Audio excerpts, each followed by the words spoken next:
Cord and Creese, James de Mille. Chapter 1. The Letter from Beyond the Sea. On the morning of July 21, 1840, the Daily News announced the arrival of the ship Rival at Sydney, New South Wales.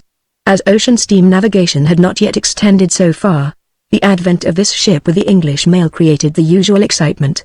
An eager crowd beset the post office, waiting for the delivery of the mail, and little knots at the street corners were busily discussing the latest hints and news which had been gathered from papers brought ashore by the officers or passengers. At the lower end of King Street was a large warehouse, with an office at the upper extremity, over which was a new sign, which showed with newly gilded letters the words, Compton and Brandon. The general appearance of the warehouse showed that Messrs. Compton and Brandon were probably commission merchants, general agents, or something of that sort. On the morning mentioned, two men were in the inner office of this warehouse. One was an elderly gentleman, with a kind, benevolent aspect, the senior partner of the firm. The other was the junior partner, and in every respect presented a marked contrast to his companion. He had a face of rather unusual appearance, and an air which in England is usually considered foreign. His features were regular: a straight nose, wide brow, thin lips, and square, massive chin. His complexion was olive, and his eyes were of a dark hazel color, with a peculiarity about them which is not usually seen in the eye of the Teutonic or Celtic race, but is sometimes found among the people of the south of Europe, or in the east. It is difficult to find a name for this peculiarity. It may be seen sometimes in the gypsy, sometimes in the more successful among those who call themselves spiritual mediums, or among the more powerful mesmerizers. Such an eye belonged to Napoleon Bonaparte, whose glance at times could make the boldest and greatest among his marshals quail. What is it? Magnetism? Or the revelation of the soul? Or what? In this man there were other things which gave him the look of the great Napoleon. The contour of feature was the same, and on his brow, broad and massive, there might be seen those grand shadows with which French artists love to glorify the emperor. Yet in addition to this he had that same serene immobility of countenance which characterized the other, which could serve as an impenetrable mask to hide even the intensest person. There was also about this man a certain aristocratic air and grace of attitude, or of manner, which seemed to show lofty birth and gentle breeding, the mysterious index to good blood or high training. How such a man could have happened to fill the position of junior partner in a commission business was certainly a problem not easily solved. Though he was, however, a man in appearance out of place, yet in reality able to fill that place with success, a man, in fact, whose resolute will enabled him to enforce success in any calling of life to which either outside circumstances or his own personal desires might invite him. The mail ought to be open by this time, said Brandon, indifferently, looking at his watch. I am somewhat curious to see how things are looking. I noticed quotations of wool rather higher than by last mail. If the papers are correct which I saw, then we ought to do very well by that last cargo. Mr. Compton smiled. Well, Brandon, said he, if it is so it will show that you are right. You anticipated a rise about this time, you know. You certainly have a remarkable forecast about the chances of business. I don't think there is much forecast, said Brandon, with a smile. It was only the most ordinary calculation made from the well-known fact that the exportation this year had been slight. But there comes Headley now, he continued, moving his head a little to one side so as to look up the street. The letters will soon show us all. Mr. Compton looked out in the direction which Brandon indicated and saw the clerk approaching. He then settled himself back in his chair, put his hands in his pockets, threw one leg over the other, and began whistling a tune with the air of a man who was so entirely prosperous and contented that no news whether good or evil could greatly affect his fortunes. In a short time the clerk entered the inner office and, laying the letters down upon the table nearest Mr. Compton, he withdrew. Mr. Compton took up the letters one by one and read the addresses, while Brandon looked carelessly on. There were 10 or 12 of them, all of which, except one, were addressed to the firm. This one Mr. Compton selected from among the others, and reaching it out in his hand said, "This is for you, Mr. Brandon." "For me?" repeated Brandon, with marked surprise, and taking the letter he looked at the address with eager curiosity. The address was simply as follows. Louis Brandon, Sydney, New South Wales. The letters were irregular and loosely formed, as though written by a tremulous hand, such letters as old men form when the muscles have become relaxed. Mr. Compton went on opening the letters of the firm without taking any further notice of his partner. The latter sat for some time looking at the letter without venturing to open it. He held it in both hands, and looked fixedly at that address as though from the address itself he was trying to extort some meaning. He held it thus in both hands looking fixedly at it, with his head bent forward. Had Mr. Compton thought of taking a look at his usually impassive companion, he would have been surprised at the change which had taken place in him at the mere sight of that tremulous handwriting. For in that he had read grief, misfortune, perhaps death, and as he sat there, pausing before he dared to break the seal, the contents of the letter had already been conjectured. Gloom therefore unutterable gathered upon his face, his features fixed themselves into such rigidity of grief that they became more expressive than if they had been distorted by passionate emotions, and over his brow collected cloud upon cloud, which deepened and darkened every instant till they overshadowed all, and his face in its statuesque fixedness resembled nothing so much as that which the artist gives to Napoleon at the crisis hour of Waterloo, when a guard has recoiled from its last charge, and from that imperial face in its fixed agony the soul itself seems to cry, "Lost! Lost!" Yet it was only for a few minutes. Hastily subduing his feeling, Brandon rose, and clutching the letter in his hand as though it were too precious to be trusted to his pocket, he quietly left the office and the warehouse and walked up the street. He walked on rapidly until he reached a large building which bore the sign Australian Hotel. Here he entered, and walked upstairs to a room, and locked himself in. Then when alone in his own apartments he ventured to open the letter. The paper was poor and mean, the handwriting, like that of the address, was tremulous, and in many places quite illegible, the ink was pale, and the whole appearance of the letter seemed to indicate poverty and weakness on the part of the writer. By a very natural impulse Brandon hesitated before beginning to read, and took in all these things with a quick glance. At last he nerved himself to the task and began to read. This was the letter: Brandon, March 10, 1846. My dear boy, these are the last words which you will ever hear from your father. I am dying, my dear boy, and dying of a broken heart. But where I am dying I am afraid to tell you. That bitterness I leave for you to find out some day for yourself. In poverty unspeakable, in anguish that I pray you may never know, I turn to you after a silence of years, and my first word is to implore your forgiveness. I know, my noble boy, that you grant it, and it is enough for me to ask it. After asking this I can die content on that score. Lying as I do now at the point of death, I find myself at last freed from the follies and prejudices which have been my ruin. The clouds roll away from my mind, and I perceive what a mad fool I have been for years. Most of all I see the madness that instigated me to turn against you, and to put against the loyal love of the best of sons my own miserable pride and the accusation of a lying scoundrel. May God have mercy upon me for this. I have not much strength, dear boy. I have to write at intervals, and by stealth, so as not to be discovered, for I am closely watched. He must never know that I have sent this to you.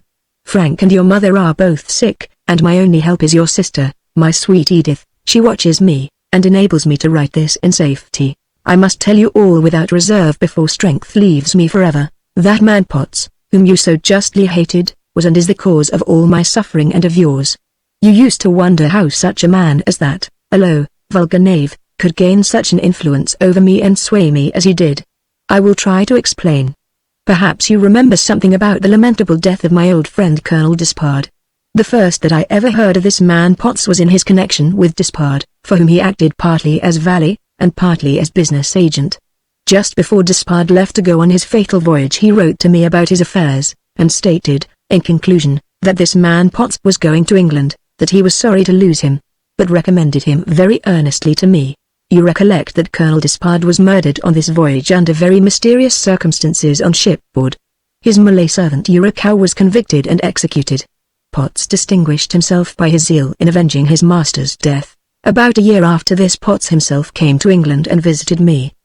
He was, as you know, a rough, vulgar man, but his connection with my murdered friend, and the warm recommendations of that friend, made me receive him with the greatest kindness. Besides, he had many things to tell me about my poor friend, and brought the newspapers both from Manila and Calcutta which contained accounts of the trial. It was this man's desire to settle himself somewhere, and I gave him letters to different people. He then went off, and I did not see him for 2 years. At the end of that time he returned with glowing accounts of a tin mine which he was working in Cornwall. He had bought it at a low price, and the returns from working it had exceeded his most sanguine expectations. He had just organized a company, and was selling the stock. He came first to me to let me take what I wished. I carelessly took £5,000 worth. On the following year the dividend was enormous, being nearly 60%. Potts explained to me the cause, declaring that it was the richest mine in the kingdom, and assuring me that my £5,000 was worth 10 times that sum. His glowing accounts of the mine interested me greatly. Another year the dividend was higher, and he assured me that he expected to pay cent per cent. It was then that the demon of avarice took full possession of me. Visions of millions came to me, and I determined to become the richest man in the kingdom. After this I turned everything I had into money to invest in the mine. I raised enormous sums on my landed estate, and put all that I was worth, and more too, into the speculation. I was fascinated, not by this man, but by the wealth that he seemed to represent. I believed in him to the utmost. In vain my friends warned me. I turned from them, and quarreled with most of them. In my madness I refused to listen to the entreaties of my poor wife, and turned even against you. I cannot bear to allude to those mournful days when you denounced that villain to his face before me, when I ordered you to beg his pardon or leave my roof forever, when you chose the latter alternative and became an outcast. My noble boy, my true-hearted son, that last look of yours, with all its reproach, is haunting my dying hours. If you were only near me now, how peacefully I could die. My strength is failing. I cannot describe the details of my ruin. Enough that the mine broke down utterly, and I as chief stockholder was responsible for all. I had to sell out everything. The stock was worthless. The hall and the estates all went. I had no friend to help me, for by my madness I had alienated them all. All this came upon me during the last year, but mark this, my son. This man Potts was not ruined. He seemed to have grown possessed of a colossal fortune. When I reproached him with being the author of my calamity, and insisted that he ought to share it with me, the scoundrel laughed in my face. The hall and the estates were sold, for, unfortunately, though they have been in our family for ages, they were not entailed. A feeling of honor was the cause of this neglect. They were sold, and the purchaser was this man Potts. He must have bought them with the money that he had plundered from me. Now, since my eyes have been opened, I have had many thoughts, and among all that occurs to me none is more prominent than a mysterious murder of my friend. This man Potts was with him at the time. He was chief witness against the Mille. The counsel for the defense bore down hard on him, but he managed to escape, and Urikow was executed. Yet this much is evident, that Potts was largely benefited by the death of Despard. He could not have made all his money by his own savings. I believe that the man who wronged me so foully was fully capable of murder. So strong is this conviction now that I sometimes have a superstitious feeling that because I neglected all inquiry into the death of my friend, therefore he has visited me from the other life, and punished me, by making the same man the ruin of us both. The mine, I now believe, was a colossal sham, and all the money that I invested in stocks went directly to Potts. Good God! What madness was mine, oh my boy! Your mother and your brother are lying here sick, your sister attends on us all, though little more than a child. Soon I must leave them, and for those who are destined to live there is a future which I shudder to contemplate. Come home at once. Come home, whatever you are doing. Leave all business, and all prospects, and come and save them. That much you can do. Come, if it is only to take them back with you to that new land where you live, where they may forget their anguish. Come home, my son, and take vengeance. This, perhaps, you cannot do, but you at least can try. By the time that you read these words there will be my voice from the grave, and thus I invoke you, and call you to take vengeance, but at least come and save your mother, your brother, and your sister. The danger is imminent. Not a friend is left. They all hold aloof, indignant at me. This miscreant has his own plans with regard to them, I doubt not, and he will disperse them or send them off to starve in some foreign land. Come and save them. But I warn you to be careful about yourself for their sakes. For this villain is powerful now, and hates you worse than anybody. His arm may reach even to the Antipodes to strike you there. Be on your guard. Watch everyone. For once, from words which fell from him hastily I gathered that he had some dark plan against you. Trust no one. Rely on yourself, and may God help you, poor boy. I have no estate to leave you now, and what I do send to you may seem to you like a mockery. Yet do not despise it. Who knows what may be possible in these days of science? Why may it not be possible to force the sea to give up its prey? I send it, at any rate, for I have nothing else to send. You know that it has been in our family for centuries, and have heard how stout old Peter Legit, with 9 sailors, escaped by night through the Spanish fleet, and what suffering they endured before they reached England. He brought this, and it has been preserved ever since. A legend has grown up, as a matter of course, that the treasure will be recovered one day when the family is at its last extremity. It may not be impossible. The writer intended that something should come of it.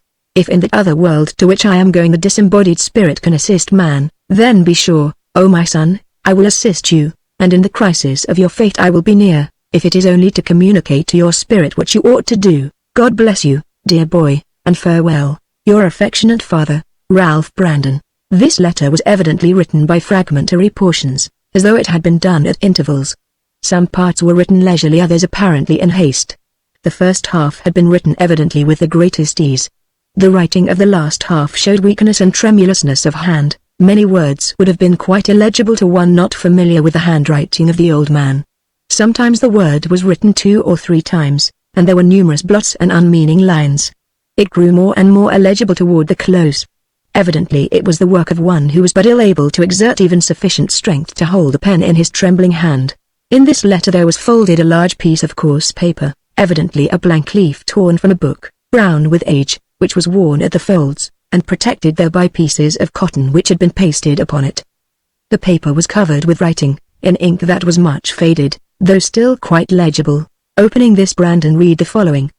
1 league due norther of a small islet norther of the islet of Santa Cruz norther of San Salvador. I, Ralphie Brandon, in my ship Phoenix, am becalmed and surrounded by a Spanish fleet. My ship is filled with spoil, the plunder of 3 galleons, wealth which might purchase a kingdom, treasure equal to an MP's revenue, gold and jewels in countless store, and God forbid that it shall fall into the hands of the enemy. I therefore, Ralphie Brandon, out of mine own good will and intenty and that of all my men, sink this ship rather than be taken alive. I send this by my trusty seaman Peter Leggett, who with 9 others told off by lot will try to escape in the boat by night. If this cometh happily into the hands of my son Philip, let him hereby know that in this place is all this treasure which happily may yet be gathered from the sea. The islet is none by 3 rocks that be pushed up like 3 needles from the sand. Ralphie Brandon. Chapter 2. A life tragedy. Not a word or a gesture escaped Brandon during the perusal, but after he had finished he read the whole through twice, then laying it down, he paced up and down the room. His olive skin had become of a sickly tawny hue, his eyes glowed with intense luster, and his brow was covered with those gloomy Napoleonic clouds, but not a nerve was shaken by the shock of this dread intelligence. Evening came and the night passed, and morning came, but it found him still there pacing the room. Earlier than usual next morning he was at the office, and waited for some time before the senior partner made his appearance. When he came in it was with a smile on his face, and a general air of congratulation to all the world. "Well, Brandon," said he, cordially, "that last shipment has turned out finely. More than £1,000. And it's all your doing." I objected, "But you were right. Let me congratulate you." Something in Brandon's face seemed to surprise the old gentleman, and he paused for a moment. "Why, what's the matter, my boy?" he said, in a paternal voice. "You have not heard any bad news, I hope, in that letter? I hope it's nothing serious?" Brandon gave a faint smile. "Serious enough," said he, looking away with an abstracted gaze, "to put a sudden end to my Australian career." Oh no," said the other, earnestly, "not so bad as that. I must go home at once." "Oh well, that may be, but you will be back again. Take a leave of absence for 5 years if you wish, but don't quit for good. I'll do the business and won't complain, my boy. I'll keep your place comfortable for you till your return." Brandon's stern face softened as he looked at the old man, whose features were filled with the kindest expression, and whose tone showed the affectionate interest which he felt.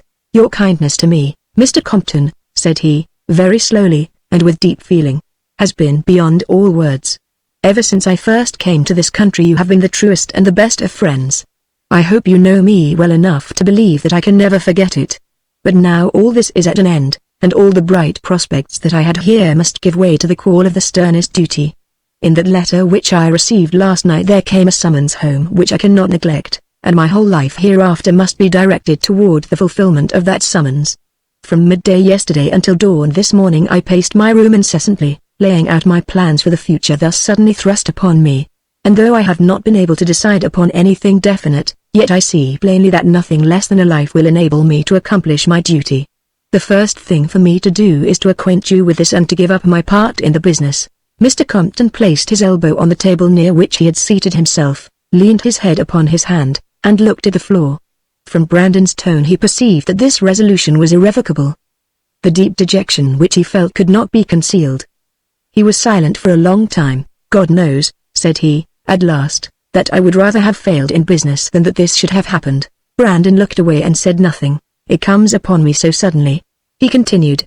"I do not know what to think. And how can I manage these vast affairs without your assistance? For you are the one who did our business. I know that well. I had no head for it. You can reduce it to smaller proportions," said Brandon. "That can easily be done." The old man sighed. "After all," he continued, "it is not the business. It's losing you that I think of, dear boy. I'm not thinking of the business at all. My grief is altogether about your departure. I grieve, too, at the blow which must have fallen on you to make this necessary." "The blow is a heavy one," said Brandon, "so heavy that everything else in life must be forgotten except the one thought how to recover from it, and perhaps, also," he added, in a lower voice, "how to return it." Mr. Compton was silent for a long time, and with every minute the deep dejection of his face and manner increased. He folded his arms and shut his eyes in deep thought. "My boy," said he at last, in that same paternal tone which he had used before, and in a mild, calm voice, "I suppose this thing cannot be helped, and all that is left for me to do is to bear it as best I may. I will not indulge in any selfish sorrow in the presence of your greater trouble. I will rather do all in my power to coincide with your wishes. I see now that you must have a good reason for your decision, although I do not seek to look into that reason." "Believe me," said Brandon, "I would show you the letter at once, but it is so terrible that I would rather that you should not know. It is worse than death, and I do not even yet begin to know the worst." The old man sighed, and looked at him with deep commiseration. "If our separation must indeed be final," said he, at last, "I will take care that you shall suffer no loss. You shall have your full share of the capital." "I leave that entirely to you," said Brandon. "Fortunately our business is not much scattered. A settlement can easily be made, and I will arrange it so that you shall not have any loss. Our balance sheet was made out only last month, and it showed our firm to be worth £30,000. Half of this is yours, and half," interrupted the other. "My dear friend, you mean a quarter." The old man waved his hand. "I said half, and I mean half. I will never consent. You must, never, you shall. Why, think of the petty business that I was doing when you came here. I was worth about 4,000. You have built up the business to its present dimensions. Do you suppose that I don't know? I cannot allow you to make such a sacrifice," said Brandon. "Stop," said Mr. Compton. "I have not said all. I attach a condition to this which I implore you not to refuse. Listen to me, and you will then be able to see." Mr. Compton rose and looked carefully out into the office. There was no one near. He then returned, locked the door, and drawing his chair close to Brandon, began, in a low voice, "You have your secrets and I have mine. I don't wish to know yours, but my own I am going to tell to you, not merely for the sake of sympathy, but rather for the sake of your assistance. I am going to tell you who I am, and why I came out here. My name is not Compton. It is Henry Lawton. All my early life was passed at York. There I married, had a son, and lived happily for years. In fact, during the childhood of my boy, it was that boy of mine, Edgar, that led to all my troubles. I suppose we indulged him too much. It was natural. He was our only child, and so we ruined him. He got beyond our control at last and used to run about the streets of York. I did what I could to save him, but it was too late. He went on from bad to worse, until at last he got in with a set of miscreants who were among the worst in the country. My God! To think how my boy, once a sweet child, could have fallen so low. But he was weak, and easily led, and so he went on from bad to worse. I cannot bear to go into particulars," said the old man, after a long pause. "I will come at once to point. My poor, wretched boy got in with these miscreants, as I was telling you, and I did not see him from 1 month's end to another. At last a great burglary took place. 3 were arrested. Among these 2 were old offenders, hardened in vice, the one named Briggs, the other Crocker, the third was my unhappy boy." The old man was silent for some time. "I do not think, after all, that he was guilty, but Briggs turned king's evidence, and Crocker and my son were condemned to transportation. There was no help. I sold out all I had in the world, and in compliance with the entreaties of my poor wife, who nearly went mad with grief, I came out here. I changed my name to Compton. My boy's term was for 3 years. I began a business out here, and as my boy behaved well he was able to get permission to hire out as a servant. I took him nominally as my servant, for no one knew that he was my son, and so we had him with us again. I hoped that the bitter lesson which he had learned would prove beneficial, but I did not know the strength of evil inclinations. As long as his term of imprisonment lasted he was content and behaved well, but at last, when the 3 years were up, he began to grow restive. Crocker was freed at about the same time and my boy fell again under his evil influence. This lasted for about a year, when, at last, one morning a letter was brought me from him stating that he had gone to India. My poor wife was again nearly distracted. She thought of nothing but her boy. She made me take her and go in search of him again. So we went to India. After a long search I found him there, as I had feared, in connection with his old, vicious associates. True, they had changed their names, and were trying to pass for honest men. Crocker called himself Clark, and Briggs called himself Potts. Potts, cried Brandon. Yes, said the other, who was too absorbed in his own thoughts to notice the surprise of Brandon. He was in the employ of Colonel Despard, at Calcutta, and enjoyed much of his confidence. What year was this? Asked Brandon. 1825, replied Mr. Compton. Crocker, he continued, was acting as a sort of shipping agent, and my son was his clerk. Of course, my first efforts were directed toward detaching my son from these scoundrels. I did all that I could. I offered to give him half of my property, and finally all, if he would only leave them forever and come back. The wretched boy refused. He did not appear to be altogether bad, but he had a weak nature, and could not get rid of the influence of these men. I stayed in India for a year and a half, until I found at last that there was no hope. I could find nothing to do there, and if I remained I would have to starve or go out to service. This I could not think of doing. So I prepared to come back here. But my wife refused to leave her son. She was resolved, she said, to stay by him till the last. I tried to dissuade her, but could not move her. I told her that I could not be a domestic. She said that she could do even that for the sake of her boy.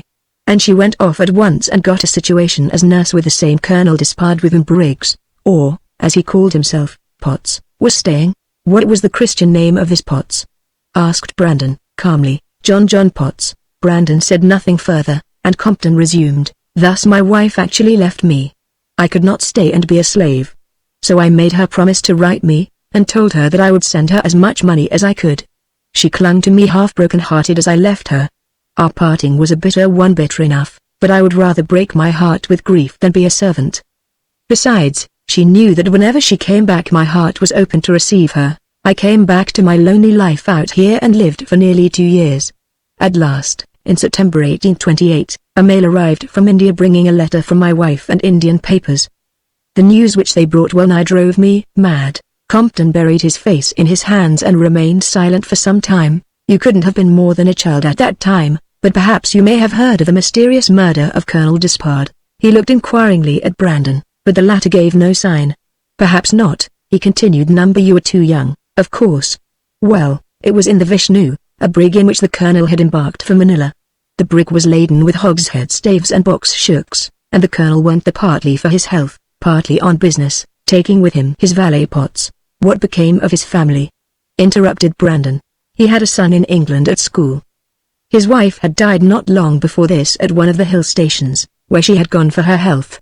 Grief may have had something to do with the colonel's voyage, for he was very much attached to his wife. Mails used only to come at long intervals in those days, and this one brought the account not only of the colonel's fate, but of the trial at Manila and the execution of the man that was condemned.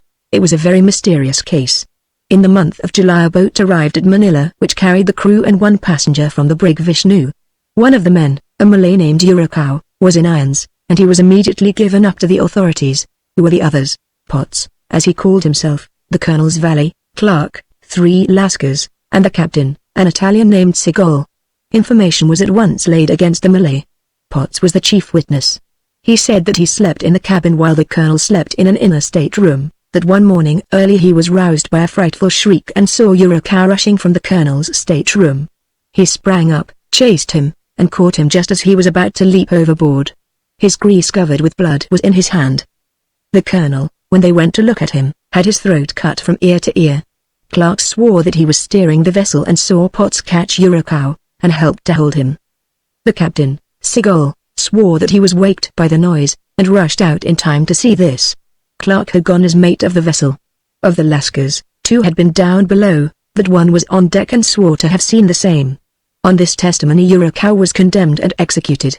How did they happen to leave the brig? They said that a great storm came up about 3 days' sail from Manila. The vessel sprang a leak, and they had to take to the boat.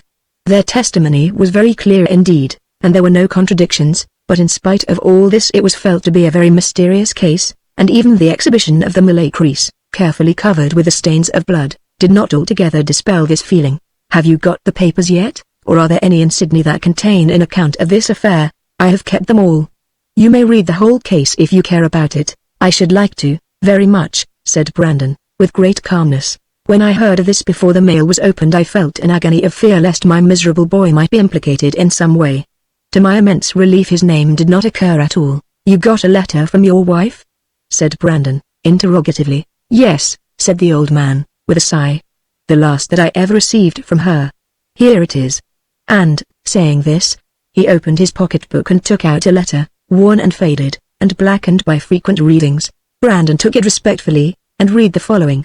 "Calcutta, August 15, 1828. My dearest Henry, by the papers that I send you, you will see what has occurred.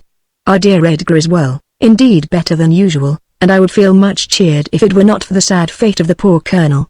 This is the last letter that you will ever receive from me. I am going to leave this country never to return, and do not yet know where I will go. Wherever I go I will be with my darling Edgar. Do not worry about me or about him. It will be better for you to try and forget all about us, since we are from this time the same as dead to you. Goodbye forever, my dearest husband. It shall be my daily prayer that God may bless you, your affectionate wife, Mary." Brandon read this in silence, and handed it back. "A strange letter," said Compton mournfully. "At first it gave a bitter pang to think of my Mary thus giving me up forever, so coldly, and for no reason, but afterward I began to understand why she wrote this. My belief is, that these villains kept my son in their clutches for some good reason, and that they had some equally good reason for keeping her. There's some mystery about it which I can't fathom. Perhaps she knew too much about the colonel's affairs to be allowed to go free. They might have detained her by working upon her love for her son, or simply by terrifying her. She was always a timid soul, poor Mary.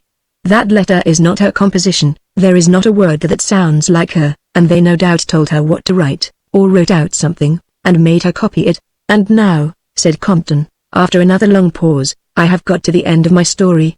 I know nothing more about them. I have lived here ever since, at first despairing, but of late more resigned to my lot. Yet still if I have one desire in life it is to get some trace of these dear ones whom I still love as tenderly as ever. You, my dear boy, with your ability may conjecture some way. Besides, you will perhaps be traveling more or less, and may be able to hear of their fate. This is the condition that I make. I implore you by your pity for a heartbroken father to do as I say and help me. Half. Why, I would give all that I have if I could get them back again." Brandon shuddered perceptibly at the words heartbroken father, but he quickly recovered himself. He took Compton's hand and pressed it warmly. "Dear friend, I will make no objection to anything, and I promise you that all my best efforts shall be directed toward finding them out. Tell them to come to me, that I am rich, and can make them happy. I'll make them go to you if they are alive," said Brandon. "God bless you," ejaculated the old man, fervently. Brandon spent the greater part of that day in making business arrangements, and in reading the papers which Compton had preserved containing an account of the Despard murder. It was late at night before he returned to his hotel. As he went into the hall he saw a stranger sitting there in a lounging attitude reading the Sydney news. He was a thin, small-sized man, with a foreign air, and quick, restless manner. His features were small, a heavy beard and moustache covered his face, his brow was low, and his eyes black and twinkling. A sharp, furtive glance which he gave at Brandon attracted the attention of the latter, for there was something in the glance that meant more than idle curiosity. Even in the midst of his cares Brandon's curiosity was excited. He walked with assumed indifference up to the desk as though looking for the key of his room. Glancing at the hotel book his eye ranged down the column of names till it rested on the last one, Pietro Segol. The name brought singular associations. Had this man still any connection with Potts? The words of his father's letter rushed into his mind. His arm may reach even to the Antipodes to strike you. Be on your guard. Watch everyone. He has some dark plan against you. With these thoughts in his mind Brandon went up to his room. Chapter 3 A Man Overboard. In so small a town as Sydney then was Brandon could hope to learn all that could be learned about Segol.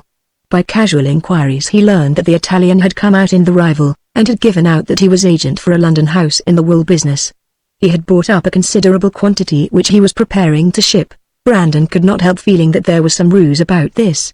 Yet he thought, on the other hand, why should he flaunt his name so boldly before the world? If he is in reality following me, why should he not drop his name? But then, again, Why should he? Perhaps he thinks that I cannot possibly know anything about his name. Why should I? I was a child when Despard was murdered. It may be merely a similarity of names. Brandon from time to time had opportunities of hearing more about Seagull, yet always the man seemed absorbed in business. He wondered to himself whether he had better confide his suspicions to Mr. Compton or not. Yet why should he? The old man would become excited, and feel all sorts of wild hopes about discovering his wife and son. Could it be possible that the Italian after so many years could now afford any clue whatever? Certainly it was not very probable. On the whole Brandon thought that this man, whoever he was or whatever his purpose might be, would be encountered best by himself singly. If Mr. Compton took part he would at once awaken Seagull's fears by his clumsiness. Brandon felt quite certain that Mr. Compton would not know anything about Seagull's presence in Sydney unless he himself told him. For the old man was so filled with trouble at the loss of his partner that he could think of nothing else, and all his thoughts were taken up with closing up the concern so as to send forward remittances of money to London as soon as possible. Mr. Compton had arranged for him to draw £2,000 on his arrival at London, and 3 months afterward £3,000 10,000 would be remitted during the following year. Brandon had come to the conclusion to tell Mr. Compton about Seagull before he left, so that if the man remained in the country he might be bribed or otherwise induced to tell what he knew, yet thinking it possible that Seagull had designed to return in the same ship with him, he waited to see how things would turn out. As he could not help associating Seagull in his mind with Potts, so he thought that whichever way he turned this man would try to follow him. His anticipations proved correct. He had taken passage in the ship Java, and 2 days before the vessel left he learned that Seagull had taken his passage in her also, having put on board a considerable quantity of wool. On the whole Brandon felt gratified to hear this, for the close association of a long sea voyage would give him opportunities to test this man, and probe him to the bottom. The thought of danger arising to himself did not enter his mind. He believed that Seagull meant mischief, but had too much confidence in his own powers to fear it. On the 5th of August the ship Java was ready, and Mr. Compton stood on the quarterdeck to bid goodbye to Brandon. God bless you, dear boy. You will find the money coming promptly, and Smithers & Co.'s house is one of the strongest in London. I have brought you a parting gift, said he, in a low voice. He drew from his pocket a pistol, which in those days was less known than now. Indeed, this was the first of its kind which had reached Australia, and Mr. Compton had paid a fabulous price for it. Here, said he, take this to remember me by. They call it a revolver. Here is a box of patent cartridges that go with it. It is from me to you. And mind, he continued, while there came over his face a vengeful look which Brandon had never seen there before, mind, if ever you see John Potts, give him one of those patent cartridges, and tell him it is the last gift of a broken-hearted father. Brandon's face turned ghastly, and his lips seemed to freeze into a smile of deadly meaning. God bless you, cried Compton, I see by your face that you will do it. Goodbye. He wrung Brandon's hand hard and left the ship. About 6 feet away stood Seagull, looking over the stern and smoking a cigar. He was near enough to hear what had been said, but he did not appear to have heard it. Throwing his cigar into the water, he plunged his hands into his pockets, and began whistling a lively air. Aha, Capitano, said he, in a foreign accent, I have brought my wool off at last. Brandon paced the deck silently yet watchfully. The good ship Java went out with a fine breeze, which continued for some days, until at last nothing could be seen but the wide ocean. In those few days Brandon had settled himself comfortably on board, and had learned pretty well the kind of life which he would have to lead for the next 6 months or so. The captain was a quiet, amiable sort of a person, without much force of character. The mate was more energetic and somewhat passionate. The crew consisted of the average order of men. There was no chance, certainly, for one of those conspiracies such as Mr. Compton had hinted at as having taken place on the Vishnu, for in his account of that affair he evidently believed that Yuriko had been made a scapegoat for the sins of the others. Brandon was soon on the best of terms with the officers of the ship. As to Seagull it was different. The fact of their being the only passengers on board might of itself have been a sufficient cause to draw them together, but Brandon found it difficult to pass beyond the extremest limits of formal intercourse. Brandon himself considered that his purposes would be best served by close association with this man. He hoped that in the course of such association he might draw something from Seagull. But Seagull baffled him constantly. He was as polite and courteous as all Italians are. He had an abundance of remarks already about the state of the weather, the prospects of the voyage, or the health of the seamen, but beyond these topics it was difficult to induce him to go. Brandon stifled the resentment which he felt toward this man, in his efforts to break down the barriers of formality which he kept up, and sought to draw him out on the subject of the wool trade. Yet here he was baffled. Sigol always took up the air of a man who was speaking to a rival in business, and pretended to be very cautious and guarded in his remarks about wool, as though he feared that Brandon would interfere with his prospects. This sort of thing was kept up with such great delicacy of management on Sigol's part that Brandon himself would have been completely deceived, and would have come to consider him as nothing more than a speculator in wool, had it not been for a certain deep instinct within him, which made him regard this man as one who was actuated by something far deeper than mere regards for a successful speculation. Sigol managed to baffle the most dexterous efforts and the most delicate contrivances of Brandon. He would acknowledge that he was an Italian, and had been in all parts of Italy, but carefully refrained from telling where he was born. He asserted that this was the first time that he had been in the Eastern Seas. He remarked once, casually, that Sigol was a very common name among Italians. He said that he had no acquaintances at all in England, and was only going there now because he heard that there was a good market for wool. At another time he spoke as though much of his life had been passed in Marseille, and hinted that he was a partner of a commercial house there. Sigol never made any advances, and never even met halfway those which Brandon made. He was never off his guard for one instant. Polite, smiling, furtive, never looking Brandon fairly in the face. He usually spoke with a profusion of bows, gestures, and commonplaces, adopting, in fact, that part which is always at once both the easiest and the safest to play, the noncommittal, pure and perfect. It was cunning, but low cunning after all, and Brandon perceived that, for one who had some purpose to accomplish, with but a common soul to sustain him, this was the most ordinary way to do it. A villain of profounder cunning or of larger spirit would have pursued a different path.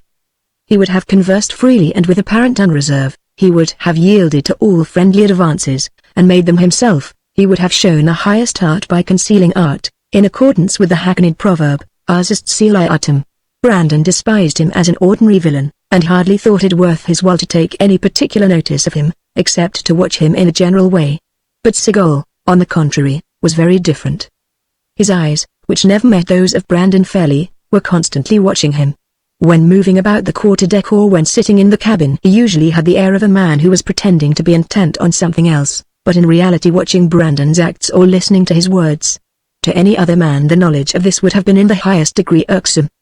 But to Brandon it was gratifying, since it confirmed his suspicions.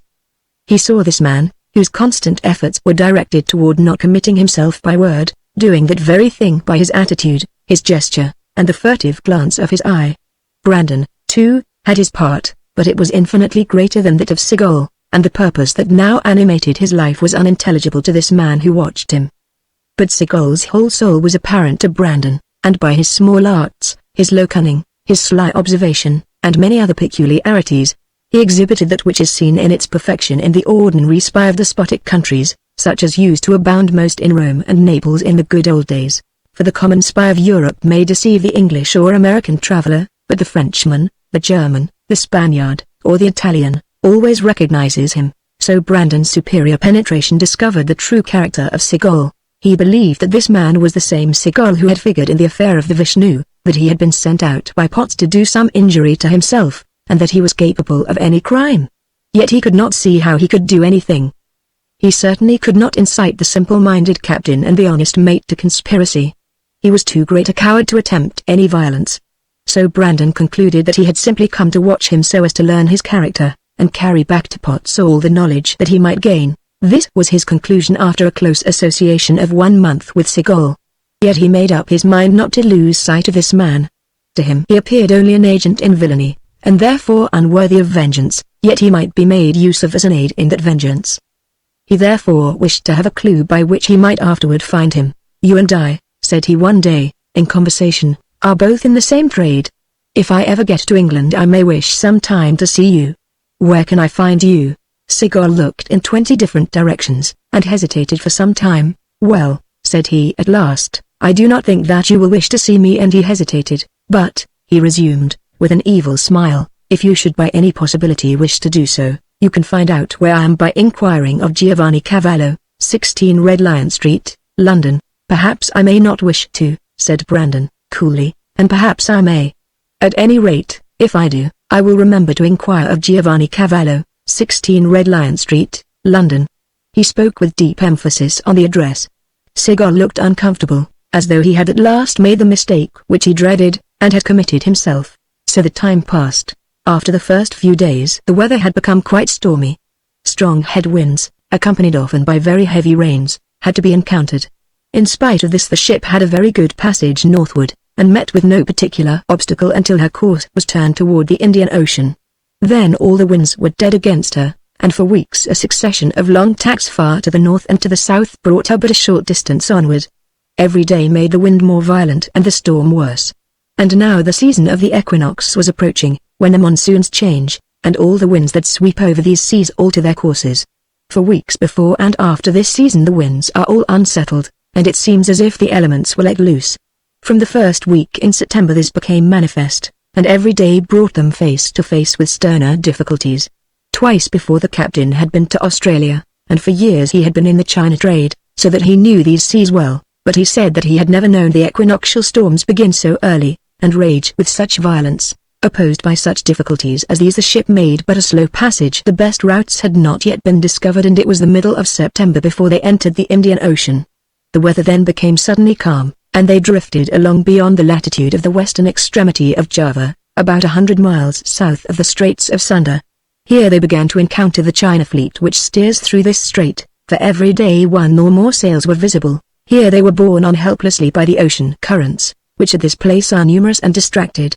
The streams that flow through the many isles of the Indian archipelago, uniting with the greater southern streams, here meet and blend, causing great difficulties to navigation, and often baffling even the most experienced seamen. Yet it was not all left to the currents, for frequently and suddenly the storms came up, and the weather, ever changeful, kept the sailors constantly on the alert. Yet between the storms the calms were frequent, and sometimes long continued, though of such a sort as required watchfulness. For out of the midst of dead calms the storm would suddenly rise in its might, and all the care which experience could suggest was not always able to avert disaster. "I don't like this weather, Mr. Brandon. It's the worst that we could have, especially just here." "Why just here?" "Why, we're opposite the Straits of Sunda, the worst place about these parts." "What for?" "Pirates. The Malays, you know. We're not over well prepared to meet them, I'm afraid. If they come we'll have to fight them the best way we can. And these calms are the worst thing for us, because the Malay proas can get along in the lightest wind, or with oars, when he can't move at all." "Are the Malays any worse than usual now?" asked Brandon. "Well, no worse than they've been for the last 10 years. Zangari is the worst of them all." "Zangari? I've heard of him." "I should think you had. Why, there never was a pirate in these seas that did so much damage. No mortal knows the ships that devil has captured and burned." "I hope you have arms for the seamen, at any rate." "Oh, we have one howitzer, and small arms for the men, and we will have to get along the best way we can with these. But the owners ought never to send us here without a better equipment. I suppose they think it would cost too much." "Yes, that's it. They think only about the profits, and trust to luck for our safety. Well, I only hope we'll get safely out of this place, that's all." And the captain walked off much more excited than usual.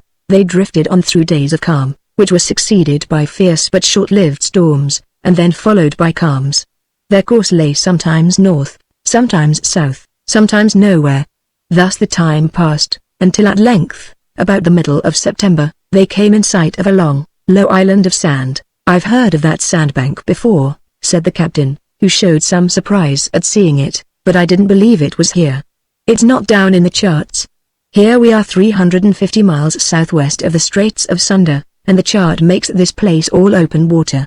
Well, seems believe in, and after this I'll swear that there is such a thing as Coffin Island." "Is that the name?"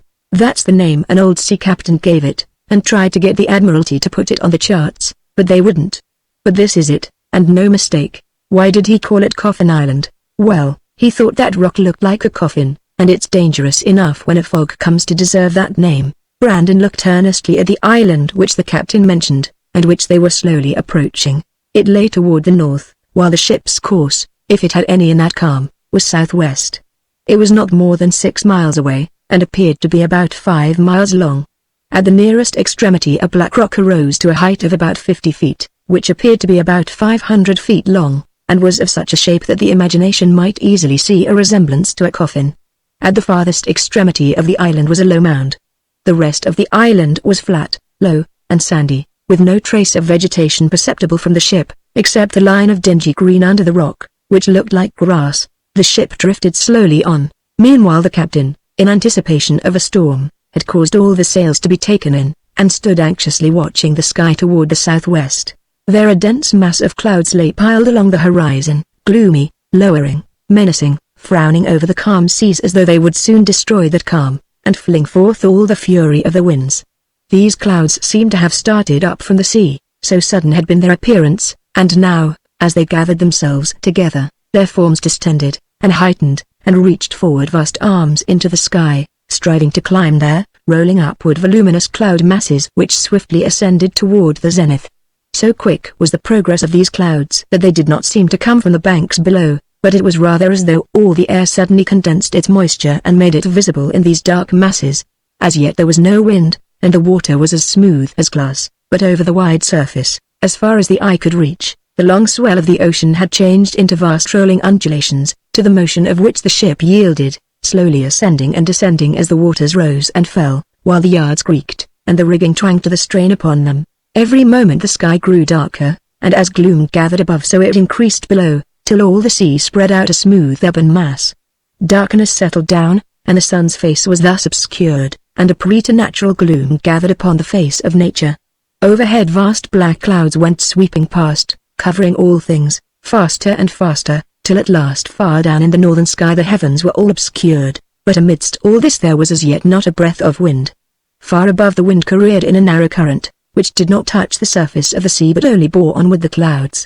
The agitation of the sky above contrasted with the stillness below made the latter not consoling but rather fearful, for this could be none other than that treacherous stillness which precedes the sudden outburst of the hurricane. For that sudden outburst all were now looking, expecting it every moment. On the side of the ship where the wind was expected the captain was standing, looking anxiously at the black clouds on the horizon, and all the crew were gazing there in sympathy with him. From that quarter the wind would burst, and it was for this assault that all the preparations had been made. For some time Brandon had watched the collecting clouds, but at length he turned away, and seemed to find a supreme fascination in the sandbank. He stood at the stern of the ship, looking fixedly toward the rock, his arms folded, and his thoughts all absorbed in that one thing. A low railing ran round the quarter-deck. The helmsman stood in a sheltered place which rose only 2 feet above the deck. The captain stood by the companionway, looking south at the storm. The mate was near the capstan, and all were intent and absorbed in their expectation of a sudden squall. Close by the rudder post stood Seagull, looking with all the rest at the gathering storm. His face was only half turned, and as usual he watched this with only a furtive glance, for at times his stealthy eyes turned toward Brandon, and he alone of all on board did not seem to be absorbed by some overmastering thought. Suddenly a faint, fluttering ripple appeared to the southward. It came quickly, it seemed to flash over the waters. With the speed of the wind it moved on, till a quick, fresh blast struck the ship and sighed through the rigging. Then a faint breathing of wind succeeded, but far away there rose a low moan like that which arises from some vast cataract at a great distance, whose roar, subdued by distance, sounds faintly, yet warningly, to the ear. At this first touch of the tempest, and the menacing voice of its approach, not a word was spoken, but all stood mute. Brandon alone appeared not to have noticed it. He still stood with folded arms and absorbed air, gazing at the island. The roar of the waters in the distance grew louder, and in the direction from which it came the dark water was all white with foam, and the boiling flood advanced nearer in myriad-numbered waves, which seemed now like an army rushing to the charge, tossing on high its crested heads and its countless foam plumes, and threatening to bear down all before it. At last the tornado struck. At the fierce blast of the storm the ship rolled far over, the masts creaked and groaned. The waves rushed up and dashed against the side. At that instant Seagull darted quickly toward Brandon, and the moment that the vessel yielded to the blow of the storm he fell violently against him. Before Brandon had noticed the storm or had time to steady himself he had pushed him headlong over the rail and helplessly into the sea. Liquidi progesit in undus precipitum. Seagull clung to the rail, and instantly shrieked out, "Man overboard!" The startling cry rang through the ship. The captain turned round with a face of agony. "Man overboard!" shouted Seagull again. "Help! It's Brandon, Brandon!" cried the captain. "He's lost. Oh God!" He took up a hen coop from its fastenings and flung it into the sea, and a couple of pails after it. He then looked aloft and to the south with eyes of despair. He could do nothing. For now the storm was upon them, and the ship was plunging furiously through the waters with the speed of a racehorse at the touch of the gale. On the lee side lay the sandbank, now only 3 miles away, whose unknown shallows made their present position perilous in the extreme. The ship could not turn to try and save the lost passenger. It was only by keeping straight on that there was any hope of avoiding that lee shore. All on board shared the captain's despair, for all saw that nothing could be done. The ship was at the mercy of the hurricane. To turn was impossible. If they could save their own lives now, it would be as much as they could do. Away went the ship, away, farther and farther, every moment leaving at a greater distance the lost man who struggled in the waters. At last they had passed the danger, the island was left behind, and the wide sea lay all around. But by this time the storm was at its height. The ship could not maintain its proper course, but, yielding to the gale, fled to the northwest far out of its right direction. Chapter 4. Sinking in deep waters. Brandon, overwhelmed by the rush of waters, half suffocated, and struggling in the rush of the waves, shrieked out a few despairing cries for help, and sought to keep his head above water as best he could. But his cries were borne off by the fierce winds, and the ship as it careered madly before the blast was soon out of hearing. He was a first-rate swimmer, but in a sea like this it needed all his strength and all his skill to save himself from impending death. Encumbered by his clothes it was still more difficult, yet so fierce was the rush of wind and wave that he dared not stop for a moment in his struggles in order to divest himself of his clothing. At first, by a mere blind instinct, he tried to swim after the ship, as though by any possibility he could ever reach her again. But the hurricane was against him, and he was forced sideways far out of the course which he was trying to take. At last the full possession of his senses was restored, and following the ship no longer, he turned toward the direction where that sand island lay which had been the cause of his disaster. At first it was hidden from view by the swell of waves that rose in front, but soon rising upon the crest of one of these he perceived far away the dark form of the coffin-shaped rock. Here then before him lay the island, and toward this both wind and wave impelled him. But the rock was far to the right, and it might be that the island did not extend far enough to meet him as he neared it. It was about 5 miles in length, but in his efforts he might not be able to reach even the western extremity. Still there was nothing else to do but to try. Resolutely, therefore, though half despairingly, he put forth his best strength, and struggled manfully to win the shore. That lone and barren sandbank, after all, offered but a feeble chance for life. Even if he did reach it, which was doubtful, what could he do? Starvation instead of drowning would be his fate. More than once it occurred to him that it would be better then and there to give up all efforts and let himself go.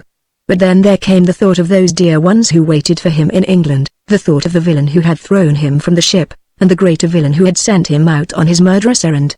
He could not bear the idea that they should triumph over him so easily and so quickly. His vengeance should not be taken from him. It had been baffled, but it still nerved his arm. A half-hour's struggle, which seemed like many hours, had brought him much nearer to the island, but his strength was almost exhausted. His clothes, caught in the rush of the waves, and clinging to him, confined the free action of his limbs, and lent an additional weight. Another half-hour's exertion might possibly bring him to the shore, but that exertion hardly seemed possible.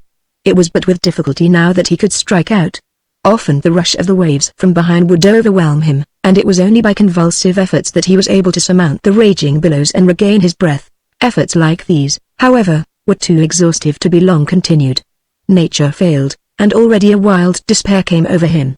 For a quarter of an hour longer he had continued his exertions, and now the island was so near that a quarter of an hour more might bring him to it. But even that exertion of strength was now no longer possible. Faintly and feebly, and with failing limbs and fiercely throbbing heart, he toiled on, until at last any further effort seemed impossible. Before him was the mound which he had noticed from the ship. He was at the western extremity of the island. He saw that he was being carried in such a direction that even if he did struggle on he might be borne helplessly past the island and out into the open sea. Already he could look past the island, and see the wide expanse of white foaming waves which threatened to engulf him. The sight weakened what little strength was left, and made his efforts even feebler. Despairingly he looked around, not knowing what he sought, but seeking still for something, he knew not what. In that last look of despair his eyes caught sight of something which at once gave him renewed hope. It was not far away. Borne along by the waves it was but a few yards distant, and a little behind him. It was the hen coop which the captain of the Java had thrown overboard so as to give Brandon a chance for life. That last chance was now thrown in his way, for the hen coop had followed the same course with himself, and had been swept along not very far from him. Brandon was nerved to new efforts by the sight of this. He turned and exerted the last remnants of his strength in order to reach this means of safety. It was near enough to be accessible. A few vigorous strokes, a few struggles with the waves, and his hands clutched the bars with the grasp of a drowning man. It was a large hen coop, capable of keeping several men afloat. Brandon clung to this and at last had rest. Every minute of respite from such struggles as he had carried on restored his strength to a greater degree. He could now keep his head high out of the water and avoid the engulfing fury of the waves behind. Now at last he could take a better survey of the prospect before him, and see more plainly whither he was going. The sandbank lay before him, the mount at the western extremity was in front of him, not very far away. The rock which lay at the eastern end was now at a great distance, for he had been swept by the current abreast of the island, and was even now in danger of being carried past it. Still there was hope, for wind and wave were blowing directly toward the island, and there was a chance of his being carried full upon its shore. Yet the chance was a slender one, for the set of the tide carried him beyond the line of the western extremity. Every minute brought him nearer, and soon his fate would be decided. Nearer and nearer he came, still clinging to the hen coop, and making no efforts whatever, but reserving and collecting together all his strength, so as to put it forth at the final hour of need. But as he came nearer, the island appeared to move more and more out of the line of his approach. Under these circumstances his only chance was to float as near as possible, and then make a last effort to reach the land. Nearer and nearer he came. At last he was close by it, but the extreme point of the island lay to the right more than 20 yards. This was the crisis of his fate, for now if he floated on any longer he would be carried further away. The shore was here low but steep, the waters appeared to be deep, and a heavy surf dashed upon the island, and threw up its spray far over the mount. He was so near that he could distinguish the pebbles on the beach, and could see beyond the mound a long, flat surface with thin grass growing. Beyond this point was another 100 yards away, but further out of his reach, and affording no hope whatever. Between the 2 points there was an inlet into the island showing a little cove, but the surf just here became wilder, and long rollers careered one past another over the intervening space. It was a hopeless prospect. Yet it was his last chance. Brandon made up his mind. He let go the hen coop, and summoning up all his strength he struck out for the shore. But this time the wind and sea were against him, bearing him past the point, and the waves dashed over him more quickly and furiously than before. He was swept past the point before he had made half a dozen strokes. He was borne on still struggling, and now on his left lay the rollers which he had seen. In spite of all his efforts he was farther away from the island than when he had left the hen coop. Yet all hope and all life depended on the issue of this last effort. The 15 or 20 minutes of rest and of breathing space which he had gained had been of immense advantage, and he struggled with all the force which could be inspired by the nearness of safety. Yet, after all, human efforts cannot withstand the fury of the elements, and here against this strong sea the strongest swimmer could not hope to contend successfully. Never I ween was swimmer in such an evil case. He swam toward the shore, but the wind striking him from one side, and urging on the sea, drove him sideways. Some progress was made, but the force of the waters was fearful, and for every foot that he moved forward he was carried 6 feet to leeward. He himself saw this, and calculating his chances he perceived with despair that he was already beyond the first point, and that at the present rate there was no possibility of gaining the farther point. Already the waves leapt exultingly about him, dashing over him now more wildly, since he was exposed more than before to their full sweep. Already the rollers lay close beside him on his left. Then it seemed as though he would be engulfed.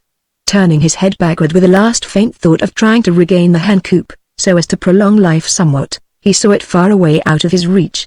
Then all hope left him. He was now at the outermost line of rollers. At the moment that he turned his head a huge wave raised him up and bore him forward. He struggled still, even in that time of despair, and fought with his enemies. They bore him onward, however, none the less helplessly, and descending carried him with them. But now at last, as he descended with that wave, hope came back, and all his despair vanished. For as the wave flung him downward his feet touched bottom, and he stood for a moment erect, on solid, hard sand, in water that scarcely reached above his knees. It was for a moment only that he stood, however, for the sweep of the water bore him down, and he fell forward. Before he could regain himself another wave came and hurled him farther forward. By a violent effort he staggered to his feet. In an instant he comprehended his position. At this western end the island descended gently into the water, and the shoal which it formed extended for miles away. It was this shoal that caused the long rollers that came over them so vehemently. and in such marked contrast with the more abrupt waves of the sea behind. In an instant he had comprehended this, and had taken his course of action. Now he had foothold. Now the ground beneath lent its aid to his endeavor. He was no longer altogether at the mercy of the water.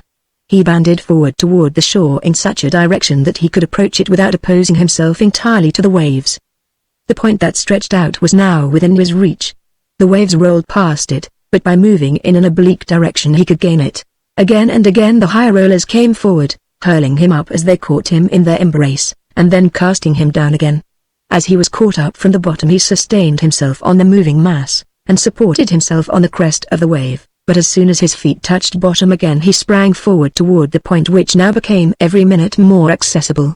Wave after wave came, each was more furious, each more ravenous than the preceding, as though hounding one another on to make sure of their prey. But now that the hope of life was strong, and safety had grown almost assured, the death-like weakness which but shortly before had assailed him gave way to newborn strength and unconquerable resolve. At length he reached a place where the rollers were of less dimensions. His progress became more rapid, until at length the water became exceedingly shallow, being not more than a foot in depth. Here the first point, where the mound was, protected it from the wind and sea. This was the cove which he had noticed. The water was all white with foam, but offered scarcely any resistance to him. He had but to wade onward to the shore. That shore was at last attained. He staggered up a few paces upon the sandy declivity, and then fell down exhausted upon the ground. He could not move. It was late, night came on, but he lay where he had fallen, until at last he fell into a sound sleep. Chapter 5 The Mystery of Coffin Island. When Brandon awaked on the following morning the sun was already high in the sky. He rose at once and walked slowly up, with stiffened limbs, to a higher spot. His clothes already were partly dry, but they were uncomfortable and impeded his motion. He took off nearly everything, and laid them out on the sand. Then he examined his pistol and the box containing cartridges. This box held some oil also, with the help of which the pistol was soon in good order. As the cartridges were encased in copper they were uninjured. He then examined a silver case which was suspended round his neck. It was cylindrical in shape, and the top unscrewed. On opening this he took out his father's letter and the enclosure, both of which were uninjured. He then rolled them up in a small compass and restored them to their place. He now began to look about him. The storm had ceased, the waves had subsided, a slight breeze was blowing from the sea which just ruffled the water and tempered the heat. The island on which he had been cast was low, flat, and covered with a coarse grass which grew out of the sand. But the sand itself was in many places thrown up into ridges, and appeared as though it was constantly shifting and changing. The mound was not far away, and at the eastern end of the island he could see the black outline of the rock which he had noticed from the ship.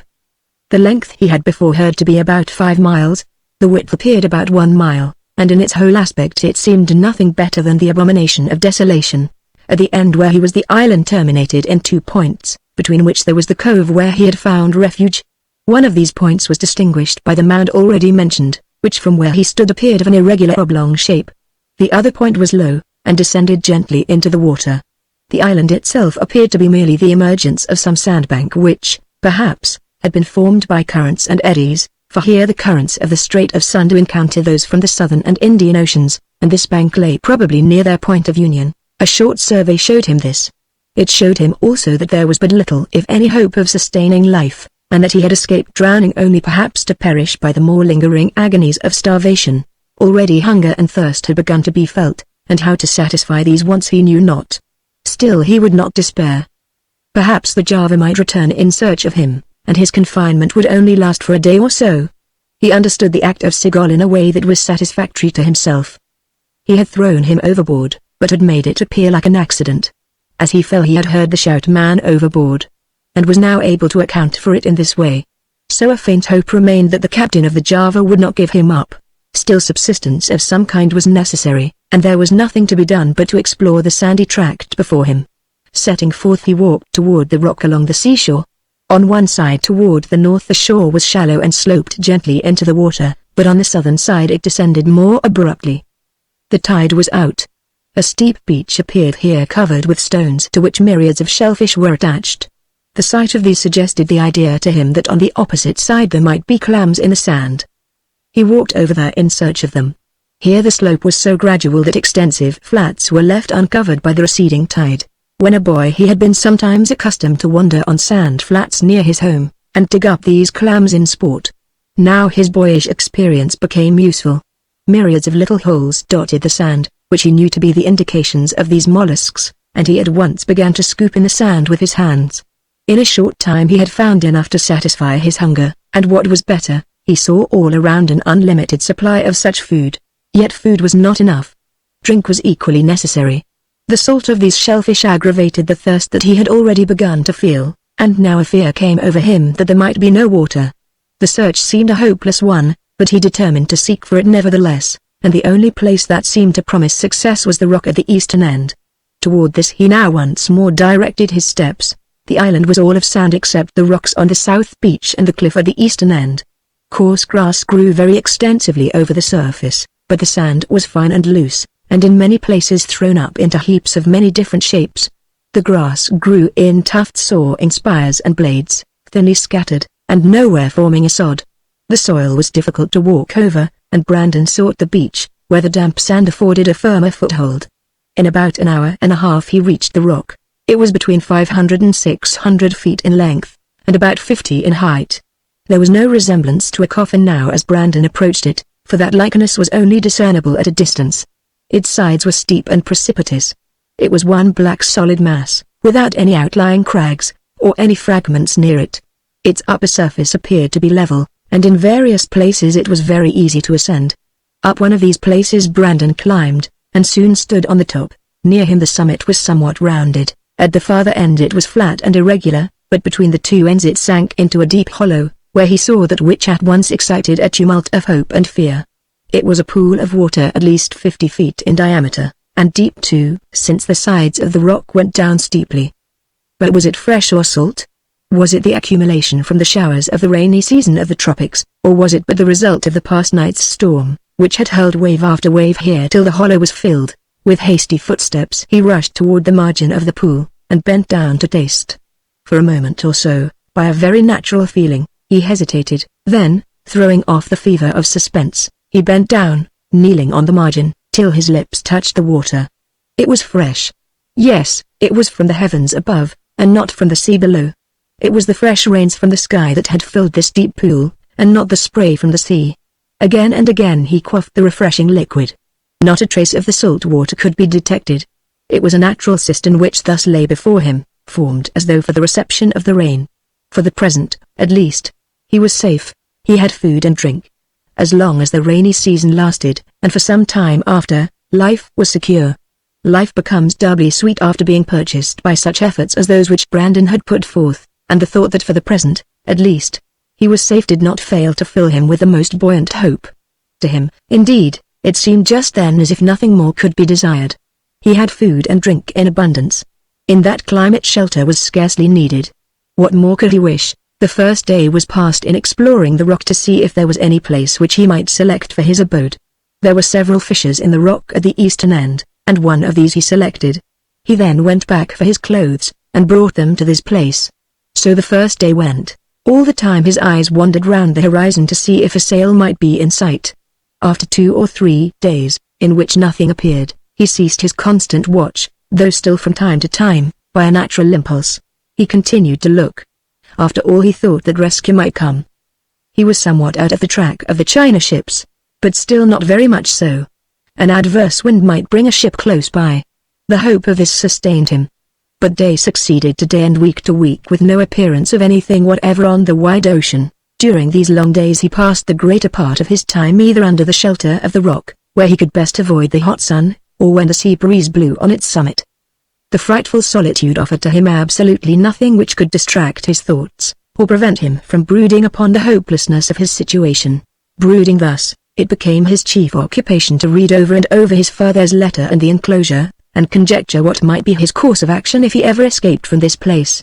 His father's voice seemed now to sound to him more imploringly than ever, and the winds at night, as they moaned round the rock, seemed to modulate themselves, to form their sounds to something like a wild cry, and wail forth, "Come home." Yet that home was now surely further removed than ever, and the wind seemed only to mock him.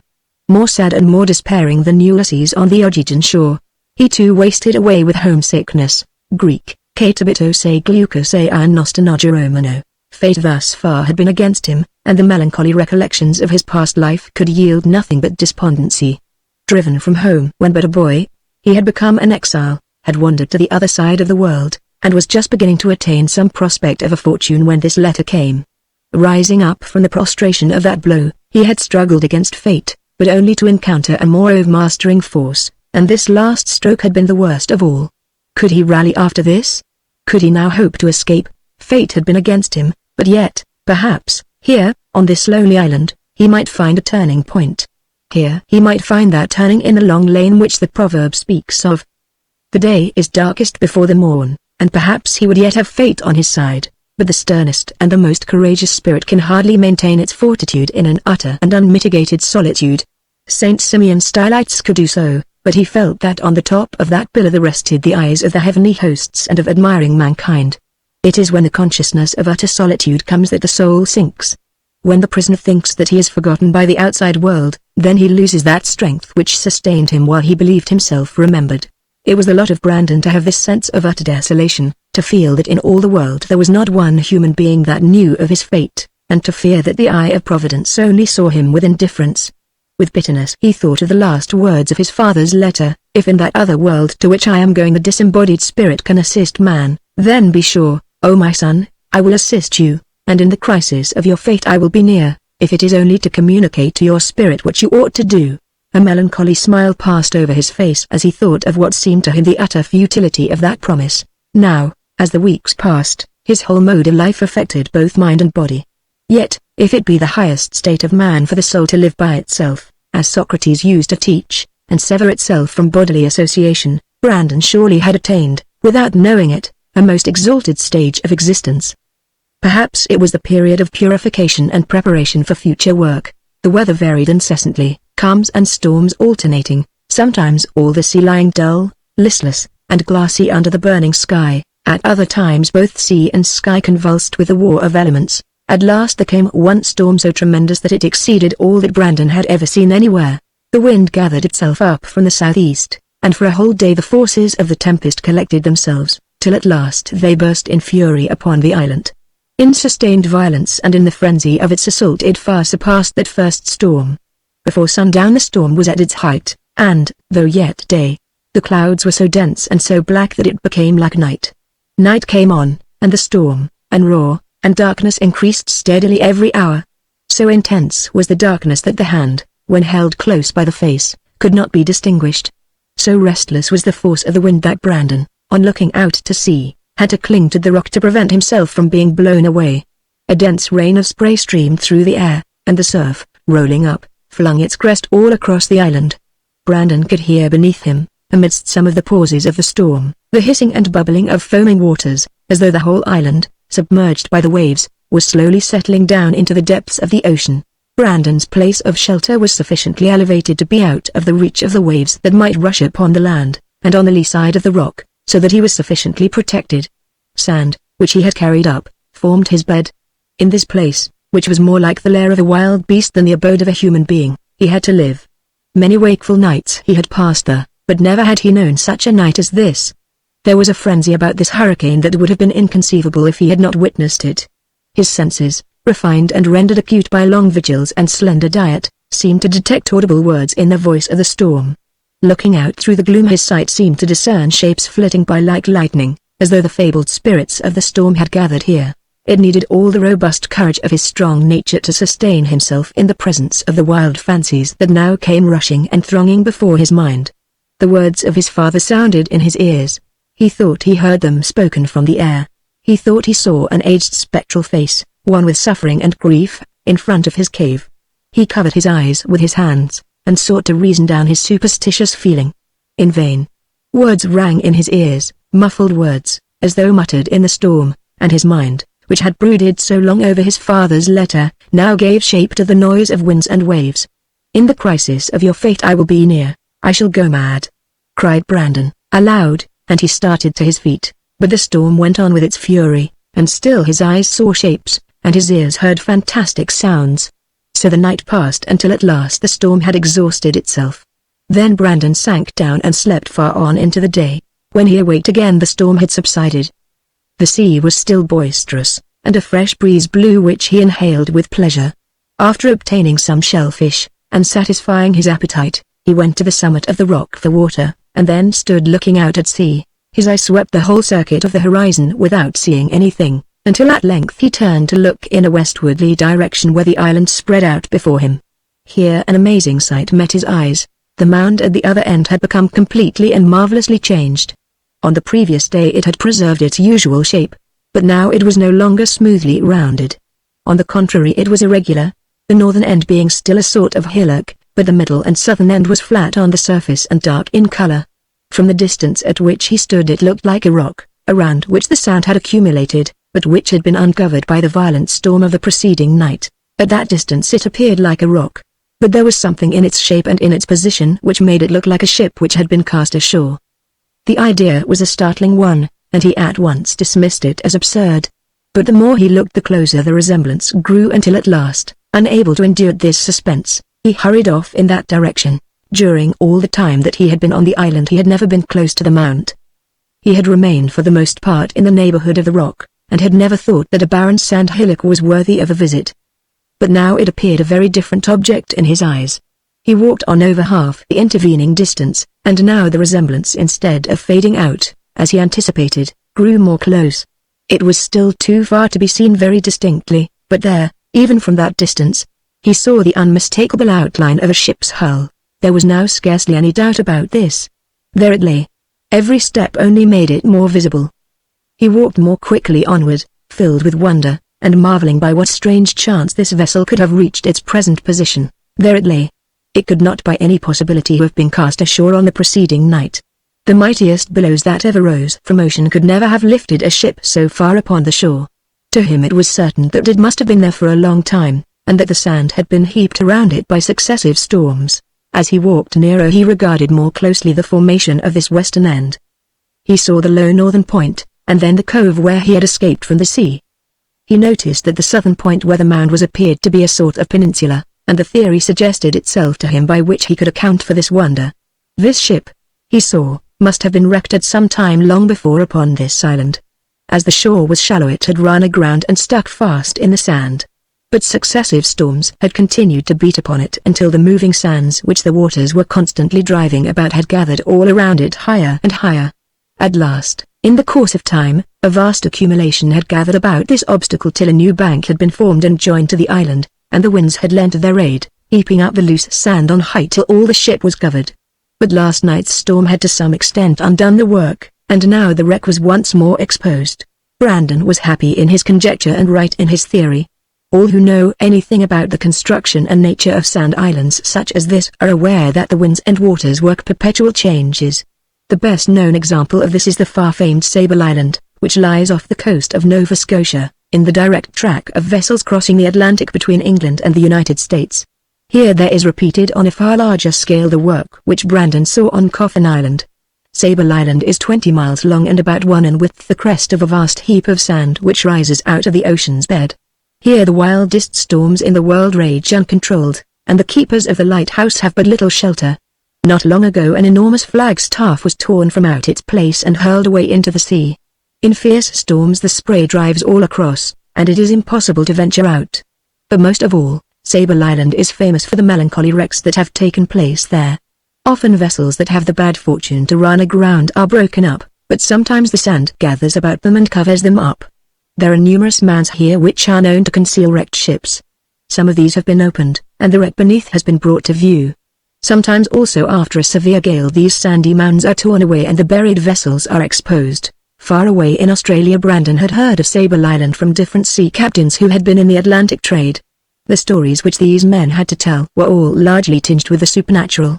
One in particular who had been wrecked there, and had taken refuge for the night in a hut built by the British government for wrecked sailors, told some wild story about the apparition of a negro who waked him up at dead of night and nearly killed him with horror. With all these thoughts in his mind Brandon approached the wreck and at last stood close beside it.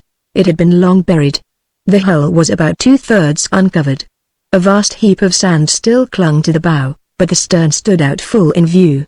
Although it must have been there for a long time the planks were still sound, for they seemed to have been preserved from decay by the sand. All the caulking, however, had become loose, and the seams gaped widely. There were no masts, but the lower part of the shroud still remained, showing that the vessel was a brig.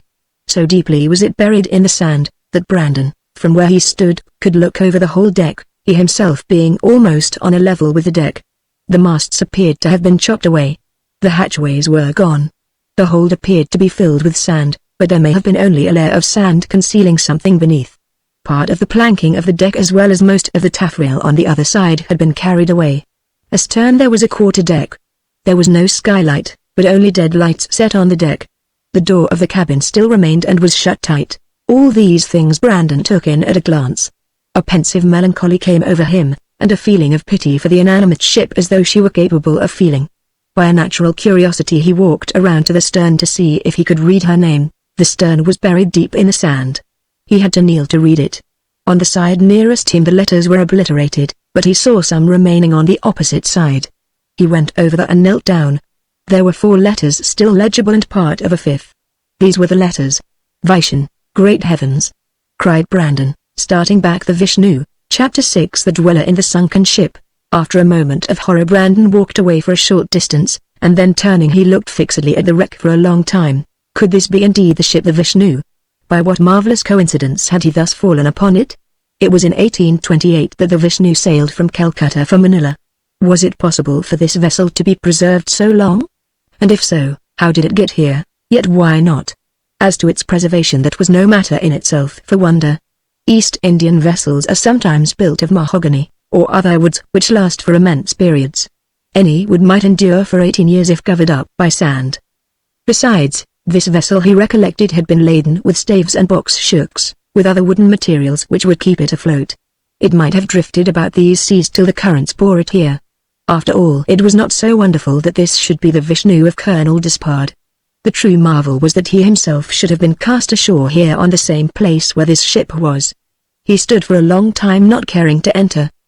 His strength had been worn down by the privations of his island life. His nerves, usually like steel, were becoming unstrung. His mind had fallen into a morbid state, and was a prey to 1,000 strange fancies. The closed doors of the cabin stood there before him, and he began to imagine that some frightful spectacle was concealed within. Perhaps he would find some traces of that tragedy of which he had heard. Since the ship had come here, and he had been cast ashore to meet it, there was nothing which he might not anticipate. A strange horror came over him as he looked at the cabin. But he was not the man to yield to idle fancies.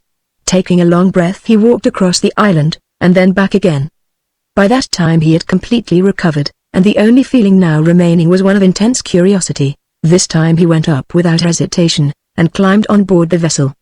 The sand was heaped up astern, the masts gone, and the hatchways torn off, as has been said. The wind which had blown the sand away had swept the decks as clean as though they had been wholly stoned. Not a rope or a spar or any movable of any kind could be seen. He walked aft. He tried the cabin door. It was wedged fast as though part of the front. Finding it immovable he stepped back and kicked at it vigorously. A few sturdy kicks started the panel. It gradually yielded and sank in. Then the other panel followed. He could now look in and see that the sand lay inside to the depth of a foot. As yet, however, he could not enter. There was nothing else to do except to kick at it till it was all knocked away, and this after some patient labor was accomplished. He entered. The cabin was about 12 feet square, lighted by dead lights in the deck above. On each side were 2 staterooms probably intended for the ship's officers. The doors were all open. The sand had drifted in here and covered the floor and the berths. The floor of the cabin was covered with sand to the depth of a foot. There was no large opening through which it could enter, but it had probably penetrated through the cracks of the doorway in a fine, impalpable dust, and had covered every available surface within. In the center of the cabin was a table, secured to the floor, as ship's tables always are, and immediately over it hung the barometer, which was now all corroded and covered with mold and rust. A half-dozen stools were around, some lying on their sides, some upside down, and one standing upright. The door by which he had entered was at one side, on the other side was another, and between the two stood a sofa, the shape of which was plainly discernible under the sand. Over this was a clock, which had ticked its last tick. On some racks over the closet there were a few guns and swords, intended, perhaps, for the defensive armament of the brig, but all in the last stage of rust and of decay. Brandon took 1 or 2 down, but they broke with their own weight. The sand seemed to have drifted more deeply into the staterooms, for while its depth in the cabin was only a foot, in these the depth was nearly 2 feet. Some of the bedding projected from the berths, but it was a mass of mold and crumbled at the touch. Brandon went into each of these rooms in succession, and brushed out the heavy, wet sand from the berths. The rotten quilts and blankets fell with the sand in matted masses to the floor. In each room was a seaman's chest. 2 of these were covered deeply, the other 2 but lightly. The latter were unlocked, and he opened the lids. Only some old clothes appeared, however, and these in the same stage of decay as everything else. In one of them was a book, or rather what had once been a book, but now the leaves were all stuck together, and formed one lump of slime and mold. In spite of his most careful search he had thus far found nothing whatever which could be of the slightest benefit to him in his solitude and necessity. There were still 2 rooms which he had not yet examined. These were at the end of the cabin, at the stern of the ship, each taking up 1/2 of the width. The sand had drifted in here to about the same depth as in the side rooms. He entered first the one nearest him, which was on the right side of the ship. This room was about 10 feet long, extending from the middle of the ship to the side, and about 6 feet wide. A telescope was the first thing which attracted his attention. It lay in a rack near the doorway. He took it down, but it fell apart at once, being completely corroded. In the middle of the room there was a compass, which hung from the ceiling. But the iron pivot had rusted, and the plate had fallen down. Some more guns and swords were here, but all rusted like the others. There was a table at the wall by the stern, covered with sand. An armchair stood close by it, and opposite this was a couch. At the end of this room was a berth which had the same appearance as the other berths in the other rooms. The quilts and mattresses as he felt them beneath the damp sand were equally decayed. Too long had the ship been exposed to the ravages of time, and Brandon saw that to seek for anything here which could be of the slightest service to himself was in the highest degree useless. This last room seemed to him as though it might have been the captain's. That captain was Seagull, the very man who had flung him overboard. He had unconsciously by so doing sent him to the scene of his early crime. Was this visit to be all in vain? Thus far it seemed so. But might there not yet be something beneath this sand which might satisfy him in his search? There still remained another room. Might there not be something there? Brandon went back into the cabin and stood looking at the open doorway of that other room. He hesitated. Why? Perhaps it was the thought that here was his last chance, that here his exploration must end, and if nothing came of it then all this adventure would be in vain. Then the fantastic hopes and fears which by turns had agitated him would prove to have been absurd, and he, instead of being sent by fate as the minister of vengeance, would be only the commonplace victim of an everyday accident. Perhaps it was some instinct within him that made known to his mind what awaited him there. For now as he stood that old horror came upon him full and strong. Weakness and excitement made his heart beat and his ears ring. Now his fancy became wild, and he recalled with painful vividness his father's words. In the crisis of your fate I will be near. The horrors of the past night recurred. The air of the cabin was close and suffocating.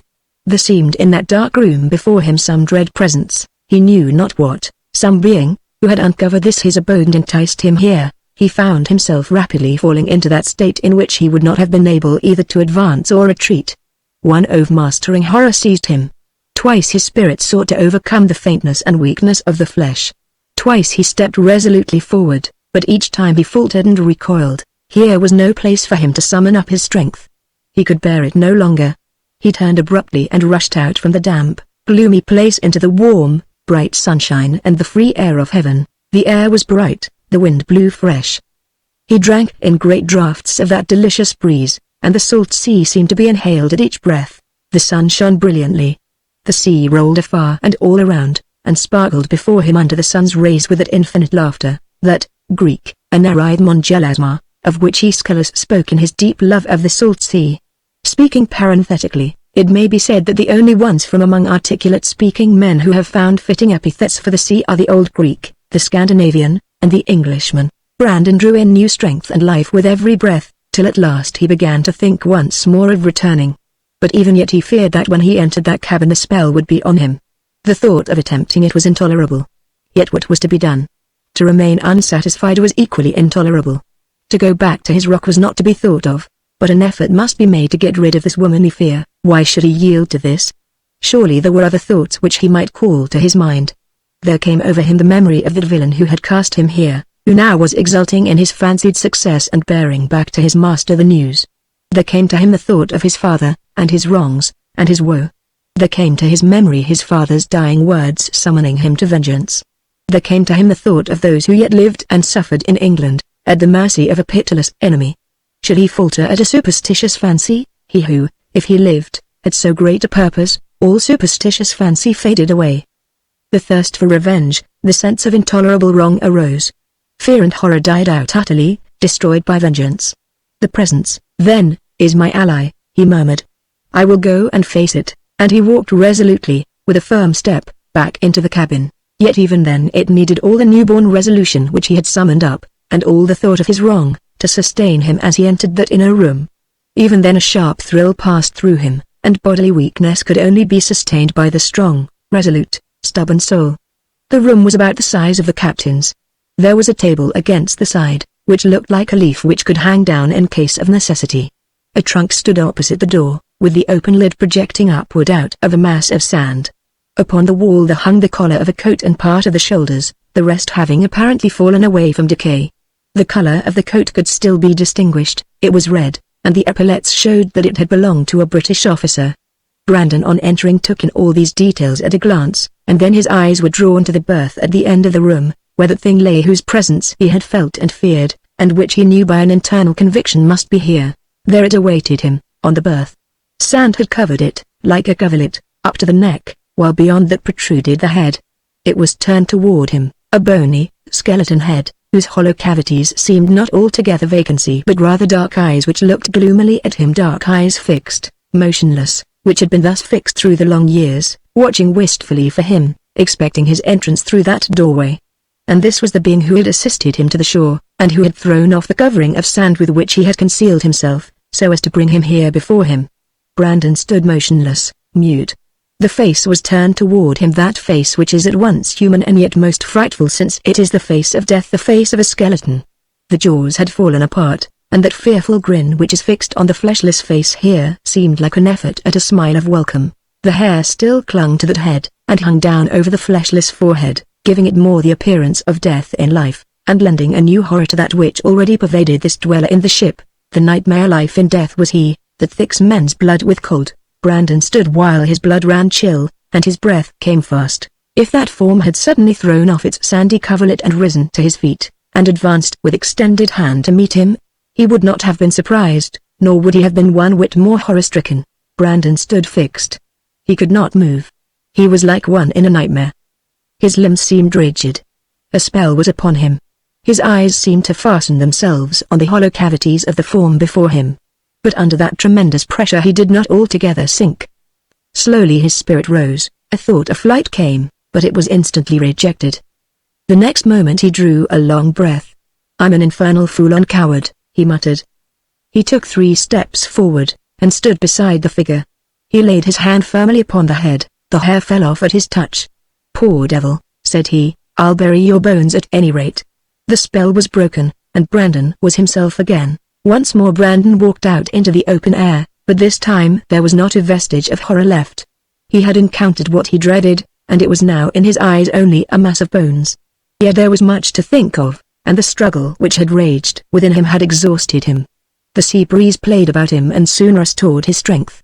What next to do was the question, and after some deliberation he decided at once to remove the skeleton and bury it. A flat board which had served as a shelf supplied him with an easy way of turning up the sand.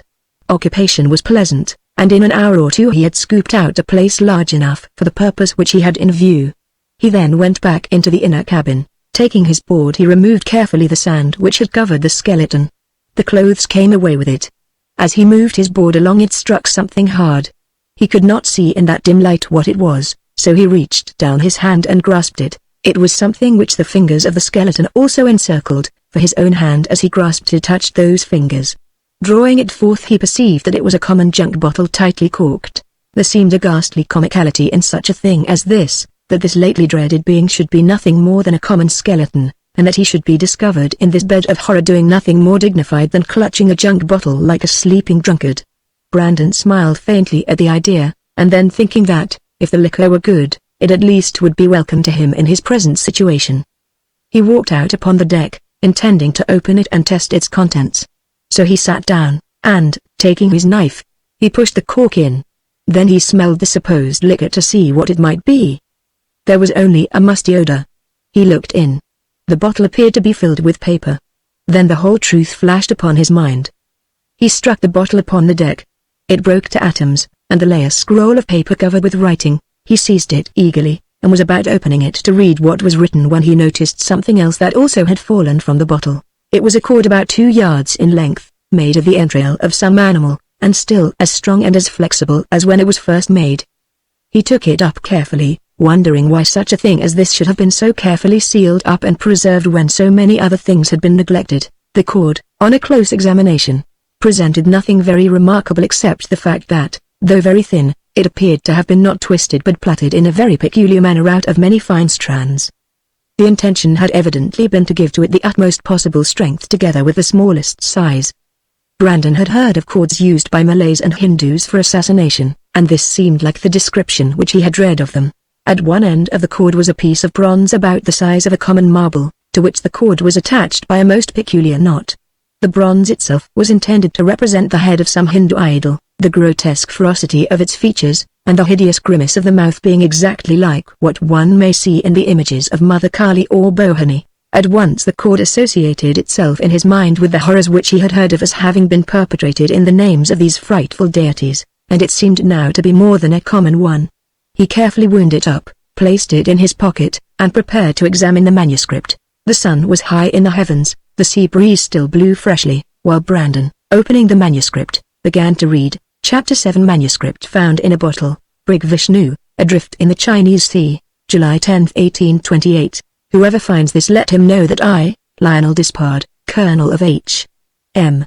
37th Regiment, have been the victim of a foul conspiracy performed against me by the captain and crew of the Brig Vishnu, and especially by my servant, John Potts, expecting at any time to perish, adrift helplessly, at the mercy of winds and waves. I sit down now before I die, to write all the circumstances of this affair.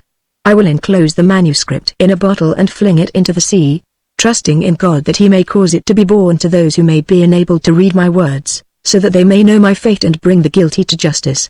Whoever finds this let him, if possible, have it sent to my friend, Ralph Brandon, of Brandon Hall, Devonshire, England, who'll do more than any other man to cause justice to have its due. To further the ends of justice and to satisfy the desires of my friends, I will write an account of the whole case. In the name of God, I declare that John Potts is guilty of my death. He was my servant. I first found him in India under very remarkable circumstances. It was in the year 1826. The government was engaged in an effort to put down bands of assassins by whom the most terrific atrocities had been committed, and I was appointed to conduct the work in the district of Agra.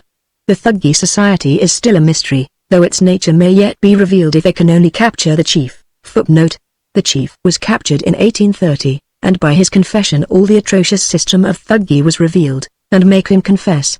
As yet it is not fully known, and though I have heard much which I have reported to the government, yet I am slow to believe that any human beings can actually practice what I have heard. The assassins whom I was pursuing eluded our pursuit with marvelous agility and cunning, but one by one we captured them, and punished them summarily. At last we surrounded a band of thugs, and to our amazement found among them a European and a small boy. At our attack the Hindus made a desperate resistance, and killed themselves rather than fall into our hands, but the European, leading forward the little boy, fell on his knees and implored us to save him. I had heard that an Englishman had joined these wretches, and at first thought that this was the man, so, desirous of capturing him, I ordered my men whenever they found him to spare his life if possible. This man was at once seized and brought before me. He had a piteous story to tell. He said that his name was John Potts, that he belonged to Southampton, and had been in India a year. He had come to Agra to look out for employ as a servant, and had been caught by the thugs. They offered to spare his life if he would join them. According to him they always make this offer. If it had only been himself that was concerned he said that he would have died 100 times rather than have accepted, but his little boy was with him, and to save his life he consented, hoping that somehow or other he might escape. They then received him with some horrible ceremonies, and marked on his arm and on the arm of his son, on the inner part of the right elbow, the name of Bohani in Hindu characters. Potts showed me his arm and that of his son in proof of this. He had been with them, according to his own account, about 3 months, and his life had been one continuous horror. He had picked up enough of their languages to conjecture to some extent the nature of their belief, which, he asserted, would be most important information for the government. The thugs had treated him very kindly, for they looked upon him as one of themselves, and they are all very humane and affectionate to one another. His worst fear had been that they would compel him to do murder, and he would have died, he declared, rather than consent, but, fortunately, he was spared. The reason of this, he said, was because they always do their murder by strangling, since the shedding of blood is not acceptable to their divinity. He could not do this, for it requires great dexterity. Almost all their strangling is done by a thin, strong cord, curiously twisted, about 6 feet in length, with a weight at one end, generally carved so as to represent the face of Bohani. This they throw with a peculiar jerk around the neck of their victim. The weight swings the cord round and round, while the strangler pulls the other end, and death is inevitable. His hands, he said, were coarse and clumsy, unlike the delicate Hindu hands, and so, although they forced him to practice incessantly, he could not learn. He said nothing about the boy, but, from what I saw of that boy afterward, I believe that nature created him especially to be a thug, and have no doubt that he learned then to wield the cord with as much dexterity as the best strangler of them all. His association with them had shown him much of their ordinary habits and some of their beliefs. I gathered from what he said that the basis of the Thuggee society is the worship of Bohani, a frightful demon, whose highest joy is the sight of death or dead bodies. Those who are her disciples must offer up human victims killed without the shedding of blood, and the more he can kill the more of a saint he becomes. The motive for this is never gain, for they rarely plunder, but purely religious zeal. The reward is an immortality of bliss hereafter, which Bohani will secure, a life like that of the Mohammedan paradise, where there are material joys to be possessed forever without satiety. Destruction, which begins as a kind of duty, becomes also at last, and naturally perhaps, an absorbing passion. As the hunter in pursuing his prey is carried away by excitement and the enthusiasm of the chase, or, in hunting the tiger, feels the delight of braving danger and displaying courage, so here that same passion is felt to an extraordinary degree, for it is men that must be pursued and destroyed.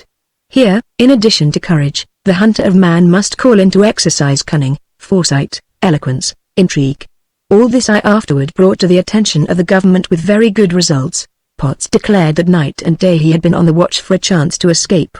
But so infernal was the cunning of these wretches, and so quick their senses, sharpened as they had been by long practice, that success became hopeless. He had fallen into deep dejection, and concluded that his only hope lay in the efforts of the government to put down these assassins. Our appearance had at last saved him. Neither I, nor any of my men, nor any Englishman who heard this story, doubted for an instant the truth of every word. All the newspapers mentioned with delight the fact that an Englishman and his son had been rescued. Pity was felt for that father who, for his son's sake, had consented to dwell amidst scenes of terror, and sympathy for the anguish that he must have endured during that terrific captivity. A thrill of horror passed through all our Anglo-Indian society at the revelation which he made about Thuggee, and so great was the feeling in his favor that a handsome subscription was made up for him by the officers at Agra. For my part, one believed in him most implicitly, and, as I saw him to be unusually clever, I engaged him at once to be my servant. He stayed with me, and every month won more and more of my confidence. He had a good head for business. Matters of considerable delicacy which I entrusted to him were well performed, and at last I thought it the most fortunate circumstance in my Indian life that I had found such a man. After about 3 years he expressed a wish to go to England for the sake of his son. He thought India a bad place for a boy, and wished to try and start in some business in his native land for his son's sake. That boy had always been my detestation, a crafty, stealthy, wily, malicious little demon, who was a perfect thug in his nature, without any religious basis to his thuggeeism. I pitied Potts for being the father of such a son. I could not let the little devil live in my house. His cruelty to animals which he delighted to torture, his thieving propensities, and his infernal deceit, were also intolerable. He was not more than 12, but he was older in iniquity than many a grey-headed villain. To oblige Potts, whom I still trusted implicitly, I wrote to my old friend Ralph Brandon, of Brandon Hall, Devonshire, requesting him to do what he could for so deserving a man. Just about this time an event occurred which has brought me to this. My sweet wife had been ill for 2 years. I had obtained a faithful nurse in the person of a Mrs. Compton, a poor creature, but gentle and affectionate, for whom my dear love's sympathy had been excited. No one could have been more faithful than Mrs. Compton, and I sent my darling to the hill station at Ashurabad in hopes that the cooler air might reinvigorate her. She died. It is only a month or 2 since that frightful blow fell and crushed me. To think of it overwhelms me. To write of it is impossible. I could think of nothing but to fly from my unendurable grief. I wished to get away from India anywhere. Before the blow crushed me, I hoped that I might carry my darling to the Cape of Good Hope, and therefore I remitted there a large sum, but after she left me I cared not where I went, and finding that a vessel was going to Manila I decided to go there. It was Potts who found out this. I now know that he engaged the vessel, put the crew on board, who were all creatures of his own, and took the route to Manila for the sake of carrying out his designs on me. To give everything a fair appearance, the vessel was laden with stores and things of that sort, for which there was a demand at Manila. It was with the most perfect indifference that I embarked. I cared not where I went, and hoped that the novelty of the sea voyage might benefit me. The captain was an Italian named Sigol, a low-browed, evil-faced villain. The mate was named Clark. There were 3 Lascars, who formed the small crew. Potts came with me, and also an old servant of mine, a Malay, whose life I had saved years before. His name was Urukau. It struck me that the crew was a small one, but I thought the captain knew his business better than I, and so I gave myself no concern. After we embarked, Potts's manner changed very greatly. I remember this now, though I did not notice it at the time, for I was almost in a kind of stupor. He was particularly insolent to Urukau. I remember once thinking indifferently that Potts would have to be reprimanded, or kicked, or something of that sort, but was not capable of any action. Urukau had for years slept in front of my door when at home, and, when traveling, in the same room. He always waked at the slightest noise. He regarded his life as mine, and thought that he was bound to watch over me till I died. Although this was often inconvenient, yet it would have broken the affectionate fellow's heart if I had forbidden it, so it went on. Potts made an effort to induce him to sleep forward among the Lascars, but though Urukau had borne insolence from him without a murmur, this proposal made his eyes kindle with a menacing fire which silenced the other interfere. The passage was a quick one, and at last we were only a few days' sail from Manila. Now our quiet came to an end. One night I was awakened by a tremendous struggle in my cabin. Starting up, I saw in the gloom 2 figures struggling desperately. It was impossible to see who they were. I sprang from the berth and felt for my pistols. They were gone. What the devil is this? I roared fiercely. No answer came, but the next moment there was a tremendous fall, and one of the men clung to the other, whom he held downward. I sprang from my berth. There were low voices out in the cabin. "You can't," said one voice, which I recognized as Clark's. "He has his pistols." "He hasn't," said the voice of Sigol. "Potts took them away." "He's unarmed." "Who are you?" I cried, grasping the man who was holding the other down. "Urukau," said he. "Get your pistols or you're lost." "What the devil is the matter?" I cried, angrily, for I had not even yet a suspicion. "Feel around your neck," said he. Hastily I put my hand up. A thrill of terror passed through me. It was the thuggy cord. "Who is this?" I cried, grasping the man who had fallen. "Potts," cried Urukau. "Your pistols are under your berth. Quick! Potts tried to strangle you. There's a plot. The Lascars are thugs. I saw the mark on their arms, the name of Bohani in Hindu letters. All the truth now seemed to flash across me. I leapt back to the berth to look under it for my pistols. As I stooped there was a rush behind me. "Help! Clark! Quick!" cried the voice of Potts. "This devil's strangling me." At this a tumult arose round the 2 men. Urukau was dragged off. Potts rose to his feet. At that moment I found my pistols. I could not distinguish persons, but I ran the risk and fired. A sharp cry followed. "Somebody was wounded." "Damn him!" cried Potts. "He's got the pistols." The next moment they had all rushed out, dragging Urukau with them. The door was drawn to violently with a bang and fastened on the outside. They had captured the only man who could help me, and I was a prisoner at the mercy of these miscreants. All the remainder of the night and until the following morning I heard noises and trampling to and fro, but had no idea whatever of what was going on. I felt indignation at the treachery of Potts, who, I now perceived, had deceived me all along, but had no fear whatever of anything that might happen. Death was rather grateful than otherwise. Still I determined to sell my life as dearly as possible, and, loading my pistol once more, I waited for them to come. The only anxiety which I felt was about my poor faithful Malay. But time passed, and at last all was still. There was no sound either of voices or of footsteps. I waited for what seemed hours in impatience, until finally I could endure it no longer. I was not going to die like a dog, but determined at all hazards to go out armed, face them, and meet my doom at once. A few vigorous kicks at the door broke it open and I walked out. There was no one in the cabin. I went out on deck. There was no one there. I saw it all. I was deserted. The brig had settled down so low in the water that the sea was up to her gunwales. I looked out over the ocean to see if I could perceive any trace of them, Potts and the rest. I saw nothing. They must have left long before. A faint smoke in the hatchway attracted my attention. Looking there, I perceived that it had been burned away. The villains had evidently tried to scuttle the brig, and then, to make doubly sure, had kindled a fire on the cargo, thinking that the wooden materials of which it was composed would kindle readily. But the water had rushed in too rapidly for the flames to spread. Nevertheless, the water was not able to do its work, for the wood cargo kept the brig afloat. She was waterlogged but still floating. The masts and shrouds were all cut away. The vessel was now little better than a raft, and was drifting at the mercy of the ocean currents.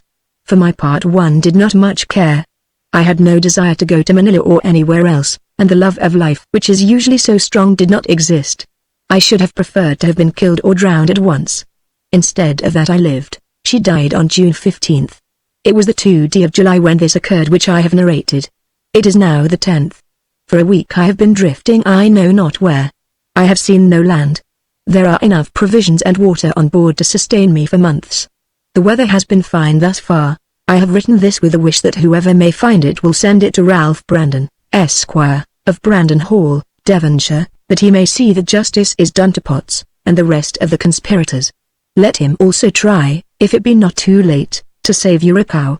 If this fall into the hands of anyone going to England, let it be delivered to him as above, but if the finder be going to India, let him place it in the hands of the Governor-General. If to China or any other place, let him give it to the authorities, enjoining them, however, after using it, to send it to Ralph Brandon as above. It will be seen by this that John Potts was in connection with the thugs, probably for the sake of plundering those whom they murdered, that he conspired against me and tried to kill me, and that he has wrought my death, for I expect to die. An examination of my desk shows that he has taken papers and bank bills to the amount of £4,000 with him. It was this, no doubt, that induced him to make this attempt against me. I desire also hereby to appoint Henry Thornton, Sen, Esquire, of Holby Pembroke, solicitor, my executor and the guardian of my son Courtney, to whom I bequeath a father's blessing and all that I possess. Let him try to secure my money in Cape Town for my boy, and, if possible, to regain for him the £4,000 which Potts has carried off. Along with this manuscript I also enclose the strangling cord. May God have mercy upon my soul. Amen. Lionel Dispard, July 28. Since I wrote this there has been a series of tremendous storms. The weather has cleared up again. I have seen no land and no ship. July 31st. Land today visible at a great distance on the south. I know not what land it may be. I cannot tell in what direction I am drifting. August 2nd. Land visible toward the southwest. It seems like the summit of a range of mountains, and is probably 50 miles distant. August 5th. A sail appeared on the horizon. It was too distant to perceive me. It passed out of sight. August 10th. A series of severe gales. The sea always rolls over the brig in these storms, and sometimes seems about to carry her down. August 20th. Storms and calms alternating. When will this end? August 25th. Land again toward the west. It seems as though I may be drifting among the islands of the Indian archipelago. September 2nd. I have been sick for a week. Unfortunately I am beginning to recover again. A faint blue streak in the north seems like land. September 10th. Open water. September 23rd. A series of storms. How the brig can stand it I cannot see.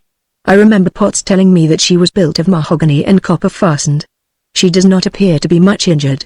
I am exceedingly weak from want and exposure. It is with difficulty that I can move about. October 2nd. 3 months adrift.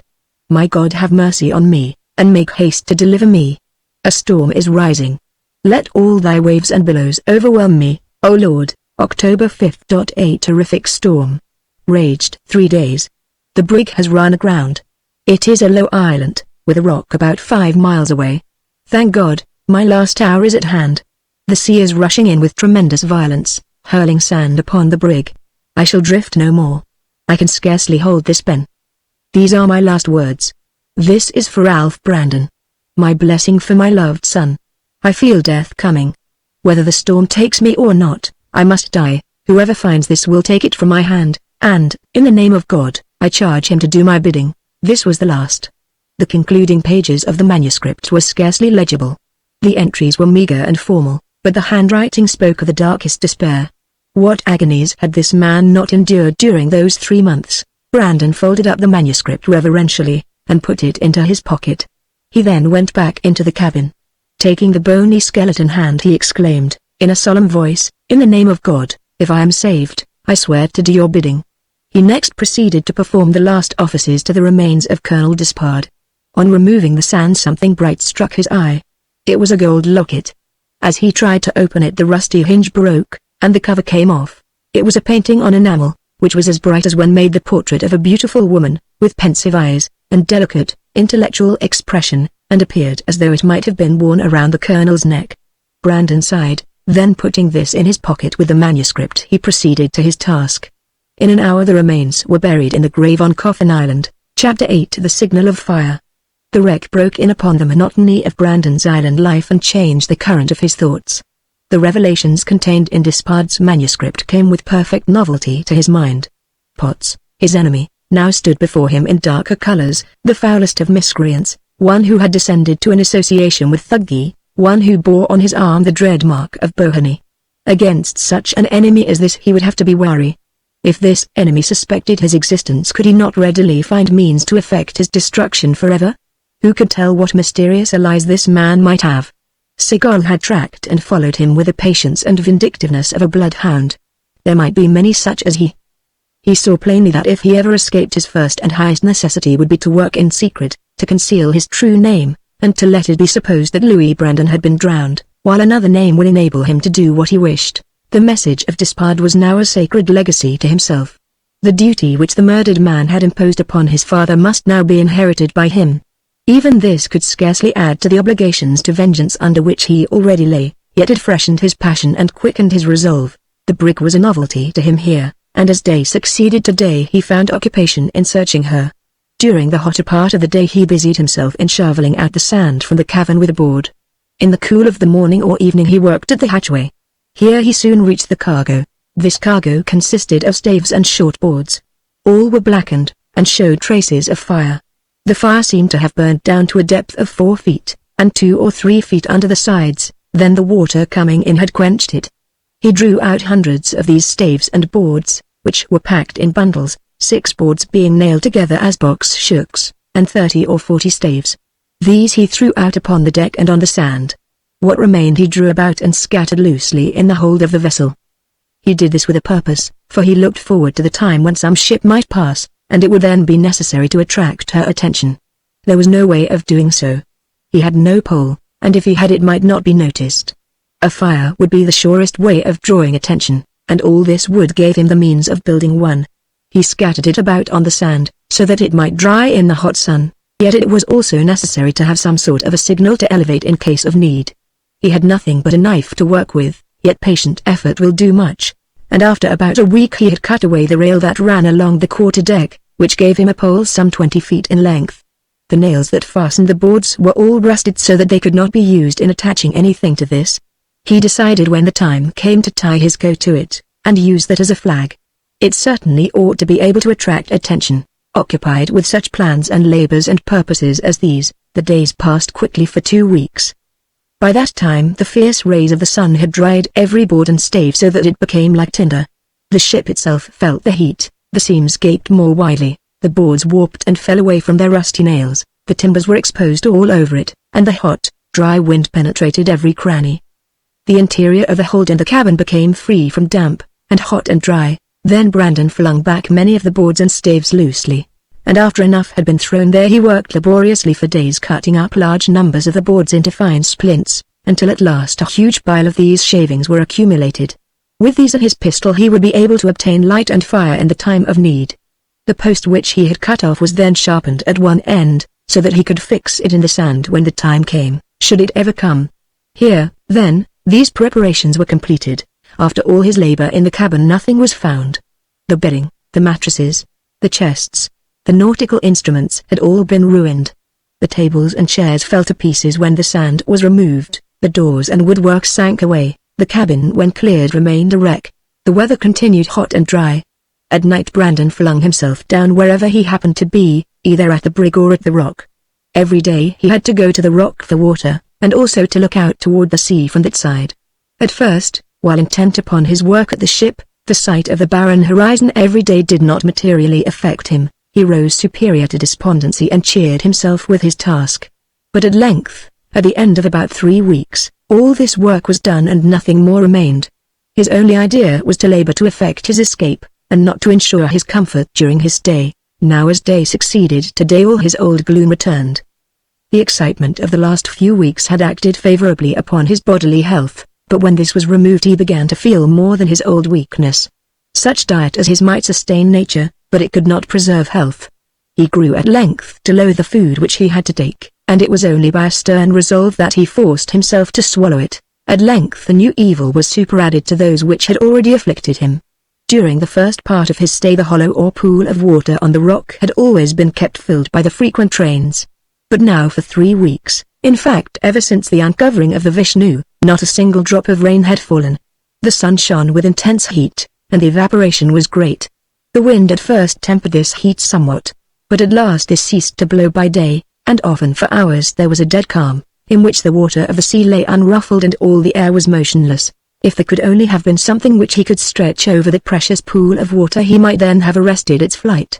But he had nothing, and could contrive nothing. Every day saw a perceptible decrease in its volume, and at last it went down so low that he thought he could count the number of days that were left him to live. But his despair could not stay the operation of the laws of nature, and he watched the decrease of that water as one watches the failing breath of a dying child. Many weeks passed, and the water of the pool still diminished. At last it had sunk so low that Brandon could not hope to live more than another week unless rain came, and that now he could scarcely expect. The lookout became more hopeless, and at length his thoughts, instead of turning toward escape, were occupied with deliberating whether he would probably die of starvation or simple physical exhaustion.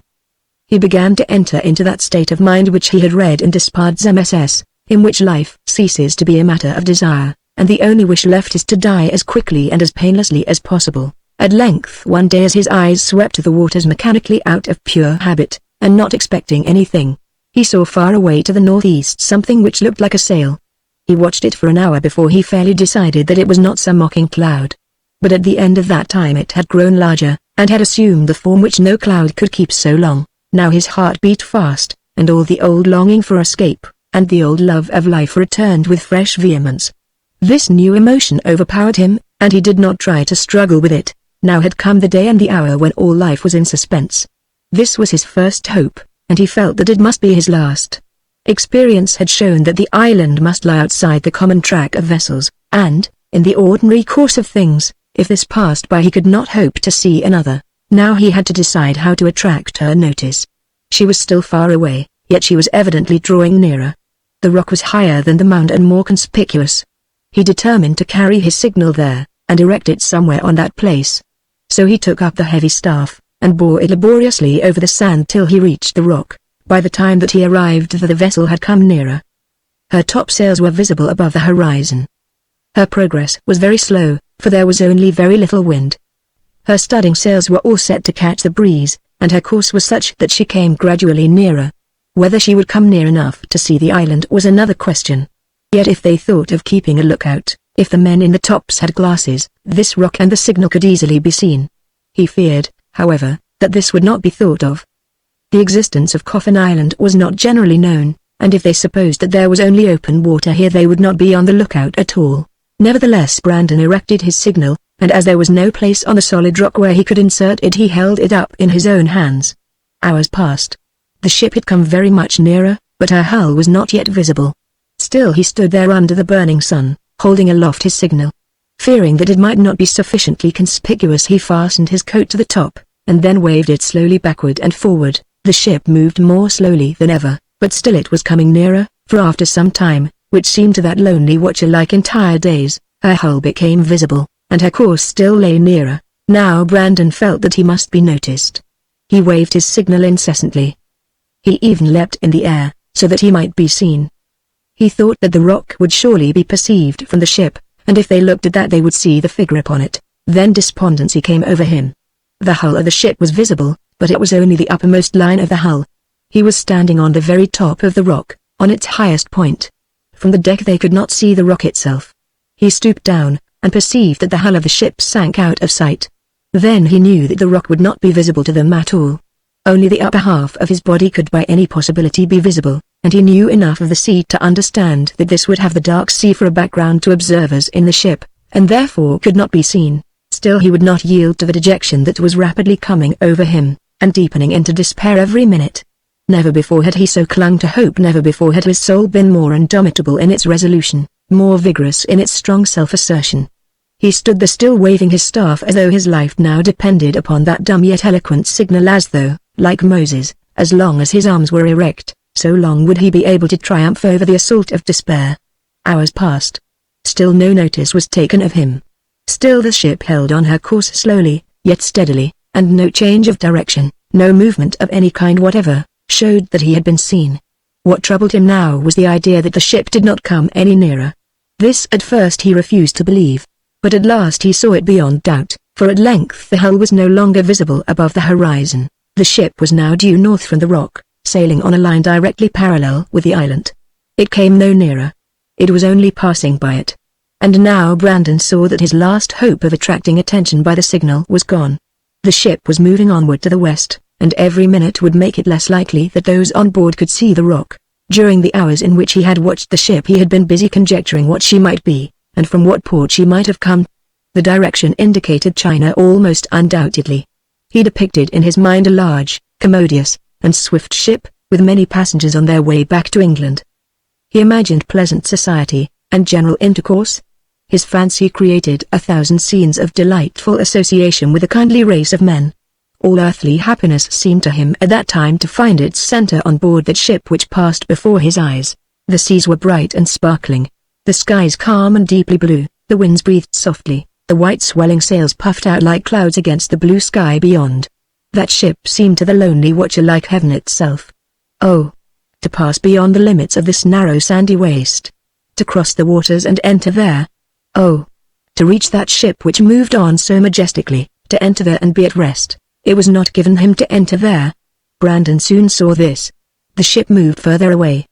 Already the sun was sinking, and the sudden night of the tropics was coming swiftly on. There was no longer any hope. He flung the staff down till it broke asunder on the hard rock, and stood for a few moments looking out at sea in mute despair. Yet could he have known what was shortly to be the fate of that ship shortly, only in a few days he would not have despaired, he would have rejoiced, since if death were to be his lot it were better to die where he was than to be rescued and gain the sweet hope of life afresh, and then have that hope extinguished in blood. But Brandon did not remain long in idleness. There was yet one resource, one which he had already thought of through that long day, but hesitated to try, since he would have to forsake his signal station, and to remain there with his staff seemed to him then the only purpose of his life. Now since the signal staff had failed, he had broken it, as some magician might break the wand which had failed to work its appropriate spell, and other things were before him. He took his coat and descended from the rock to make a last effort for life. He walked back through the gathering gloom toward the wreck. He did not run, nor did he in any way exhibit any excitement whatever. He walked with a firm step over the sand, neither hastening on nor lagging back, but advancing calmly. Before he had gone halfway it was dark. The sun had gone down in a sea of fire, and the western sky, after flaming for a time, had sunk into darkness. There was no moon. The stars shone dimly from behind a kind of haze that overspread the sky. The wind came up more freshly from the east, and Brandon knew that this wind would carry the ship which he wished to attract further and further away. That ship had now died out in the dark of the ebon sea. The chances that he could catch its notice were all against him, yet he never faltered. He had come to a fixed resolution, which was at all hazards to kindle his signal fire, whatever the chances against him might be.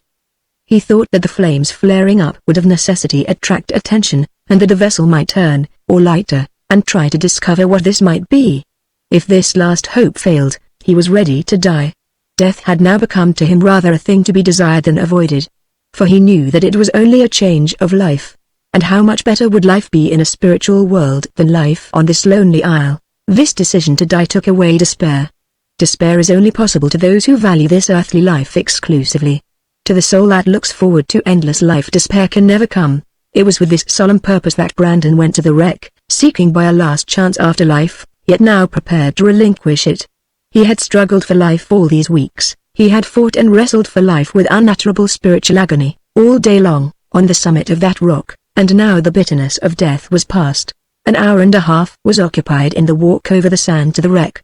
Fresh waves of dark had come over all things, and now, though there were no clouds, yet the gloom was intense, and faint points of light in the sky above showed where the stars might be.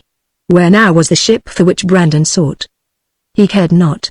He was going to kindle his signal fire. The wind was blowing freshly by the time that he reached the place. Such a wind had not blown for weeks. It would take the ship away farther. What mattered it? He would seize his last chance, if it were only to put that last chance away forever, and thus make an end of suspense. All his preparations had long since been made. The dry wood lay loosely thrown about the hold. The pile of shavings and fine thread like splinters was there awaiting him. He had only to apply the fire. He took his linen handkerchief and tore it up into fine threads. These he tore apart again and rubbed in his hand till they were almost as loose as lint. He then took these loose fibers, and descending into the hold, put them underneath the pile which he had prepared. Then he took his pistol, and holding it close to the lint fired it. The explosion rang out with startling force in the narrow hull of the ship. The lint received the fire and glowed with the sparks into spots of red heat. Brandon blew with his breath, and the wind streaming down lent its assistance. In a few moments the work was done. It blazed, but scarcely had the first flame appeared than a puff of wind came down and extinguished it. The sparks, however, were there yet. It was as though the fickle wind were tantalizing him, at one time helping, at another baffling him. Once more Brandon blew. Once more the blaze arose. Brandon flung his coat skirts in front of it till it might gather strength. The blaze ran rapidly through the fine splints, it extended itself toward the shavings, it threw its arms upward to the larger sticks. The dry wood kindled. A million sparks flew out as it cracked under the assault of the devouring fire. The flame spread itself out to a larger volume, it widened, expanded, and clasped the kindling all around in its fervid embrace. The flame had been baffled at first, but now, as if to assert its own supremacy, it rushed out in all directions with something that seemed almost like exultation. That flame had once been conquered by the waters in this very ship. The wood had saved the ship from the waters. It was as though the wood had once invited the fire to union, but the water had stepped in and prevented the union by force, as through the wood, resenting the interference, had baffled the assaults of the water, and saved itself intact through the long years for the embrace of its first love. Now the fire sought the wood once more after so many years, and in ardor unspeakable embraced its bride. Such fantastic notions passed through Brandon's fancy as he looked at the triumph of the flame. But he could not stay there long, and as he had not made up his mind to give himself to the flames, he clambered up quickly out of the hatchway and stood upon the sand without. The smoke was pouring through the hatchway, the black voluminous folds being rendered visible by the glow of the flames beneath, which now had gained the ascendancy, and set all the winds at defiance. Indeed it was so now that whatever wind came only assisted the flames, and Brandon, as he looked on, amused himself with the thought that the wind was like the world of man, which, when anyone is first struggling, has a tendency to crush him, but when he has once gained a foothold exerts all its efforts to help him along.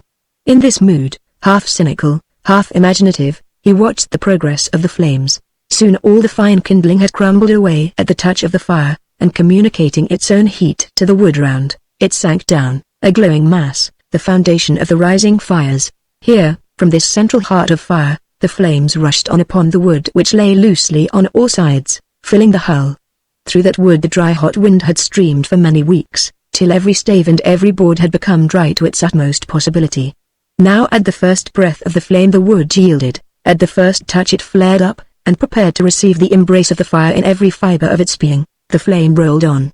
It threw its long arms through the million interstices of the loose piles of wood, it penetrated everywhere with its subtle, far-reaching power, till within the ship the glow broadened and widened, the central heart of fire enlarged its borders, and the floods of flame that flowed from it rushed with consuming fury through the whole body of the ship. Glowing with bright luster, increasing in that brightness every moment, leaping up as it consumed and flashing vividly as it leapt up. 1,000 tongues of flame streamed upward through the crannies of the gaping deck, and between the wide orifices of the planks and timbers the dazzling flames gleamed. 1,000 resistless arms seemed extended forward to grasp the fabric now completely at its mercy, and the hot breath of the fire shriveled up all in its path before yet its hands were laid upon it. And fast and furious, with eager advance, the flames rushed on devouring everything.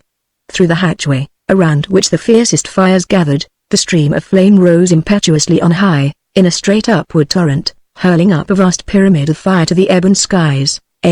Greek, Flogos Migan Pogona, which, like that which once illumined the Slavonic Strait with the signal fire first caught from burning Troy, here threw its radiance far over the deep. While the lighter wood lasted, the flame was in the ascendant, and nobly it did its work. Whatever could be done by bright radiance and far-penetrating luster was done here.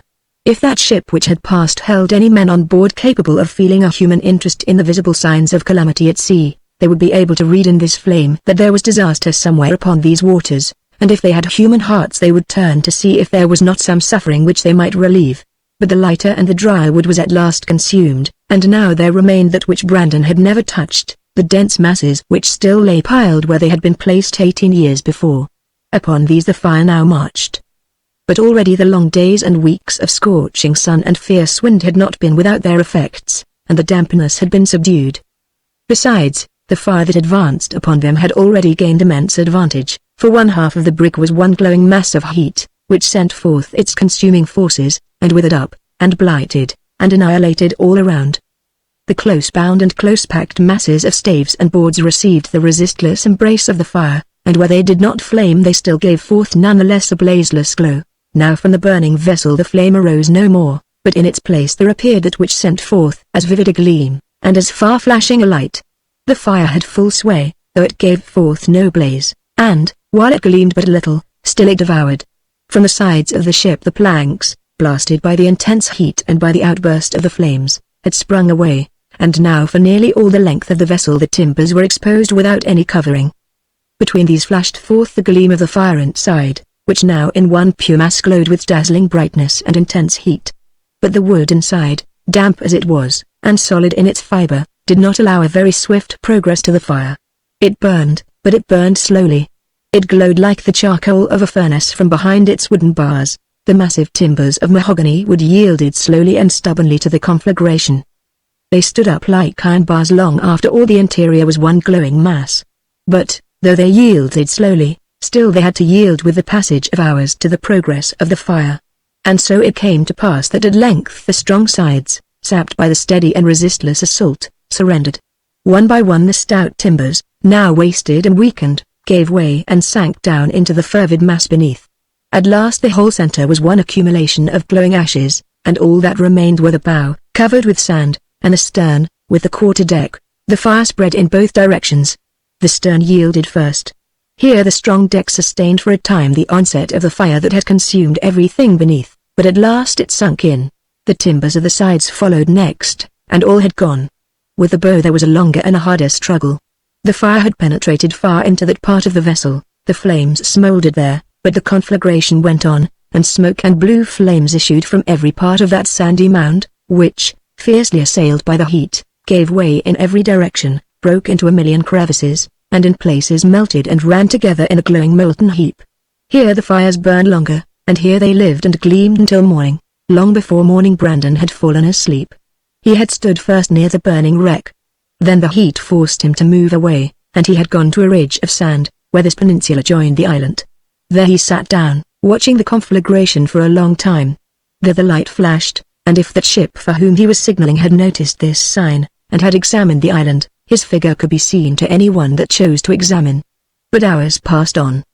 He strained his eyes through the gloom in the direction in which the ship had vanished to see if there were any sign there. None appeared. The progress of the fire was slow.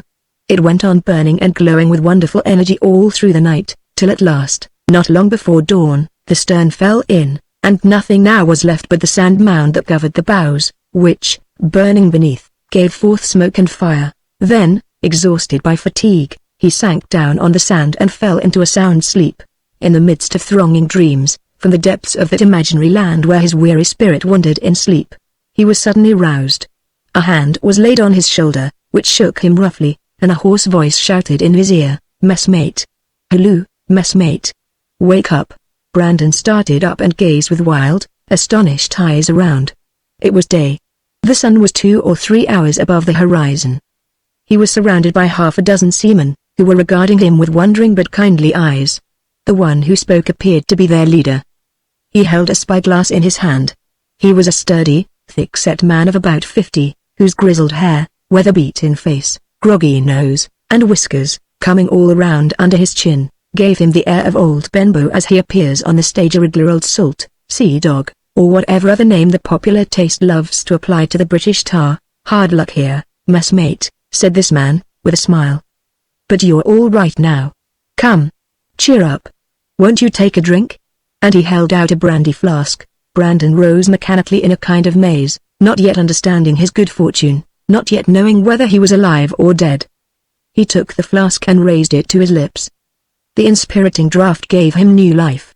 He looked earnestly at the captain as he handed it back, and then seized both his hands. "God Almighty bless you for this, noble friend, whoever you are. But how and when did you get here? Who are you? Did you not see my signal on the rock yesterday?" "One question at a time, messmate," said the other, laughingly. "I'm Captain Corby, of the ship Falcon, bound from Sydney to London, and these are some of my men. We saw this light last night about midnight, right on our weather bow, and came up to see what it was. We found shoal water, and kept off till morning. There's the Falcon, sir." The captain waved his hand proudly to where a large, handsome ship lay, about 7 miles away to the south, on your bow. "Did you see the fire ahead of you?" asked Brandon, who now began to comprehend the situation. "Yes." "Then you didn't pass me toward the north yesterday?" "No, never was near this place before this morning. It must have been some other ship, then," said Brandon, musingly. "But how did you get here, and how long have you been here?" Brandon had long since decided on the part he was to play. His story was all ready. "My name is Edward Wheeler. I came out supercargo in the brig Argo, with a cargo of hogshead staves and box shooks from London to Manila. On the 16th of September last we encountered a tremendous storm and struck on this sandbank. It is not down on any of the charts. The vessel stuck hard and fast, and the sea made a clean breach over us. The captain and crew put out the boat, and tried to get away, but were swamped and drowned. I stayed by the wreck till morning. The vessel stood the storm well, for she had a solid cargo, was strongly built, and the sand formed rapidly all about her. The storm lasted for several days, and by the end of that time a shoal had formed. Several storms have occurred since, and have heaped the sand all over her. I have lived here ever since in great misery. Yesterday a vessel passed, and I put up a signal on the rock over there, which she did not notice. In despair I set fire to the brig, which was loaded with wood and burned easily. I watched till morning, and then fell asleep. You found me so. That's all I have to say." On hearing this story nothing could exceed the kindness and sympathy of these honest-hearted seamen. The captain insisted on his taking another drink, apologized for having to carry him back to England, and finally hurried him off to the boat. Before 2 hours Brandon stood on the deck of the Falcon. Chapter 9 The Malay Pirate. 2 days had passed since Brandon's rescue. The light wind which had brought up the Falcon soon died out, and before the island had been left far behind a calm succeeded, and there was nothing left but to drift. A calm in other seas is stillness, here on the Indian Ocean it is stagnation. The calmness is like Egyptian darkness. It may be felt. The stagnation of the waters seems deep enough to destroy all life there. The air is thick, oppressive, feverish, there is not a breath or a murmur of wind, even the swell of ocean, which is never-ending, here approaches as near as possible to an end.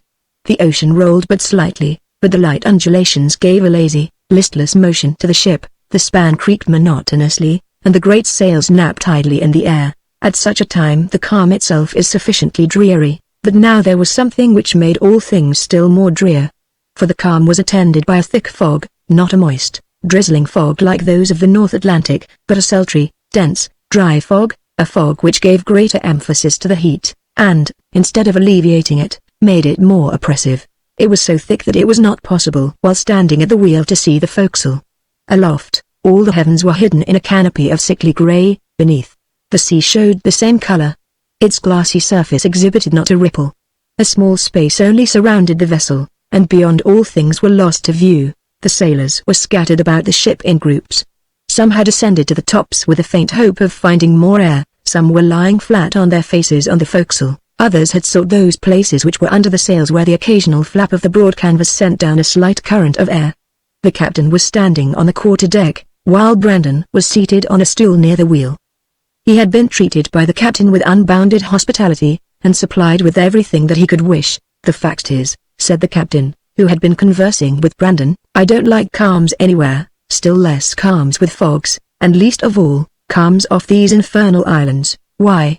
because to the northward is the Strait of Sunda, and the Malay pirates are always cruising about, often as far as this. Did you ever happen to hear of Zangori? Yes, well, all I can say is, if you hadn't been wrecked, you'd have probably had your throat cut by the devil. Can't anybody catch him? They don't catch him at any rate. Whether they can or not is another question. Have you arms? Yes. I've got enough to give Zangori a pleasant reception than he usually gets from a merchant ship, and my lads are the boys that can use them. I wonder what has become of that other ship that passed me on the island, said Brandon, after a pause. She can't be very far away from us, replied the captain, and we may come up with her before we get to the Cape. A silence followed. Suddenly the captain's attention was arrested by something. He raised his hand to his ear and listened very attentively. Do you hear that? He asked, quickly. Brandon arose and walked to where the captain was. Then both listened. And over the sea there came unmistakable sounds. The regular movement of oars out on the Indian Ocean. Yet the sound was unmistakable. It must be some poor devils that have escaped from shipwreck, said the captain, half to himself. Well, fire a gun. No, said the captain, cautiously, after a pause. It may be somebody else. Wait a bit. So they waited a little while. Suddenly there came a cry of human voices, a volley of guns. Shrieks, yells of defiance, shouts of triumph, howls of rage or of pain, all softened by the distance, and all in their unison sounding appallingly as they were borne through the gloom of the fog. Instantly every man in the ship bounded to his feet. They had not heard the first sounds, but these they heard, and in that superstition which is natural to the sailor, each man's first thought was that the noises came from the sky, and so each looked with a stupefied countenance at his neighbor, but the captain did not share the common feeling. I knew it, he cried. I expected it, and blow my old eyes out if I don't catch him this time. What? Cried Brandon, but the captain did not hear. Instantly his whole demeanor was changed. He sprang to the companionway. He spoke but one word, not in a loud voice, but in tones so stern, so startling, that every man in the ship heard the word. Zangori. All knew what it meant. It meant that the most bloodthirsty pirate of these eastern seas was attacking some ship behind that veil of fog. And what ship? This was the thought that came to Brandon. Could it by any possibility be the one which passed by him when he strove so earnestly to gain her attention? Out with the longboat. Load the carronade. Man the boat. Hurry up, lads, for God's sake. And the captain dashed down into the cabin. In an instant he was back again, buckling on a belt with a couple of pistols in it, and calling to his men, don't shout, don't cheer, but hurry, for God's sake. And the men rushed about, some collecting arms, others laboring at the boat. The Falcon was well supplied with arms, as the captain had said. 3 guns, any quantity of smaller arms, and a long tom, formed her armament, while the longboat had a carronade in her bows. Thanks to the snug and orderly arrangement of the ship, everything was soon ready. The longboat was out and afloat. All the seamen except 4 were on board, and the captain went down last. Now, pull away, lads, he cried, no talking, and he took the tiller ropes. As he seated himself he looked toward the bows, and his eyes encountered the calm face of Brandon. What? You here? He cried, with unmistakable delight. Brandon's reply consisted simply in drawing a revolver from his pocket. You're a brick, said the captain. Not another word was spoken. The captain steered the boat toward the direction from which the sounds came. These grew louder every moment, more menacing, and more terrible. The sailors put all their strength to the oars, and drove the great boat through the water. To their impatience it seemed as though they would never get there. Yet the place which they desired to reach was not far away. The sounds were now very near, and at length, as they drove onward, the tall sides of a ship burst on their sight through the gloom. By its side was a boat of the kind that is used by the Malays. On board the ship a large number of savage figures were rushing about in mad ferocity. In a moment the boat was seen. A shout rose from the Malays. A score of them clambered swiftly down the ship's side to their boat, and a panic seemed to seize all the rest, who stood looking around irresolutely for some way of escape. The boatswain was in the bows of the longboat, and as the Malays crowded into their craft he took aim with the carronade and fired. The explosion thundered through the air. A terrific shriek followed. The next instant the Malay boat, filled with writhing dusky figures, went down beneath the waters. The longboat immediately after touched the side of the ship. Brandon grasped a rope with his left hand, and, holding his revolver in his right, leapt upward. A Malay with uplifted knife struck at him. Bang! Went the revolver and the Malay fell dead. The next instant Brandon was on board, followed by all the sailors who sprang upward and clambered into the vessel before the Malays could rally from the first shock of surprise. But the panic was arrested by a man who bounded upon deck through the hatchway. Roused by the noise of the gun, he had hurried up and reached the deck just as the sailors arrived. In fierce, stern words he shouted to his men, and the Malays gathered new courage from his words. There were about 50 of these, and not more than 30 English sailors, but the former had carelessly dropped their arms about, and most of their pieces were unloaded. The latter, therefore, had it all their own way. The first thing that they did was to pour a volley into the crowd of Malays, as they stood trying to face their new enemy. The next moment the sailors rushed upon them, some with cutlasses, some with pistols, and some with clubbed muskets. The Malays resisted desperately. Some fought with their creeses, others snatched up muskets and used them vigorously, others, unarmed, flung themselves upon their assailants, biting and tearing like wild beasts. In the midst of the scene stood the chief, wielding a clubbed musket. He was a man of short stature, broad chest, and great muscular power. 3 or 4 of the sailors had already been knocked down beneath his blows. "Down with him," yelled the captain. "It's Zangari." A venomous smile passed over the dark face of the Malay. Then he shouted to his men, and in an instant they rushed to the quarter-deck and took up a position there. A few of them obtained some more muskets that lay about. The captain shouted to his men, who were pursuing the Malays, to load once more. They did so, poured in a volley, and then rushed to the quarter-deck. Now a fiercer fight took place. The captain with his pistol shot one man dead. The next instant he was knocked down. The boatswain was grappled by 2 powerful men. The rest of the sailors were driving all before them. Meanwhile Brandon had been in the very center of the fight. With his revolver in his left hand he held a cutlass in his right, and every blow that he gave told. He had sought all through the struggle to reach the spot where Zangari stood, but had hitherto been unsuccessful. At the retreat which the Malays made he hastily loaded 3 of the chambers of his revolver, which he had emptied into the hearts of 3 Malays, and sprang upon the quarter-deck first. The man who struck down the captain fell dead from Brandon's pistol, just as he stooped to plunge his knife into the heart of the prostrate man. Another shot sent over one of the boatswain's assailants, and the other assailant was kicked up into the air and overboard by the boatswain himself. After this Brandon had no more trouble to get at Zangari, for the Malay chief with a howl of fury called on his men, and sprang at him. 2 quick flashes, 2 sharp reports, and down went 2 of them. Zangari grasped Brandon's hand, and raised his knife. The next instant Brandon had shifted his pistol to his other hand. He fired. Zangari's arm fell by his side, broken, and the knife rang on the ship's deck. Brandon bounded at his throat. He wound his arms around him, and with a tremendous jerk hurled Zangari to the deck, and held him there. A cry of terror and dismay arose from the Malays as they saw their chief fall. The sailors shouted. There was no further fighting. Some of the pirates were killed, others leapt overboard and tried to swim away. The sailors, in their fury, shot at these wretches as they swam. The cruelty of Zangari had stimulated such a thirst for vengeance that none thought of giving quarter.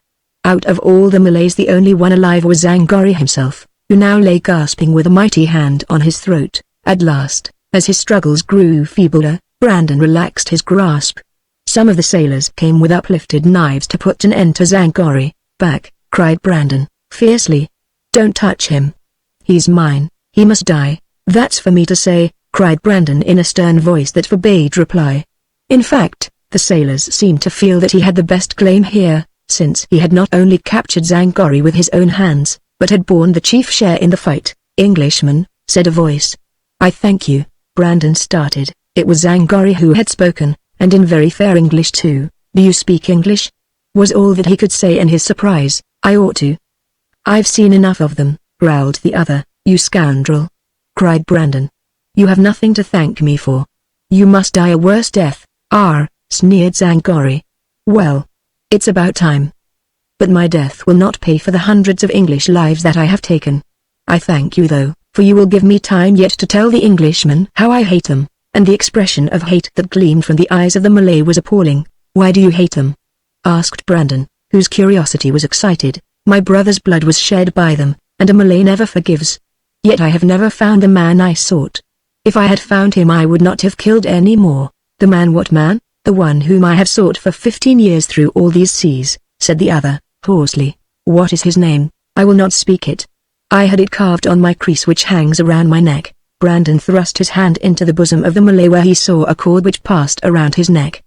He drew forth the creese, and holding it up saw this name cut upon the handle, John Potts. The change that came over the severe, impassive face of Brandon was so extraordinary that even Zangari in his pain and fury saw it. He uttered an exclamation. The brow of Brandon grew as black as night, his nostrils quivered, his eyes seemed to blaze with a terrific luster, and a slight foam spread itself over his quivering lips. But he commanded himself by a violent effort. He looked all around. The sailors were busy with the captain, who still lay senseless. No one observed him. He turned to Zangari. "This shall be mine," said he, and he threw the cord around his own neck, and put the creese under his waistcoat. But the sharp eye of the Malay had been watching him, and as he raised his arm carelessly to put the weapon where he desired, he thoughtlessly loosed his hold. That instant Zangari took advantage of it. By a tremendous effort he disengaged himself and bounded to his feet. The next instant he was at the taffrail. One hasty glance all around showed him all that he wished to see. Another moment and he was beneath the water. Brandon had been taken unawares, and the Malay was in the water before he could think. But he drew his revolver, in which yet remained 2 shots, and, stepping to the taffrail, watched for Zangari to reappear. During the fight a change had come over the scene. The fog had begun to be dissipated and a wider horizon appeared. As Brandon looked he saw 2 vessels upon the smooth surface of the sea. One was the Falcon. The other was a large Malay prahu. On the decks of this last was a crowd of men, perhaps about 50 in number, who stood looking toward the ship where the fight had been. The sweeps were out, and they were preparing to move away. But the escape of Zangari had aroused them, and they were evidently waiting to see the result. That result lay altogether at the disposal of the man with the revolver, who stood at the stern from which Zangari had leapt, and now Zangari's head appeared above the waves, while he took a long breath ere he plunged again. The revolver covered him. In a moment a bullet could have plunged into his brain. But Brandon did not fire. He could not. It was too cold-blooded. True, Zangari was stained with countless crimes, but all his crimes at that moment were forgotten. He did not appear as Zangari the merciless pirate, but simply as a wounded wretch, trying to escape from death. That death Brandon could not deal him. The sailors were still intent upon the captain, whose state was critical, and Brandon alone watched the Malay. Soon he saw those on board the prahu send down a boat and row quickly toward him. They reached him, dragged him on board, and then rowed back. Brandon turned away. As yet no one had been in the cabin. He hurried thither to see if perchance anyone was there who might be saved. He entered the cabin. The first look which he gave disclosed a sight which was enough to chill the blood of the stoutest heart that ever beat. All around the cabin lay human bodies distorted by the agonies of death, twisted and twined in different attitudes, and still lying in the position in which death had found them. One, whose appearance showed him to be the captain, lay grasping the hair of a Malay, with his sword through his enemy's heart, while a knife still remained buried in his own. Another lay with his head cut open, another with his face torn by the explosion of a gun. There were 4 whites here and about 10 Malays, all dead. But the 4th white was a woman, who lay dead in front of a door that led to an inner cabin, and which was now closed. The woman appeared to be about 50 years of age, her venerable grey hair was stained with blood, and her hand clutched the arm of a Malay who lay dead by her side. While Brandon stood looking at this sight he became aware of a movement in a corner of the cabin where there were 5 or 6 bodies heaped together.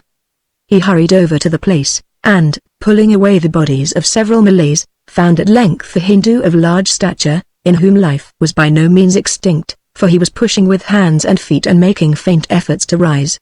He had been wounded in many places, and was now quite unconscious. Brandon dragged away all the bodies, laid him in as easy a posture as possible, and then rushed up to the deck for some water. Returning he dashed it over the Hindu, and bound up 1 or 2 wounds which seemed most dangerous. His care soon brought the Hindu to consciousness. The man opened his eyes, looked upon Brandon first with astonishment, then with speechless gratitude, and clasping his hand moaned faintly, in broken English, "Blessed Allah, Sahib."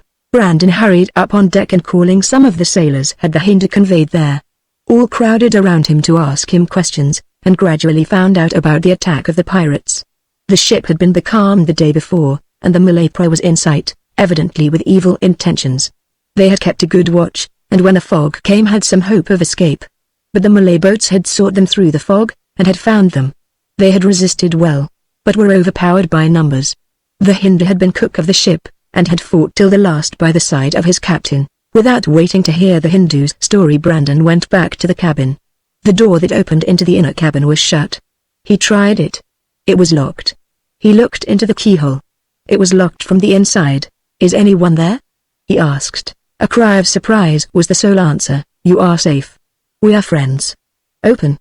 cried Brandon. Then came the sound of light footsteps, the key was turned, the door slided back.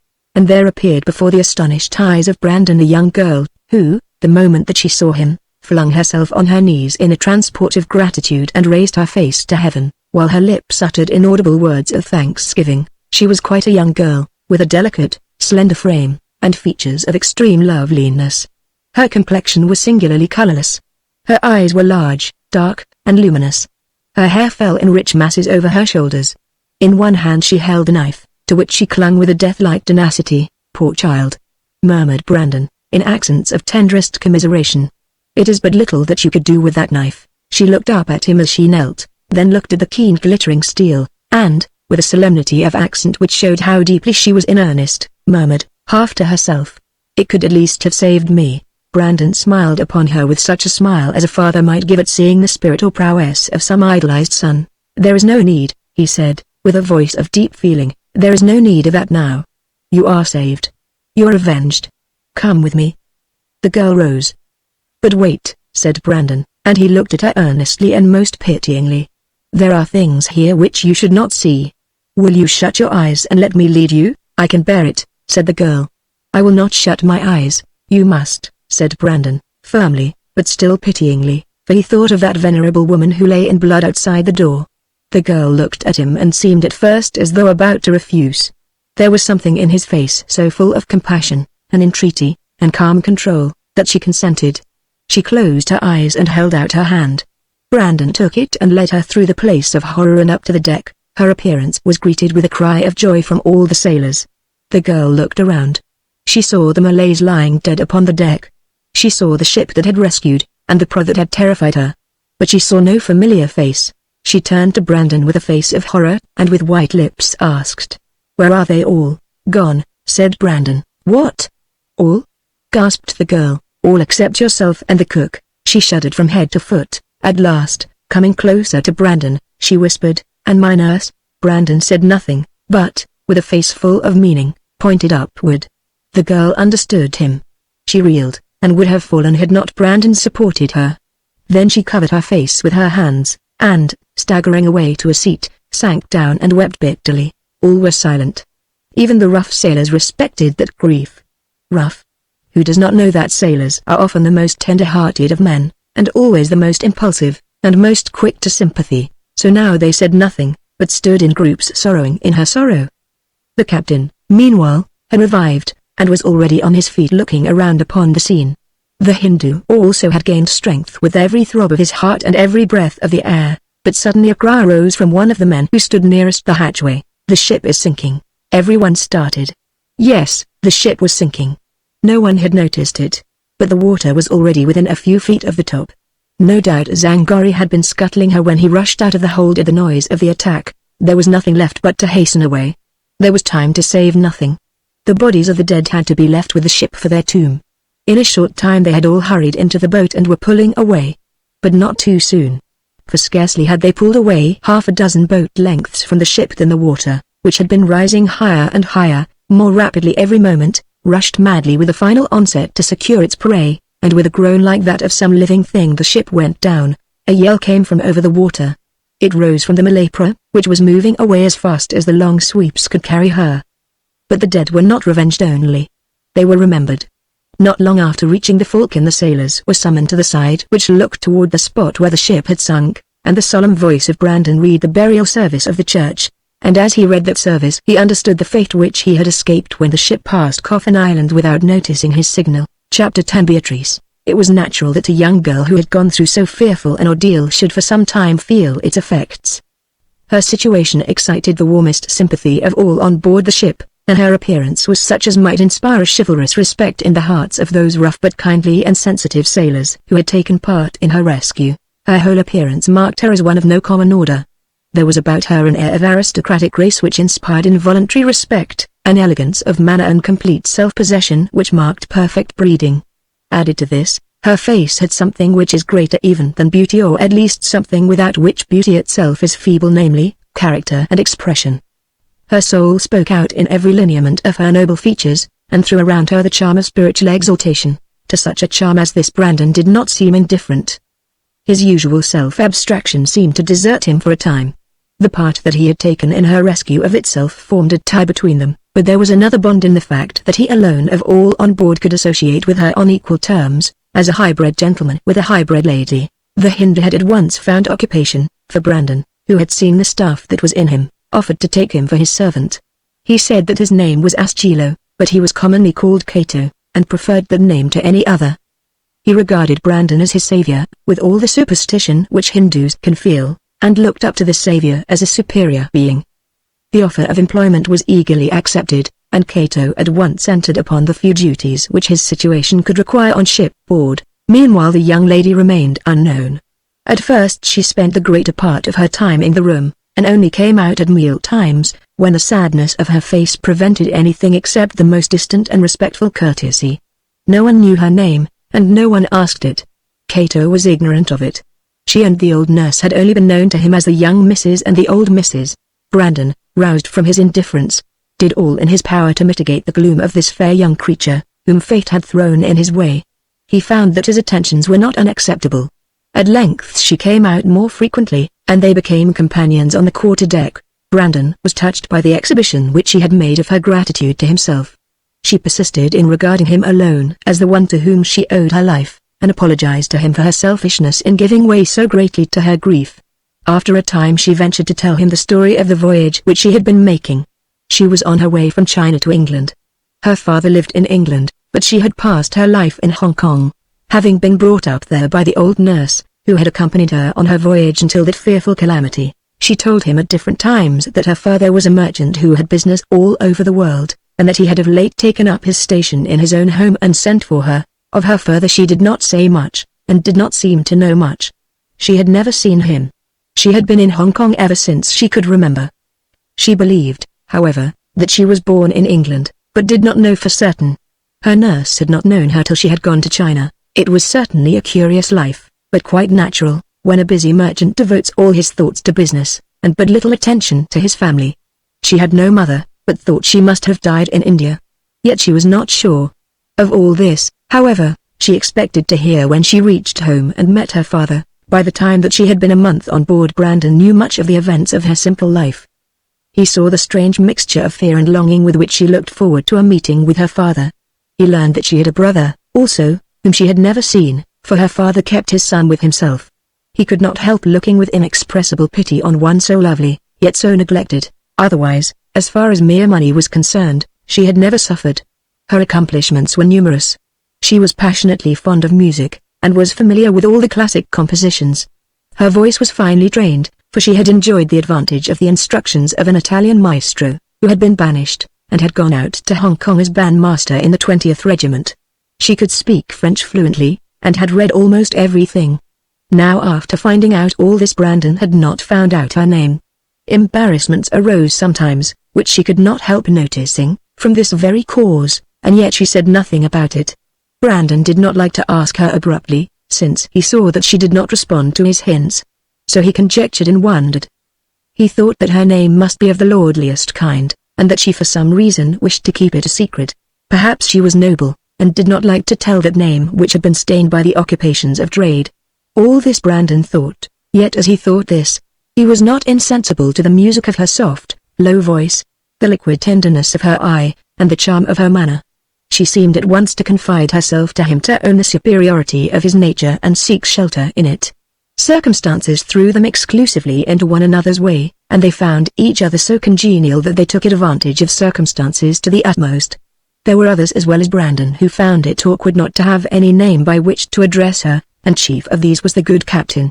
After calling her Mom and Miss indifferently for about a month, he at last determined to ask her directly. So, one day at the dinner table, he said, "I most humbly beg your pardon, Mom, but I do not know your name, and have never had a chance to find it out. If it's no offense, perhaps you would be so good as to tell it." The young lady thus addressed flushed crimson, then looked at Brandon, who was gazing fixedly on his plate, and with visible embarrassment said, very softly, "Beatrice." "Beatrice," said the captain. "Ah. I hope, Miss Trecci, you will pardon me, but I really found it so everlasting confusing." A faint smile crossed the lips of Brandon. But Beatrice did not smile. She looked a little frightened, and then said, "Oh, that is only my Christian name." "Christian name?" said the captain. "How can that be a Christian name? My surname is—" She hesitated, and then, with an effort, pronounced the word Potts. "Potts," said the captain, quickly, and with evident surprise. "Oh well, I hope you will excuse me." But the face of Beatrice turned to an ashen hue as she marked the effect which the mention of that name had produced on Brandon. He had been looking at his plate like one involved in thought. As he heard the name his head fell forward, and he caught at the table to steady himself.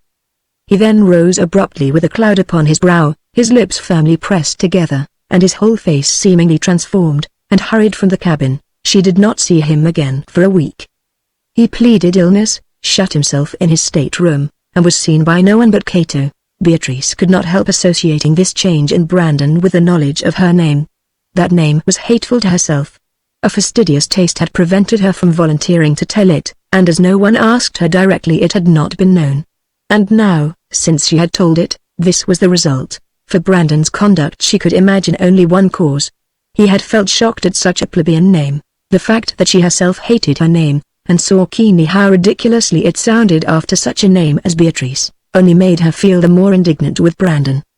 His own name, she thought, bitterly, is plebeian, not so bad as mine, it is true, yet still it is plebeian.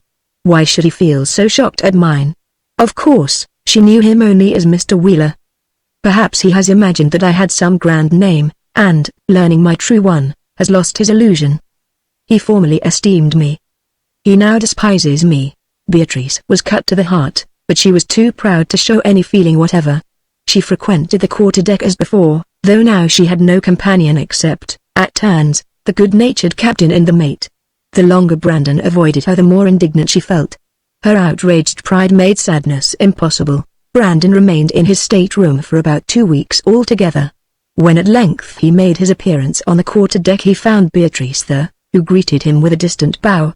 There was a sadness in his face as he approached and took a seat near her which at once disarmed her, drove away all indignation, and aroused pity. "You have been sick," she said, kindly, and with some emotion. "Yes," said Brandon, in a low voice, "but now that I am able to go about again my first act is to apologize to you for my rudeness in quitting the table so abruptly as to make it seem like a personal insult to you.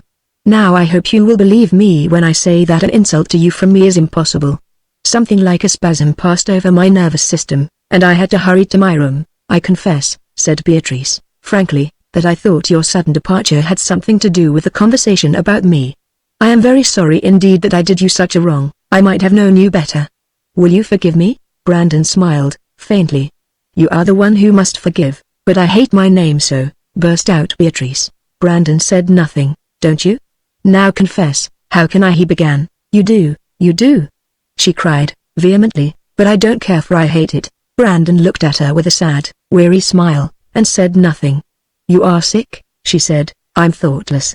I see that my name, in some way or other, recalls painful thoughts.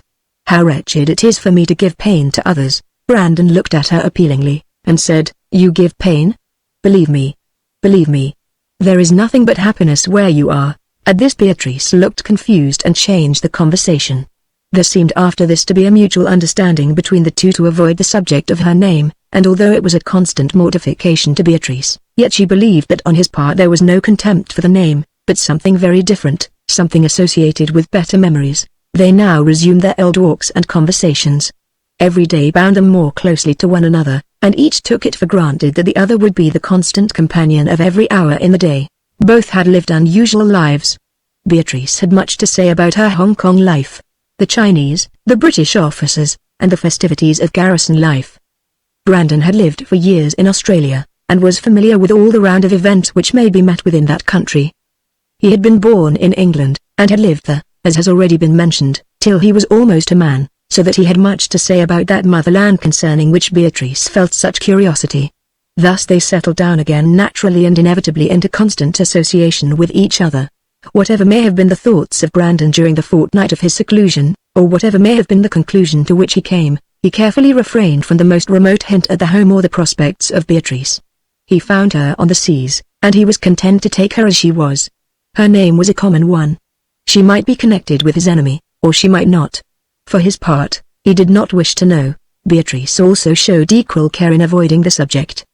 The effect which had been produced by the mention of her name was still remembered, and, whatever the cause may have been, both this and her own strong dislike to it prevented her from ever making any allusion either to her father or to any one of her family. She had no scruples, however, about talking of her Hong Kong life, in which one person seemed to have figured most prominently, a man who had lived there for years, and given her instruction in music. He was an Italian, of whom she knew nothing whatever but his name, with the exception of the fact that he had been unfortunate in Europe, and had come out to Hong Kong as bandmaster of the 20th Regiment. His name was Paolo Langhetti. "Do you like music?" asked Brandon, abruptly. "Above all things," said Beatrice, with an intensity of emphasis which spoke of deep feeling. "Do you play?" "Somewhat." "Do you sing?" "A little. I was considered a good singer in Hong Kong, but that is nothing. I sang in the cathedral. Langhetti was kind enough to praise me, but then he was so fond of me that whatever I did was right." Brandon was silent for a little while. "Langhetti was fond of you?" he repeated, interrogatively, and in a voice of singular sweetness. "Very," returned Beatrice, musingly. "He always called me by sometimes Bisetta, Pisanola, Piscina. It was his pretty Italian way. But oh, if you could hear him play! He could make the violin speak like a human voice. He used to think in music. He seemed to me to be hardly human sometimes, and he loved to hear you sing," said Brandon, in the same voice. "He used to praise me," said Beatrice, meekly. "His praise used to gratify, but it did not deceive me. I am not conceited, Mr. Wheeler. Would you sing for me?" asked Brandon, in accents almost of entreaty, looking at her with an imploring expression. Beatrice's head fell. "Not now, not yet, not here," she murmured, with a motion of her hand. "Wait till we pass beyond this ocean. It seems haunted." Brandon understood her tone and gesture, but the weeks passed, and the months, and they went over the seas, touching at Mauritius, and afterward at Cape Town, till finally they entered the Atlantic Ocean, and sailed north. During all this time their association was close and continuous. In her presence Brandon softened, the sternness of his features relaxed, and the great purpose of his life grew gradually fainter. One evening, after they had entered the Atlantic Ocean, they were standing by the stern of the ship looking at the waters, when Brandon repeated his request. "Would you be willing to sing now?" he asked, gently, and in the same tone of entreaty which he had used before.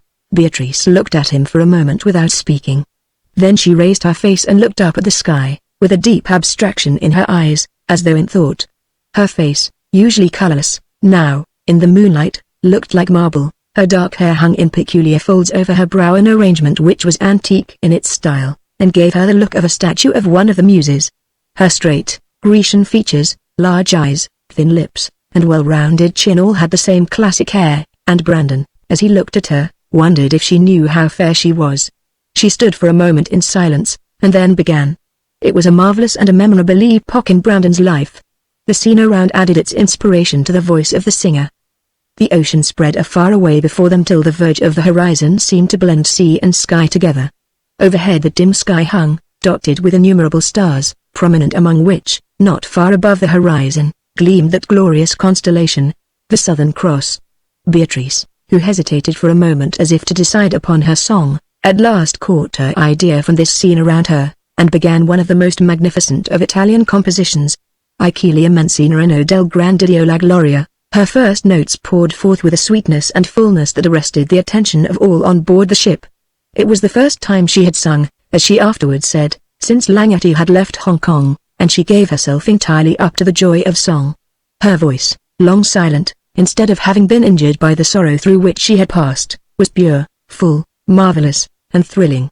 A glow like some divine inspiration passed over the marble beauty of her classic features. Her eyes themselves seemed to speak of all that glory of which she sang, as the sacred fire of genius flashed from them.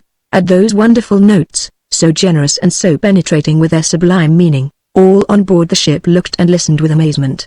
The hands of the steersman held the wheel listlessly. Brandon's own soul was filled with the fullest effects. He stood watching her figure, with its inspired lineaments, and thought of the fabled prodigies of music spoken of in ancient story. He thought of Orpheus hushing all animated nature to calm by the magic of his song. At last all thoughts of his own left him, and nothing remained but that which the song of Beatrice swept over his spirit. But Beatrice saw nothing and heard nothing except the scene before her, with its grand inspiration and her own utterance of its praise. Brandon's own soul was more and more overcome, the divine voice thrilled over his heart, he shuddered and uttered a low sigh of rapture. "My God!"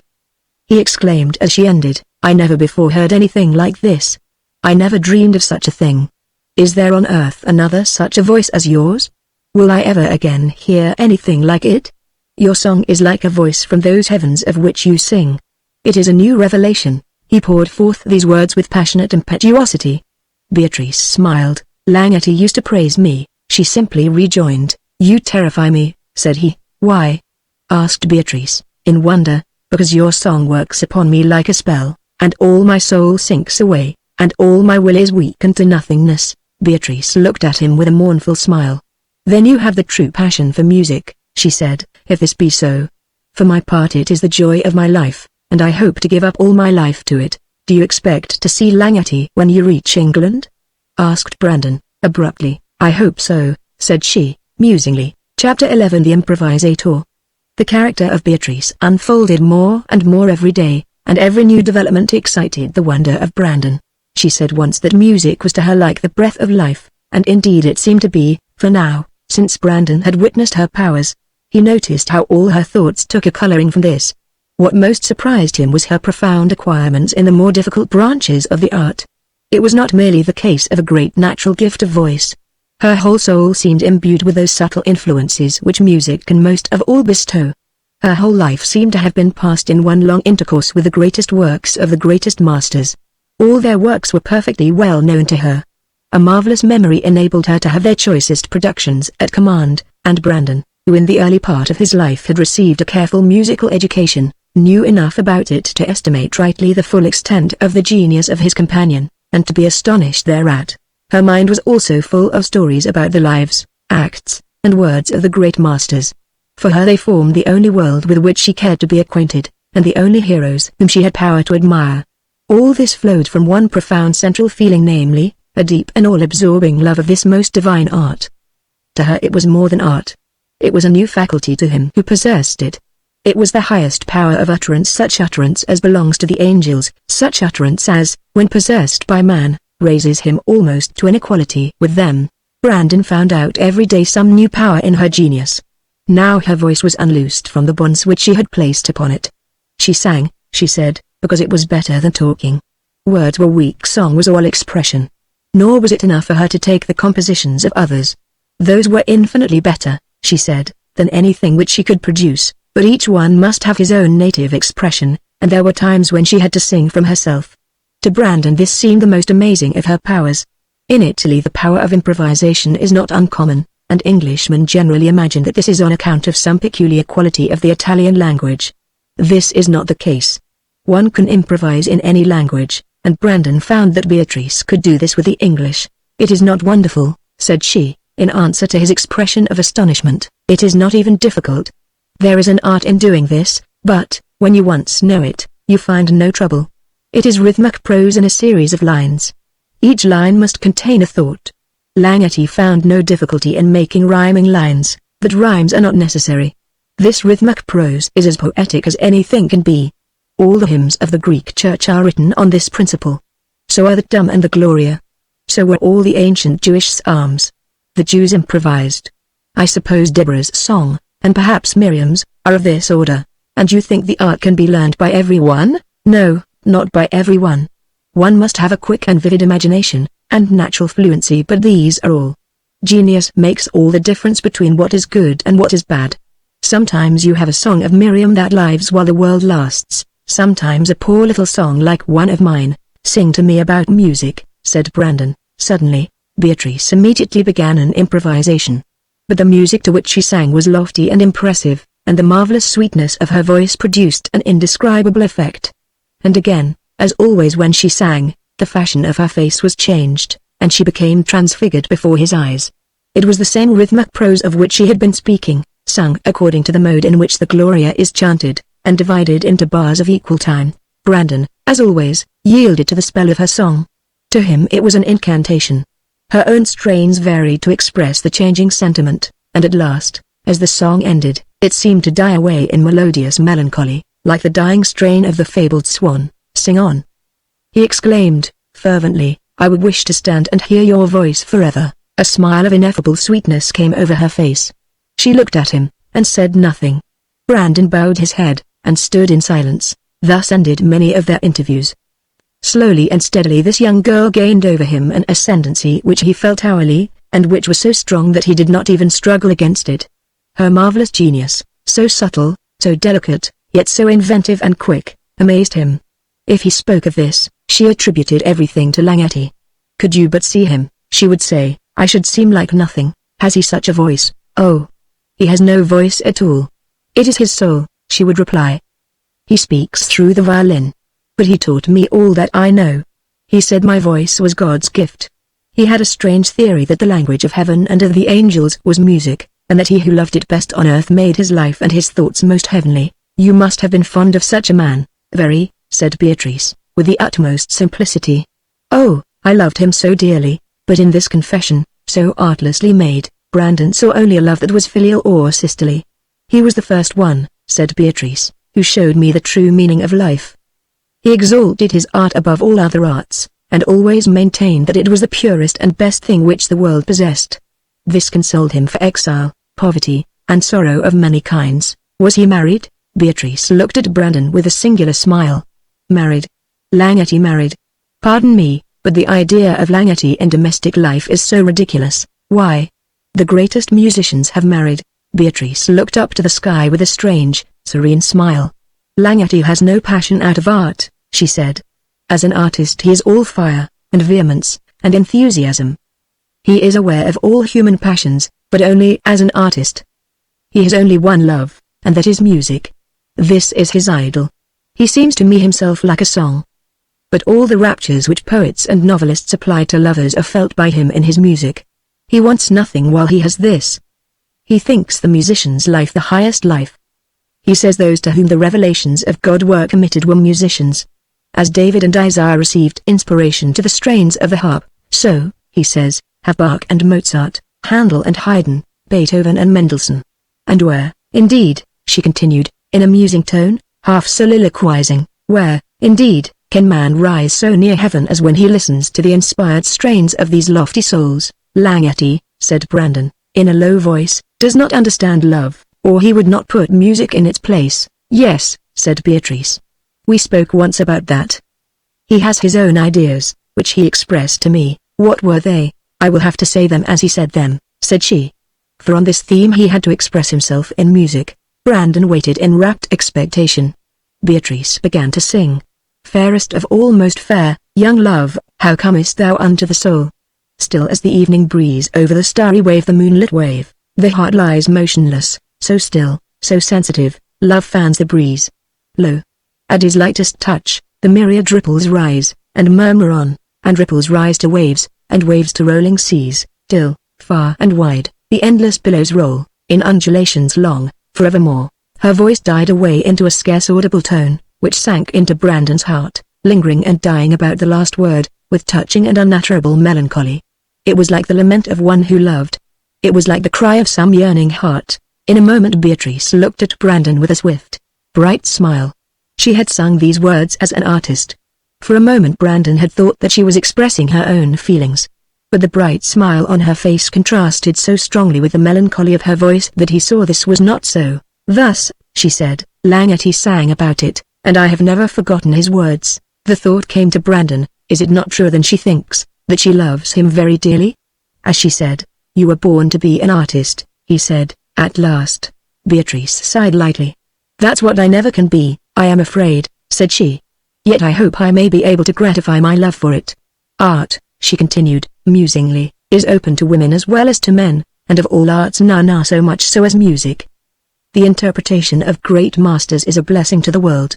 Langety used to say that these are the only ones of modern times that have received heavenly inspiration. They correspond to the Jewish prophets. He used to declare that the interpretation of each was of equal importance. To man is given the interpretation of the one, but to woman is given the interpretation of much of the other. Why is not my voice, if it is such as he said, and especially the feeling within me, a divine call to go forth upon this mission of interpreting the inspired utterances of the great masters of modern days? You, she continued, are a man, and you have a purpose. Brandon started, but she did not notice it. You have a purpose in life, she repeated. Your intercourse with me will hereafter be but an episode in the life that is before you. I am a girl, but I too may wish to have a purpose in life suited to my powers, and if I am not able to work toward it I shall not be satisfied. How do you know that I have a purpose, as you call it? Asked Brandon, after a pause. By the expression of your face, and your whole manner when you are alone and subside into yourself, she replied, simply. And of what kind? He continued. That I do not seek to know, she replied. But I know that it must be deep and all-absorbing. It seems to me to be too stern for love. You are not the man to devote yourself to avarice. Possibly it may be ambition, yet somehow I do not think so. What do you think it is, then? Asked Brandon, in a voice which had died away, almost to a whisper. She looked at him earnestly, she looked at him pityingly. She looked at him also with that sympathy which might be evinced by one's guardian angel, if that being might by any chance become visible. She leaned toward him, and spoke low in a voice only audible to him. Something stronger than love, and avarice, and ambition, said she. There can be only one thing. What? Vengeance, she said, in a voice of inexpressible mournfulness. Brandon looked at her wonderingly, not knowing how this young girl could have divined his thoughts. He long remained silent. Beatrice folded her hands together, and looked pensively at the sea. You are a marvelous being, said Brandon, at length. Can you tell me any more? I might, said she, hesitatingly, but I am afraid you will think me impertinent. No, said Brandon. Tell me, for perhaps you are mistaken. You will not think me impertinent, then? You will only think that I said so because you asked me? I entreat you to believe that it is impossible for me to think otherwise of you than you yourself would wish. Shall I say it, then? Yes. Her voice again sank to a whisper. Your name is not Wheeler. Brandon looked at her earnestly. How did you learn that? By nothing more than observation. What is my name? Ah, that is beyond my power to know, said she with a smile. I have only discovered what you are not. Now you will not think me a spy, will you? She continued, in a pleading voice. Brandon smiled on her mournfully as she stood looking at him with her dark eyes upraised. A spy, he repeated. To me it is the sweetest thought conceivable that you could take the trouble to notice me sufficiently. He checked himself suddenly, for Beatrice looked away, and her hands which had been folded together clutched each other nervously. It is always flattering for a gentleman to be the object of a lady's notice, he concluded, in a light tone. Beatrice smiled.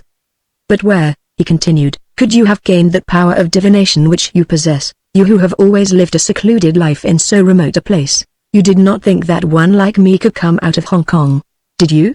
Said she, laughingly. Well, I have seen much of the world, but I have not so much of this power as you have. You might have more if she hesitated. Well, she continued, they say, you know, that men act by reason, women by intuition. Have you any more intuitions? Asked Brandon, earnestly. Yes, said she, mournfully. Tell me some. They will not do to tell, said Beatrice, in the same mournful tone. Why not? They are painful. Tell them at any rate. No, hint at them. Beatrice looked at him earnestly. Their eyes met. In hers there was a glance of anxious inquiry, as though her soul were putting forth a question by that look which was stronger than words.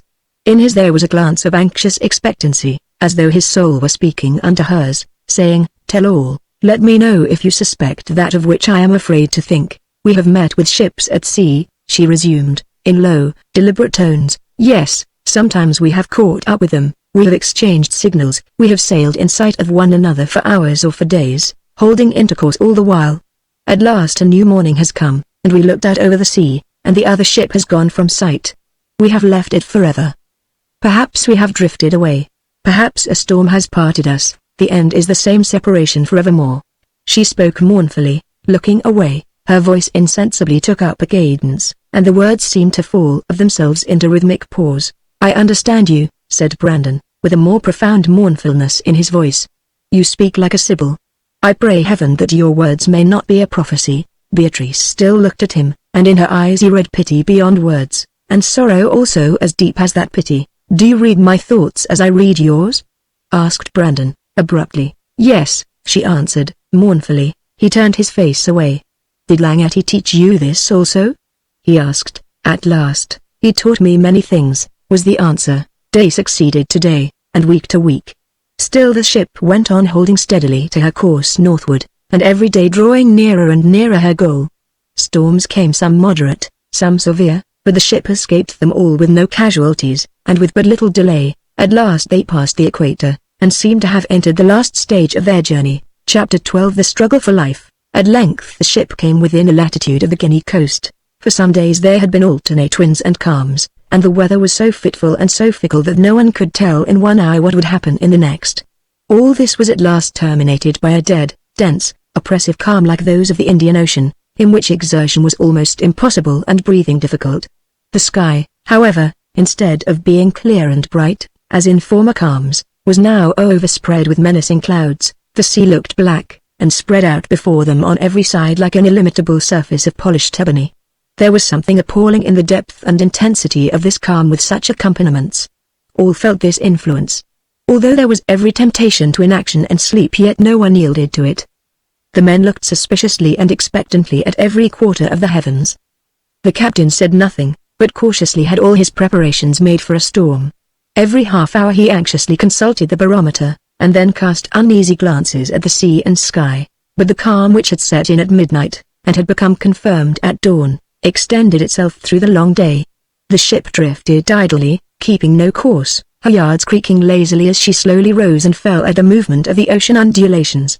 Hour after hour passed, and the day ended, and night came once more. The captain did not turn in that night. In anxious expectation he waited and watched on deck, while all around there was the very blackness of darkness. Brandon began to see from the captain's manner that he expected something far more violent than anything which the ship had yet encountered, but, thinking that his presence would be of no consequence, he retired at the usual hour. The deep, dense calm continued until nearly midnight. The watchers on deck still waited in the same anxious expectation, thinking that the night would bring on the change which they expected. Almost half an hour before midnight a faint light was seen in the thick mass of clouds overhead. It was not lightning, but a whitish streak, as though produced by some movement in the clouds. All looked up in mute expectation. Suddenly a faint puff of wind came from the west, blowing gently for a few moments, then stopping, and then coming on in a stronger blast. Afar off, at what seemed like an immeasurable distance, a low, dull roar arose, a heavy moaning sound, like the menace of the mighty Atlantic, which was now advancing in wrath upon them. In the midst of this the whole scene burst forth into dazzling light at the flash of a vast mass of lightning, which seemed to blaze from every part of the heavens on every side simultaneously. It threw forth all things ship, sea, and sky into the dazzled eyes of the watchers. They saw the ebon sky, the black and lustrous sea, the motionless ship. They saw also, far off to the west, a long line of white which appeared to extend along the whole horizon. But the scene darted out of sight instantly, and instantly there fell the volleying discharge of a tremendous peal of thunder, at whose reverberations the air and sea and ship all vibrated. Now the sky lightened again, and suddenly, as the ship lay there, a vast ball of fire issued from the black clouds immediately overhead, descending like the lightning straight downward, till all at once it struck the main truck. With a roar louder than that of the recent thunder it exploded, fast sheets of fire flashed out into the air, and a stream of light passed down the entire mast, shattering it as a tree is shattered when the lightning strikes it. The whole ship was shaken to its center. The deck all around the mast was shattered to splinters, and along its extent and around its base a burst of vivid flame started into light. Wild confusion followed. At once all the sailors were ordered up, and began to extinguish the fires, and to cut away the shattered mast. The blows of the axes resounded through the ship. The rigging was severed. The mast, already shattered, needed but a few blows to loosen its last fibers, but suddenly, and furiously, and irresistibly it seemed as though the whole tempest which they had so long expected was at last let loose upon them.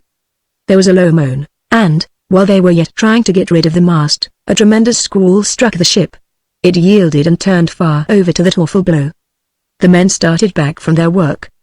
The next instant a flash of lightning came, and toward the west, close over them, rose a long, white wall of foam.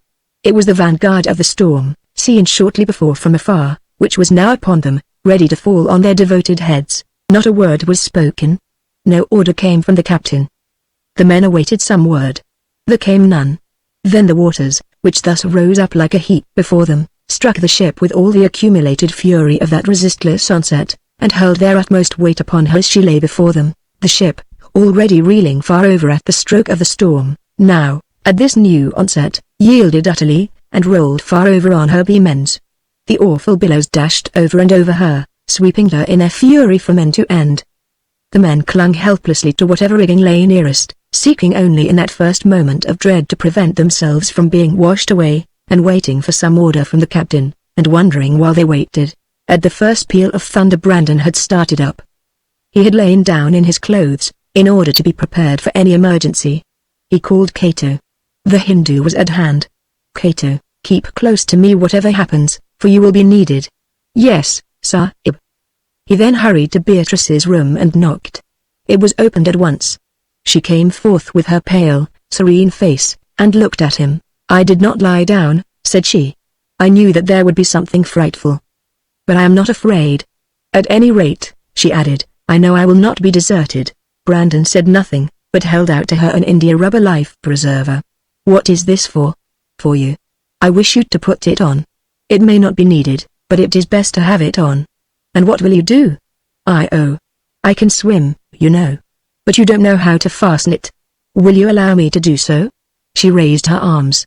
He passed the belt around her waist, encircling her almost in his arms while doing so, and his hand, which had boldly grasped the head of the dweller in the wreck, now trembled as he fastened the belt around that delicate and slender waist. But scarcely had this been completed when the squall struck the ship, and the waves followed till the vessel was thrown far over on her side, and Brandon, seizing Beatrice in one arm, clung with the other to the edge of the skylight, and thus kept himself upright. He rested now for a moment.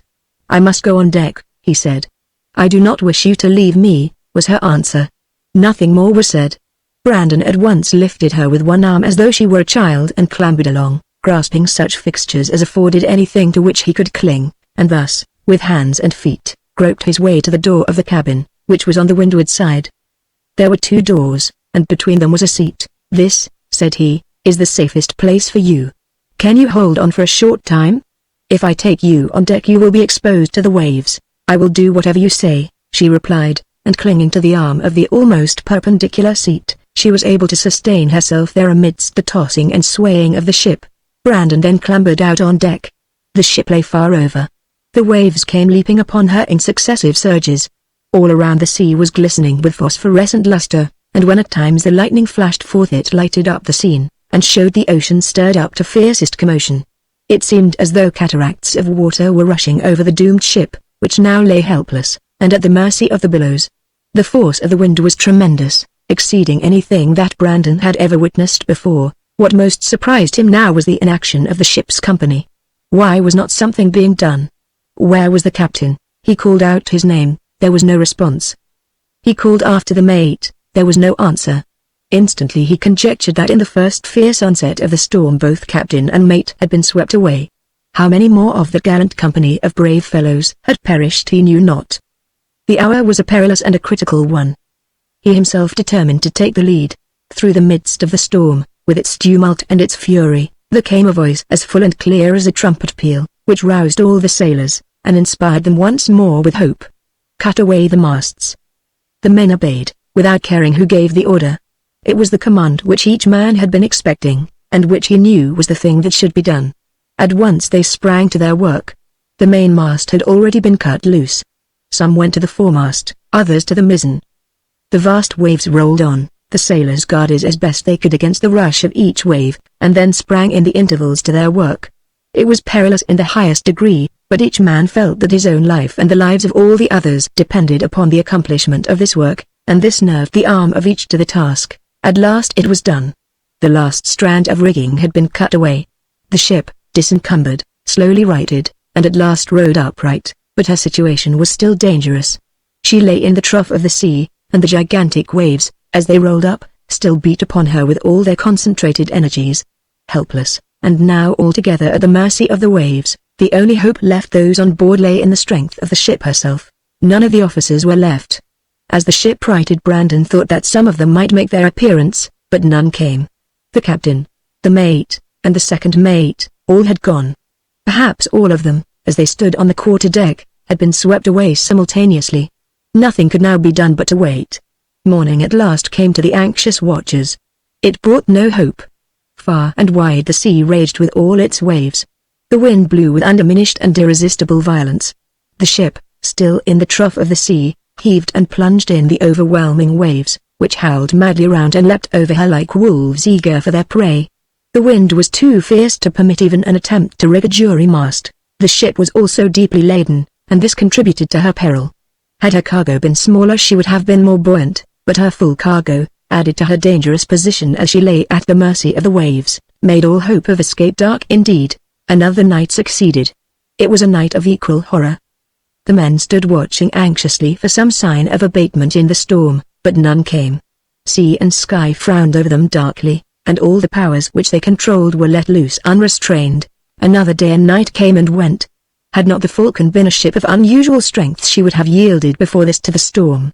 As it was, she began to show signs of giving way to the tremendous hammering to which she had been exposed, and her heavy Australian cargo bore her down.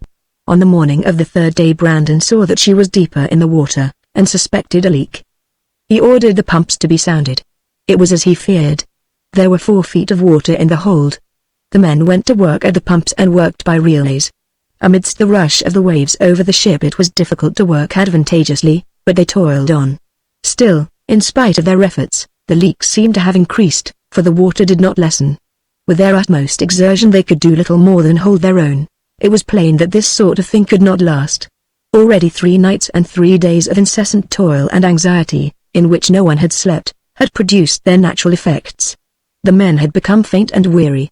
But the brave fellows never murmured. They did everything which Brandon ordered, and worked uncomplainingly. Thus, through the 3rd day, they labored on, and into the 4th night. That night the storm seemed to have reached its climax, if, indeed, any climax could be found to a storm which at the very outset had burst upon them with such appalling suddenness and fury, and had sustained itself all along with such unremitting energy. But on that night it was worse for those on board, since the ship which had resisted so long began to exhibit signs of yielding. Her planks and timbers so severely assailed began to give way, and through the gaping seams the ocean waters permeated, till the ocean, like some beleaguering army, failing in direct assault, began to succeed by opening secret mines to the very heart of the besieged ship. On the morning of the 4th day all hands were exhausted from night-long work, and there were 10 feet of water in the hold. It now became evident that the ship was doomed. Brandon at once began to take measures for the safety of the men. On that memorable day of the calm previous to the outbreak of the storm, the captain had told Brandon that they were about 500 miles to the westward of the coast of Senegambia. He could not form any idea of the distance which the ship had drifted during the progress of the storm, but justly considered that whatever progress she had made had been toward the land. Their prospects in that direction, if they could only reach it, were not hopeless. Sierra Leone and Liberia were there, and if they struck the coast anywhere about they might make their way to either of those places. But the question was how to get there. There was only one way, and that was by taking to the boats. This was a desperate undertaking, but it was the only way of escape now left. There were 3 boats on board, viz., the longboat, the cutter, and the gig. These were the only hope now left them. By venturing in these there would be a chance of escape. On the morning of the 4th day, when it was found that the water was increasing, Brandon called the men together and stated this to them. He then told them that it would be necessary to divide themselves so that a sufficient number should go in each boat. He offered to give up to them the 2 larger boats, and take the gig for himself, his servant, and the young lady. To this the men assented with great readiness. Some of them urged him to go in the larger boat, and even offered to exchange with him, but Brandon declined. They then prepared for their desperate venture. All the provisions and water that could be needed were put on board of each boat. Firearms were not forgotten. Arrangements were made for a long and arduous voyage.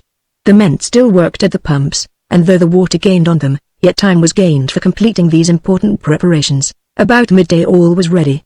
15 feet of water were in the hold. The ship could not last much longer. There was no time to lose. But how could the boats be put out? How could they live in such a sea? This was the question to be decided. The ship lay as before in the trough of the sea. On the windward side the waves came rushing up, beating upon and sweeping over her. On the leeward the water was calmer, but the waves tossed and raged angrily even there. Only 20 were left out of the ship's company. The rest were all missing. Of these, 14 were to go in the longboat, and 6 in the cutter. Brandon, Beatrice, and Cato were to take the gig. The sailors put the gig out first. The light boat floated buoyantly on the waters. Cato leapt into her, and she was fastened by a long line to the ship.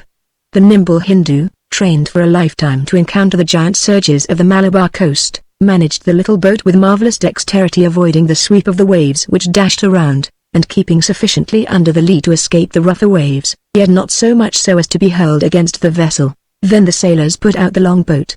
This was a difficult undertaking, but it was successfully accomplished, and the men were all on board at last. Instantly they prepared to row away. At that moment a wilder wave came pouring over the ship. It was as though the ocean, enraged at the escape of these men, had made a final effort to grasp its prey.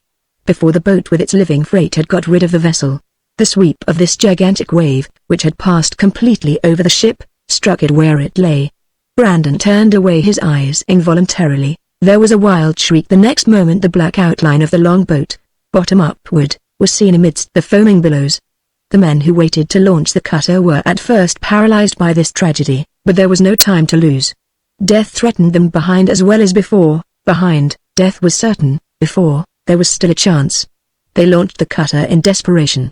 The 6 men succeeded in getting into her, and in rowing out at some distance. As wave after wave rose and fell, she disappeared from view, and then reappeared, till at last Brandon thought that she at least was safe. Then he raised his hand and made a peculiar signal to Cato. The Hindu understood it. Brandon had given him his directions before. Now was the time. The roll of the waves, illegible, up, was for the present less dangerous. Beatrice, who during the whole storm had been calm, and had quietly done whatever Brandon told her, was now waiting at the cabin door in obedience to his directions. As soon as Brandon had made the signal, he hurried to the cabin door and assisted Beatrice to the quarter-deck. Cato rowed his boat close up to the ship, and was waiting for a chance to come within reach. The waves were still more moderate. It was the opportunity for which Cato had been watching so long.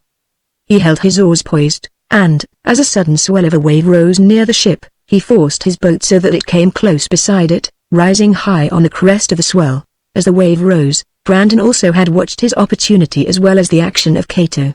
It was the moment too for which he had been watching.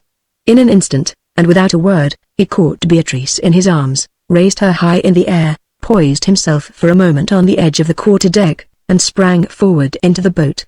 His foot rested firmly on the seat where it struck. He set Beatrice down, and with a knife severed the line which connected the boat with the ship. Then seizing an oar he began to row with all his strength. Cato had the bow oar. The next wave came, and its sweep, communicating itself to the water, rolled on, dashing against the ship and moving under it, rising up high, lifting the boat with it, and bearing it along. But the boat was now under command, and the 2 rowers held it so that while it was able to avoid the dash of the water, it could yet gain from it all the momentum that could be given.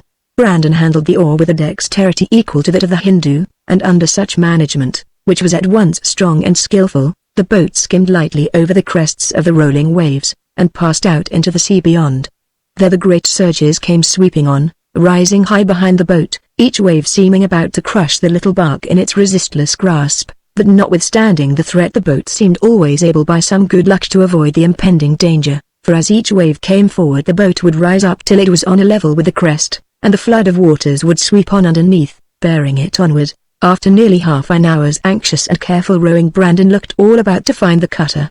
It was nowhere to be seen. Again and again he looked for it, seeking in all directions.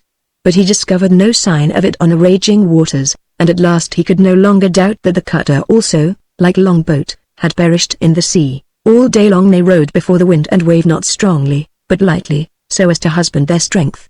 Night came, when Brandon and Cato took turns at the oars, not overexerting themselves, but seeking chiefly to keep the boat's head in proper direction, and to evade the rush of the waves. This last was their constant danger, and it required the utmost skill and the most incessant watchfulness to do so. All this time Beatrice sat in the stern, with a heavy oilcloth coat around her, which Brandon directed her to put on, saying nothing, but seeing everything with her watchful, vigilant eyes. "Are you afraid?" said Brandon once, just after they had evaded an enormous wave. "No," was the reply, in a calm, sweet voice. "I trust in you." "I hope your trust may not be vain," replied Brandon. "You have saved my life so often," said Beatrice, "that my trust in you has now become a habit." She smiled faintly as she spoke. There was something in her tone which sank deep into his soul. The night passed and morning came. For the last half of the night the wind had been much less boisterous, and toward morning the gale had very greatly subsided. Brandon's foresight had secured a mast and sail on board the gig, and now, as soon as it could be erected with safety, he put it up, and the little boat dashed bravely over the waters. The waves had lessened greatly as the day wore on. They no longer rose in such giant masses, but showed merely the more common proportions. Brandon and Cato now had an opportunity to get some rest from their exhaustive labors. Beatrice at last yielded to Brandon's earnest request, and, finding that the immediate peril had passed, and that his toil for the present was over, she obtained some sleep and rest for herself. For all that day, and all that night, and all the next day, the little boat sped over the waters, heading due east, so as to reach land wherever they might find it, in the hope that the land might not be very far away from the civilized settlements of the coast. The provisions and water which had been put in the boat formed an ample supply, which would last for a long time. Brandon shared with Cato in the management of the boat, not allowing the big man to have more of the labor than himself. During these days Brandon and Beatrice were of course thrown into a closer intimacy. At such a time the nature of man or woman becomes most apparent, and here Beatrice showed noble calm and a simple trust which to Brandon was most touching. He knew that she must feel most keenly the fatigue and the privations of such a life, but her unvarying cheerfulness was the same as it had been on shipboard. He, too, exhibited that same constancy and resolution which he had always evinced, and by his consideration for Cato showed his natural kindness of heart. "How sorry I am that I can do nothing," Beatrice would say. "You are killing yourself, and I have to sit idle and gain my safety at your expense." "The fact that you are yet safe," Brandon would reply, "is enough for me. As long as I see you sitting there I can work, but can I do nothing? It is hard for me to sit idle while you wear out your life." "You can sing," said Brandon. "What?" "Langetti's song," he said, and turned his face away. She sang at once. Her tones rose in marvelous modulations. The words were not much, but the music with which she clothed them seemed again to utter forth that longing which Brandon had heard before. Now, as they passed over the seas, Beatrice sang, and Brandon did not wish that this life should end. Through the days, as they sailed on, her voice arose expressive of every changeful feeling, now speaking of grief, now swelling in sweet strains of hope. Day thus succeeded to day until the fourth night came, when the wind died out and a calm spread over the waters. Brandon, who waked at about 2 in the morning so as to let Cato sleep, saw that the wind had ceased, and that another one of those treacherous calms had come. He at once put out the oars, and, directing Cato to sleep till he waked him, began to pull. Beatrice remonstrated. "Do not," said she, in an imploring tone. "You have already done too much. Why should you kill yourself?" "The wind has stopped," answered Brandon. "The calm is treacherous, and no time ought to be lost. But wait till you have rested." "I have been resting for days." "Why do you not rest during the night and work in the daytime?" "Because the daytime is so frightfully hot that work will be difficult. Night is the time to work now." Brandon kept at his oars, and Beatrice saw that remonstrances were useless. He rowed steadily until the break of day. Then, as day was dawning, he rested for a while, and looked earnestly toward the east. A low, dark cloud lay along the eastern horizon, well defined against the sky, which now was growing brighter and brighter every hour. Was it cloud, or was it something else? This was the question that rose in Brandon's mind. The sky grew brighter, the scene far and wide opened up before the gathering light until at last the sun began to appear. Then there was no longer any doubt. It was land. This he told to Beatrice, and the Hindu, waking at the same time, looked earnestly toward that shore which they had been striving so long and so earnestly to reach. It was land, but what land? No doubt it was some part of the coast of Senegambia, but what one? Along that extensive coast there were many places where landing might be certain death, or something worse than death. Savage tribes might dwell there, either those which were demoralized by dealings with slave traders, or those which were flourishing in native barbarism. Yet only one course was now advisable, namely, to go on till they reached the shore. It appeared to be about 50 miles away. So Brandon judged, and so it proved. The land which they had seen was the summit of lofty hills which were visible from a great distance. They rode on all that day. The water was calm and glassy. The sun poured down its most fervid beams, the air was sultry and oppressive. Beatrice entreated Brandon now to desist from rowing and wait till the cool of the night, but he was afraid that a storm might come up suddenly. "No," he said, "I only hope now is to get near the land, so that if a storm does come up we may have some place of shelter within reach." After a day of exhaustive labor the land was at last reached. High hills, covered with palm trees, rose before them. There was no harbor within sight, no river outlet, but a long, uninterrupted extent of high, wooded shores. Here in the evening they rested on their oars, and looked earnestly at the shore. Brandon conjectured that they were somewhat to the north of Sierra Leone, and did not think that they could be to the south. At any rate, a southeasterly course was the surest one for them, for they would reach either Sierra Leone or Liberia. The distance which they might have to go was, however, totally uncertain to him, so they turned the boat's head southeast, and moved in a line parallel with the general line of the shore. That shore varied in its features as they passed along, sometimes depressed into low, wide savannas, at others, rising into a rolling country, with hills of moderate height, behind which appeared the summits of lofty mountains, empurpled by distance. It was evening when they first saw the land, and then they went on without pausing. It was arranged that they should row alternately, as moderately as possible, so as to husband their strength. Cato rowed for the first part of that night, then Brandon rowed till morning. On the following day Cato took the oars again. It was now just a week since the wreck, and for the last 2 days there had not been a breath of wind in the air, nor the faintest ripple on that burning water. To use even the slightest exertion in such torrid heat was almost impossible. Even to sit still under that blighting sun, with the reflected glare from the dead, dark sea around, was painful. Beatrice redoubled her entreaties to Brandon that he should rest. She wished to have her mantle spread over their heads as a kind of canopy, or fix the sail in some way and float idly through the hottest part of the day. But Brandon insisted that he felt no evil effects as yet, and promised when he did feel such to do as she said. At last they discovered that their water was almost out, and it was necessary to get a fresh supply. It was the afternoon of the 7th day. Brandon had been rowing ever since midday. Beatrice had wound her mantle about his head in the style of an Eastern turban so as to protect him from the sun's rays. Looking out for some place along the shore where they might obtain water, they saw an opening in the line of coast where 2 hills arose to a height of several hundred feet. Toward this Brandon rowed. Stimulated by the prospect of setting foot on shore, Brandon rowed somewhat more vigorously than usual, and in about an hour the boat entered a beautiful little cove shut in between 2 hills, which formed the outlet of a river. Far up its winding course could be traced by the trees along its borders. The hills rose on each side with a steep slope, and were covered with palms. The front of the harbor was shut in from the sea by a beautiful little wooded island. Here Brandon rowed the boat into this cove, and its prow grated against the pebbles of the beach. Beatrice had uttered many exclamations of delight at the beauty of this scene. At length, surprised at Brandon's silence, she cried, "Why do you not say something? Surely this is a paradise after the sea." She looked up with an enthusiastic smile. He had risen to his feet. A strange, vacant expression was in his eyes. He made a step forward as if to land. His unsteady foot trembled. He reeled, and stretched out his arms like someone groping in the dark. Beatrice shrieked and sprang forward. Too late, for the next moment he fell headlong into the water. Chapter 13 The Badinage of Old Friends. The town of Holby is on the coast of Pembroke. It has a small harbour, with a lighthouse, and the town itself contains a few thousand people, most of them belonging to the poorer class.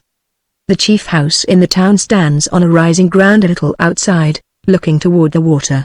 Its size and situation render it the most conspicuous object in the neighborhood. This house, from its appearance, must have been built more than a century before.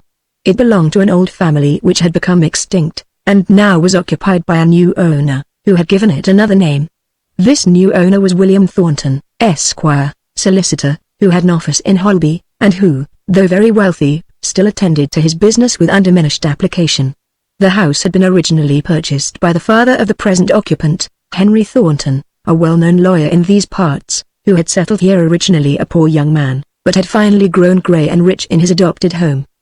He had bought the place when it was exposed for sale, with the intention of founding a new seat for his own family, and had given it the name of Thornton Grange. Generations of care and tasteful culture had made Thornton Grange one of the most beautiful places in the county. All around were wide parks dotted with ponds and clumps of trees. An avenue of elms led up to the door. A well-kept lawn was in front, and behind was an extensive grove. Everything spoke of wealth and elegance.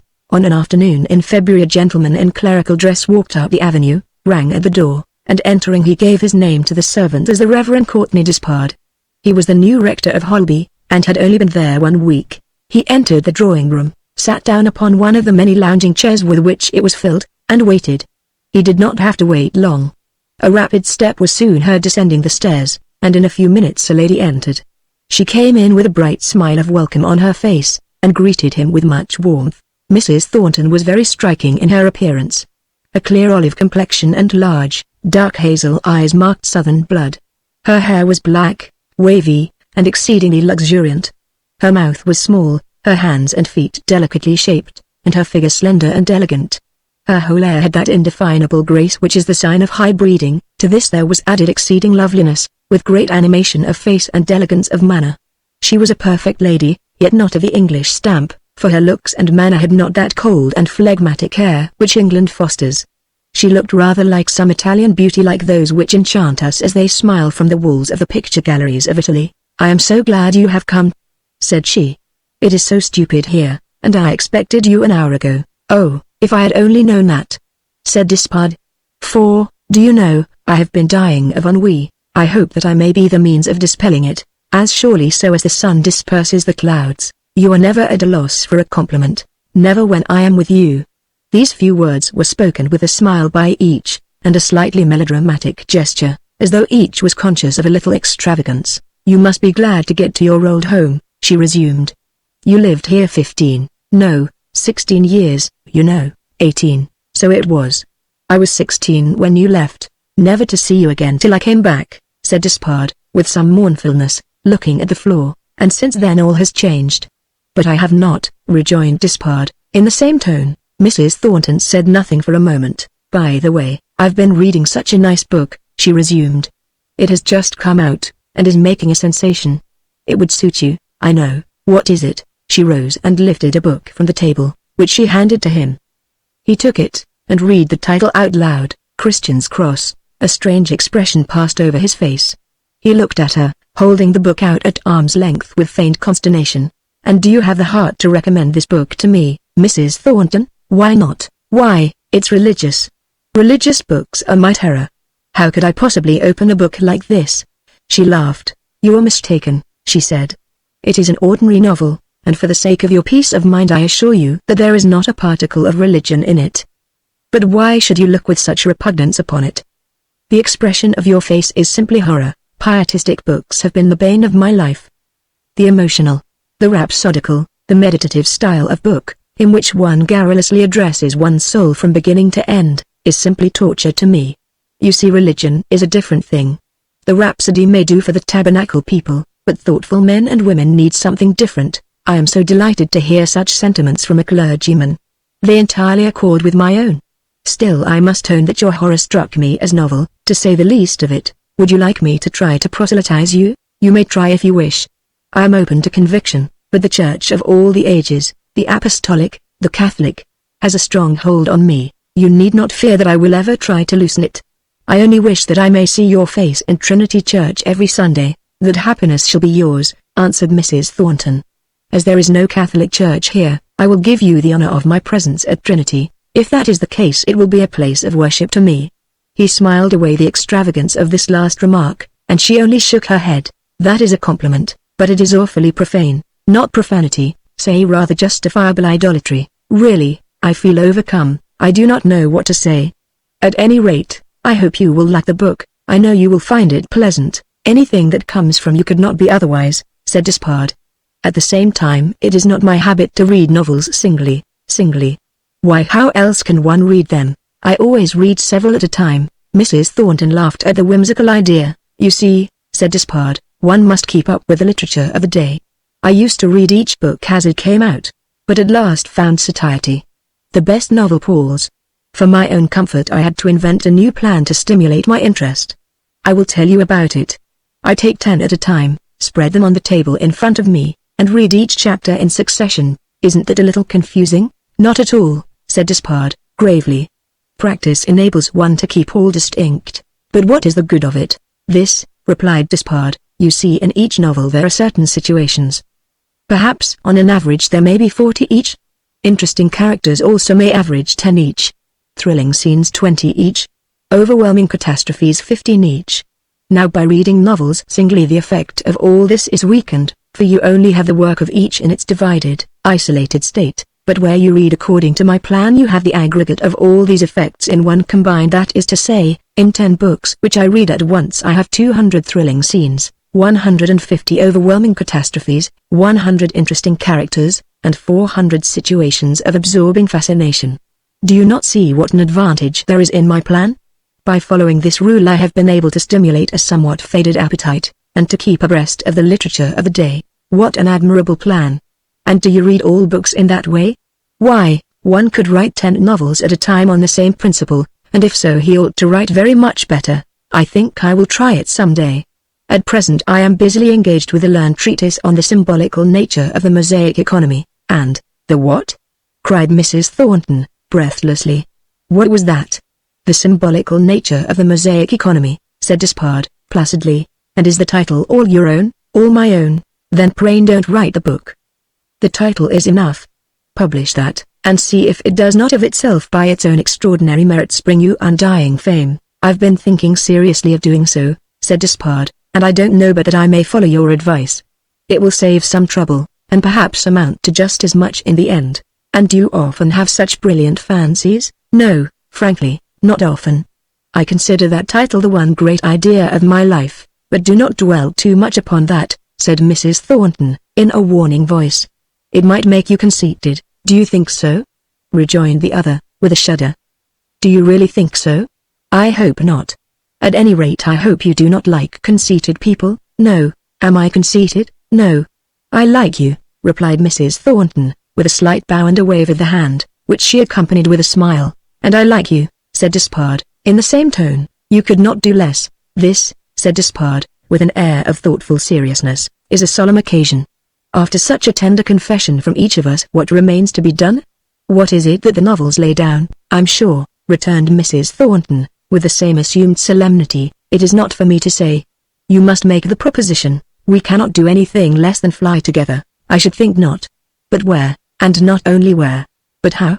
By rail, by steamboat, or by canal? A canal strikes me as the best mode of flight.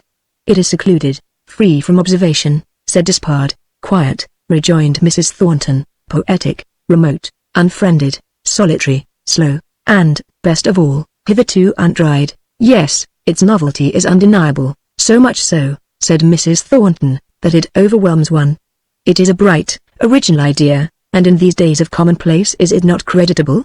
The idea is mine, sir, and I will match it with your what? Your symbolical nature of the Mosaic cosmogony, economy, but cosmogony is better.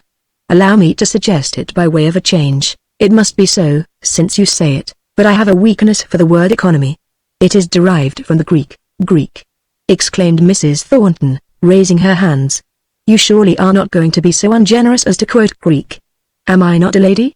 Will you be so base as to take me at a disadvantage in that way? I'm thoroughly ashamed of myself, and you may consider that a tacit apology is going on within my mind whenever I see you. You are forgiven, said Mrs. Thornton. I cannot conceive how I could have so far forgotten myself. I do not usually speak Greek to ladies. I consider it my duty to make myself agreeable. And you have no idea how agreeable I can make myself, if I try. I have no idea. Is it you who say that, and to me? Exclaimed Mrs. Thornton, in that slight melodramatic tone which she had employed thus far, somewhat exaggerated. After what I told you of my feelings? I see I shall have to devote all the rest of my life to making apologies. No. Do not make apologies. Avoid your besetting sins. Otherwise, fond as I am of you, and she spoke with exaggerated solemnity, I must regard you as a failure. The conversation went on uninterruptedly in this style for some time. It appeared to suit each of them. Despard's face, naturally grave, assisted him toward maintaining the mock-serious tone which he chose to adopt, and Mrs. Thornton's peculiar style of face gave her the same advantage. It pleased each to express for the other an exaggerated sentiment of regard. They considered it banter and badinage. How far it was safe was another thing. But they had known one another years before, and were only resuming the manner of earlier times. Yet, after all, was it safe for the grave rector of Holby to adopt the inflated style of a troubadour in addressing the lady of Thornton Grange? Neither of them thought of it. They simply improved the shining hour after this fashion, until at length the conversation was interrupted by the opening of folding doors, and the entrance of a servant who announced dinner. On entering the dining-room, Despard was greeted with respectful formality by the master of the house. He was a man of about 40, with the professional air of the lawyer about him, and an abstracted expression of face, such as usually belongs to one who is deeply engrossed in the cares of business. His tone, in spite of its friendliness, was naturally stiff, and was in marked contrast to the warmth of Mrs. Thornton's greeting. "How do you like your new quarters?" he asked, as they sat down. Very well, said Despard. It is more my home, you know, than any other place. I lived for so many years as schoolboy with Mr. Carson that it seems natural to take up my station there as home. Mr. Thornton relapsed into his abstraction while Despard was speaking, who directed the remainder of his conversation to Mrs. Thornton. It was light, idle chat, in the same tone as that in which they had before indulged. Once or twice, at some unusually extravagant remark, Mr. Thornton looked up in perplexity, which was not lessened on seeing their perfect gravity. They had a long discussion as to the meaning of the phrase "the day after tomorrow." Despard asserted that it meant the same as eternal duration, and insisted that it must be so, since when tomorrow came the day after it was still coming, and when that came there was still the day after. He supported his theory with so much earnestness that Thornton, after listening for a while, took the trouble to go heavily and at length into the whole question, and concluded triumphantly against Despard. Then the subject of politics came up, and a probable war with France was considered. Despard professed to take no interest in the subject, since, even if an invasion took place, clergymen could do nothing. They were exempt from military duty in common with gaugers. The mention of this brought on a long discussion as to the spelling of the word gauger. Despard asserted that nobody knew how it was spelled, and that, from the necessities of human nature, it was simply impossible to tell whether it was gauger or gauger. This brought out Thornton again, who mentioned several law papers in which the word had been correctly written by his clerks. Despard challenged him on this, and, because Thornton had to confess that he had not examined the word, dictionary in hand, he claimed a victory over him. Thornton, at this, looked away, with the smile of a man who is talking unintelligible things to a child. Then followed a long conversation between Despard and Mrs. Thornton about religion, art, music, and a miscellaneous assemblage of other things, which lasted for a long time. At length he rose to go. Mrs. Thornton went to a side table and took up a book. "Here," said she, "is the little book you lent me. I ought to have sent it, but I thought you would come for it, and so I will," said he, "some day. Come for it tomorrow. Will you be at home?" "Yes, then of course I'll come. And now I must tear myself away. Good night." On the following day, at about 2 o'clock, Despard called again. Mrs. Thornton had been writing, and the desk was strewn with papers. "I know I am disturbing you," said he, after the usual greetings. "I see that you are writing, so I will not stay but a moment. I have come, you know, after that little book. Indeed, you are not disturbing me at all. I have been trying to continue a letter which I began to my brother a month ago. There is no hurry about it. And how is Paolo? I have not heard for some time. I ought to hear soon. He went to America last summer, and I have not had a word from him since. My letter is of no importance, I assure you, and now, since you are here, you shall not go. Indeed, I only touched it a minute ago. I have been looking at some pictures till I am so begrimed and inundated with dust that I feel as though I had been resolved into my original element," and she held up her hands with a pretty gesture of horror. Despard looked at her for a moment as she stood in her bright beauty before him. A sudden expression of pain flashed over his face, succeeded by his usual smile. "Dust never before took so fair a form," he said, and sat down, looking on the floor, for unfailing power of compliment, for an unending supply of neat and pretty speeches. "Commend me to the Reverend Courtney Despard, yet, singularly enough, no one else ever dreamed that of me. You were always so, with you. In the old days, now lost forever." Their voices sank low and expressive of a deep melancholy. A silence followed. Despard at last, with a sudden effort, began talking in his usual extravagant strain about badgers till at last Mrs. Thornton began to laugh, and the radiancy of their spirits was restored. "Strange," said he, taking up a prayer book with a peculiar binding, on which there was a curiously intertwisted figure in gilt. "That pattern has been in my thoughts and dreams for a week." "How so?" "Why, I saw it in your hands last Sunday, and my eyes were drawn to it till its whole figure seemed to stamp itself on my mind. See. I can trace it from memory." And, taking his cane, he traced the curiously involved figure on the carpet. "And were your thoughts fixed on nothing better than that?" "I was engaged in worship," was the reply, with marked emphasis. "I must take another book next time." "Do not. You will only force me to study another pattern." Mrs. Thornton laughed lightly, and Despard looked at her with a smile. "I'm afraid your thoughts wander," she said, lightly, "as mine do. There is no excuse for you. There is for me. For you know I'm like Naaman, I have to bow my head in the temple of Baal. After all," she continued, in a more serious voice, "I suppose I shall be able some day to worship before my own altar, for, do you know, I expect to end my days in a convent." "And why?" for the purpose of perfect religious seclusion. Despard looked at her earnestly for a moment. Then his usual smile broke out. "Wherever you go, let me know, and I'll take up my abode outside the walls and come and look at you every day through the grating. And would that be a help to a religious life?" "Perhaps not, but I'll tell you what would be a help. Be a sister of charity. I'll be a poorlist. I'll devote myself to the sick. Then you and I can go together, and when you are tired I can assist you. I think that idea is much better than yours." "Oh, very much, indeed," said Mrs. Thornton, with a strange, sad look. "I remember a boy and girl who once used to go hand in hand over yonder shore," and he stopped suddenly, and then hastily added, "and now it would be very sad, and therefore very absurd, in one of them to bring up old memories." Mrs. Thornton suddenly rose, and, walking to the window, looked out. "I wonder if it will rain today," she said, in a sweet voice, full of a tremulous melancholy. "There are very dark clouds about," returned Despard, mournfully. "I hope there will not be a storm," she rejoined, with the same sadness. Her hands were held tightly together. "Some things will perish if a storm comes. Let us pray that there may be calm and peace," said Despard. She turned and looked at him for a moment. Strange that these two should pass so quickly from gaiety to gloom. Their eyes met, and each read in the face of the other sadness beyond words. Chapter 14. 2 Letters. Despard did not go back to the Grange for some days. About a week had passed since the scenes narrated in the preceding chapter, when one morning, having finished his breakfast, he went into his library and sat down at the table to write. A litter of papers lay all around. The walls were covered with shelves, filled with books. The table was piled high with ponderous tomes. Manuscripts were strewn around, and books were scattered on the floor. Yet, amidst all this disorder, some order was apparent, for many of these books lay open in certain places, and others were arranged so as to be within reach. Several sheets of paper, covered with writing, lay before him, headed, "The Byzantine Poets." The books were all in Greek. It was the library of a hard-working student. Very different was the Despard of the library from the Despard who had visited the Grange. A stern and thoughtful expression was read in his face, and his eyes had an abstraction which would have done credit to Mr. Thornton himself. Taking his seat at the table, he remained for a while leaning his head on his hand in deep thought. Then he took up a pen and drew a piece of paper before him to try it. He began to draw upon it the same figure which he had marked with his cane on Mrs. Thornton's carpet. He traced this figure over and over, until at last the whole sheet was covered.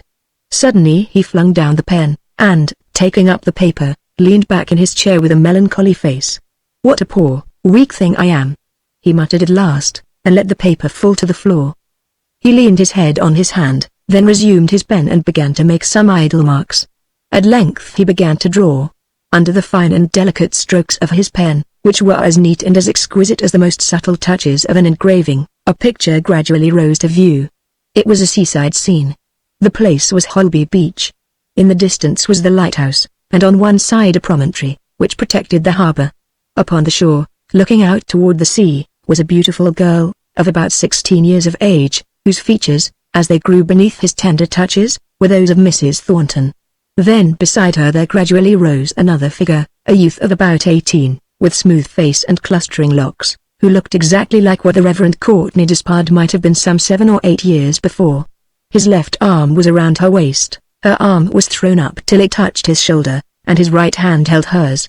Her head leaned against him, and both of them, with a subdued expression of perfect happiness, tinged with a certain pensive sadness, were looking out upon the setting sun. As soon as he finished he looked at the sketch, and then, with a sudden impulse, tore it into 1,000 small fragments. He drew the written manuscript before him with a long and deep-drawn sigh, and began writing with great rapidity upon the subject of the Byzantine poets. He had just written the following words. The enigmatic hymns of John Damascenus form a marked contrast to when the sentence was interrupted by a knock at the door. "Come in." It was the servant with letters from the post office. Despard put down his pen gravely, and the man laid 2 letters on the table.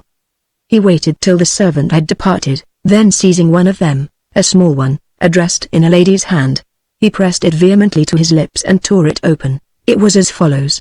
"Dear Mr. Despard, I suppose I may never expect to see you again. Yet I must see you, for yesterday I received a very long letter from Paolo of so singular a character that you will have to explain it to me. I shall expect you this afternoon. Until then, I remain, yours sincerely, Teresa Thornton, Thornton Grange, Friday, Despard read this letter a score of times, and placed it reverently in an inner drawer of his desk. He then opened the other, and read as follows.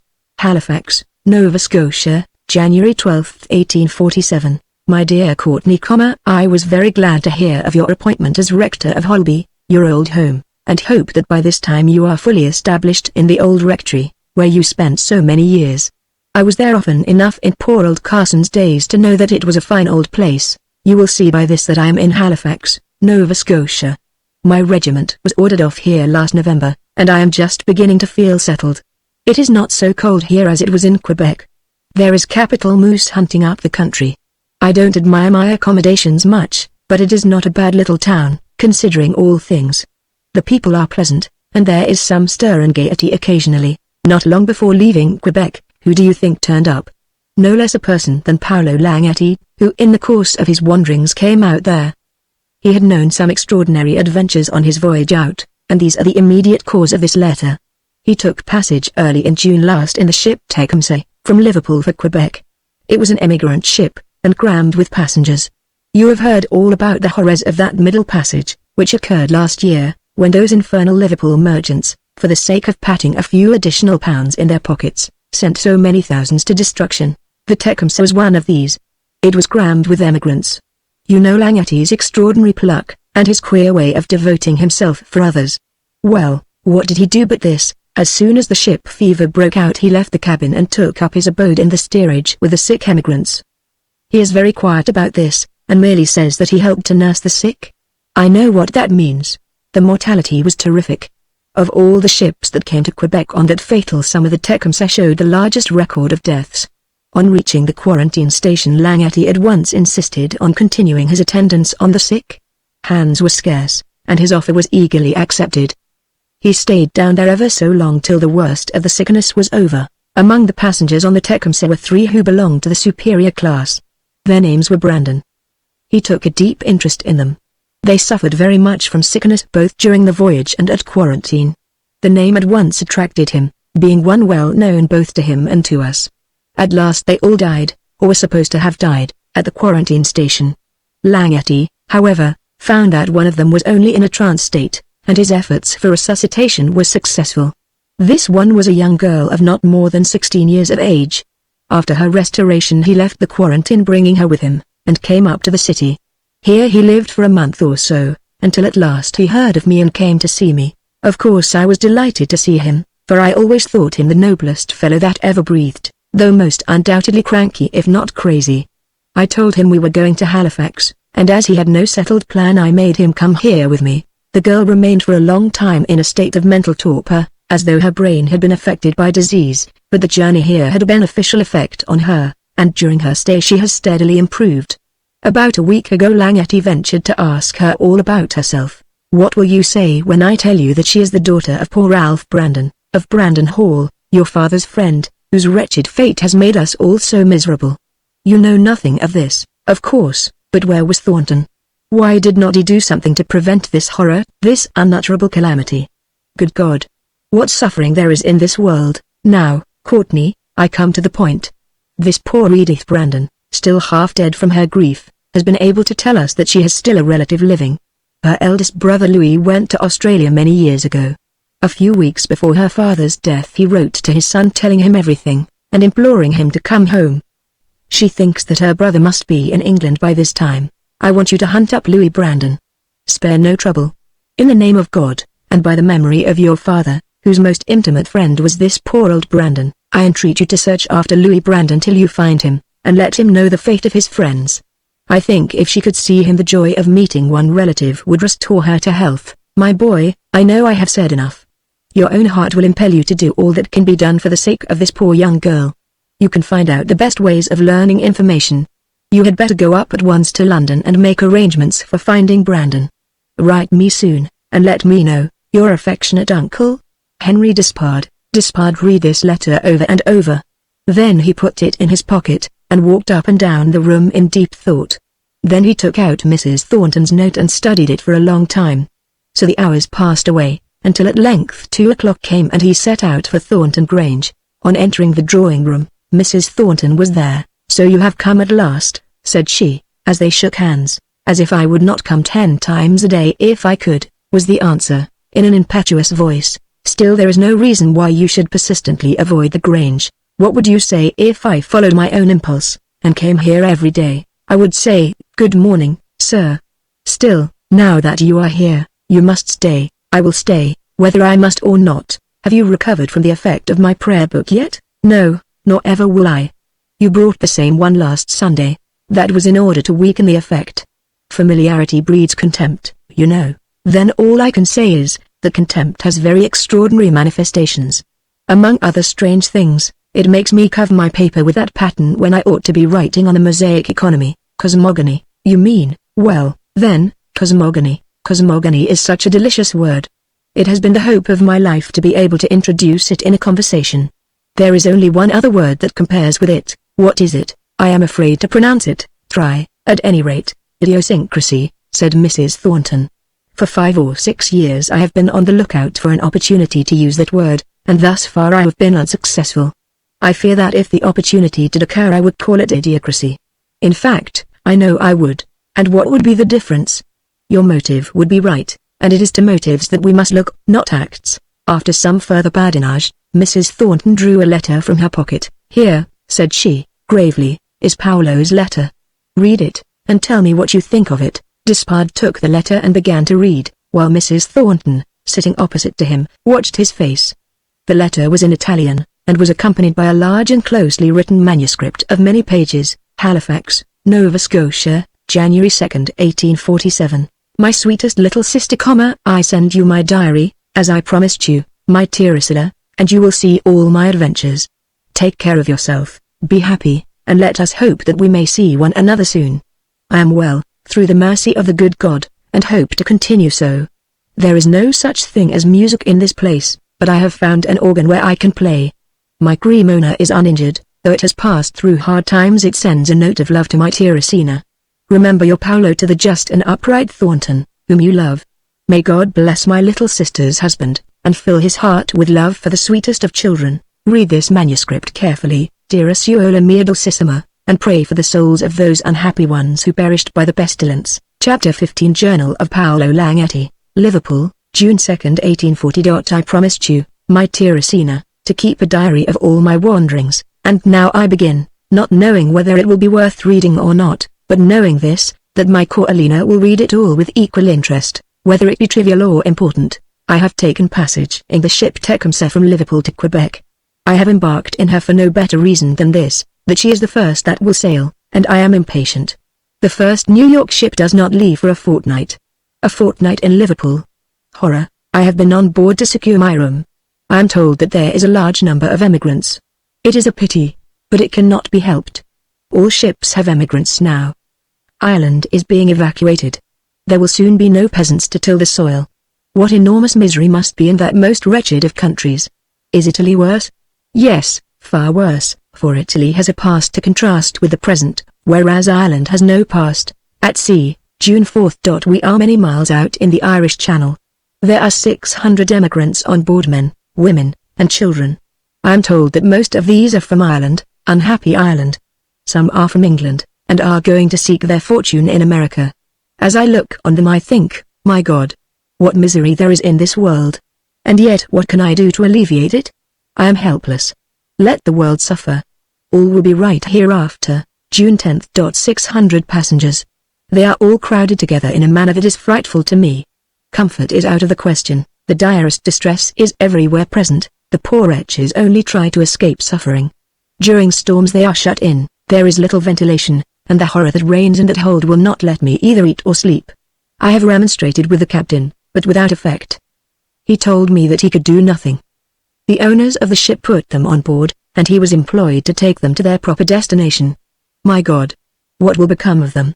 June 15. There have been a few days of fine weather. The wretched emigrants have all been on deck. Among them I noticed 3 who, from their appearance, belonged to a different class. There was a lady with a young man and a young girl, who were evidently her children. The lady has once been beautiful, and still bears the traces of that beauty, though her face indicates the extreme of sadness. The son is a man of magnificent appearance, though as yet not full grown. The daughter is more lovely than any being whom I have ever seen. She is different from my bee-setter. Bice is Grecian, with a face like that of a marble statue, and a soul of purely classic mold. Bice is serene. She reminds me of Artemis. Bice is an artist to her inmost heart. Bice I love as I love you, my Teresina, and I never expect to meet with one who can so interpret my ideas with so divine a voice. But this girl is more spiritual. Bice is classic, this one is medieval. Bice is a goddess, this one a saint. Bice is Artemis, or one of the muses, this one is Holy Agnes or Saint Cecilia. There is in that sweet and holy face the same depth of devotion which our painters portray on the face of the Madonna. This little family group stand amidst all the other passengers, separated by the wide gulf of superior rank, for they are manifestly from among the upper classes, but still more so by the solemn isolation of grief. It is touching to see the love of the mother for her children, and the love of the children for their mother. How can I satisfy the longings which I feel to express to them my sympathy? June 21st. I have at length gained my desire. I have become acquainted with that little group. I went up to them this morning in obedience to a resistless impulse, and with the most tender sympathy that I could express, and, with many apologies, offered the young man a bottle of wine for his mother. He took it gratefully and frankly. He met me halfway in my advances. The poor lady looked at me with speechless gratitude, as though kindness and sympathy were unknown to her. God will reward you, sir, she said, in a tremulous voice, for your sympathy with the miserable. Dear madam, said I wish no other reward than the consciousness that I may have alleviated your distress. My heart bled for these poor creatures. Cast down from a life which must have once been one of luxury, they were now in the foulest of places, the hold of an emigrant ship. I went back to the captain to see if I could not do something in their behalf. I wished to give up my room to them. He said I could do so if I wished, but that there was no room left in the cabin. Had there been I would have hired one and insisted on their going there. I went to see the lady, and made this proposal as delicately as I could. There were 2 berths in my room. I urged her and her daughter to take them. At first they both refused most positively, with tears of gratitude. But I would not be so put off. To the mother I portrayed the situation of the daughter in that den of horror, to the daughter I pointed out the condition of the mother, to the son I showed the position of his mother and sister, and thus I worked upon the holiest feelings of their hearts. For myself I assured them that I could get a place among the sailors in the forecastle, and that I preferred doing so. By such means as these I moved them to consent.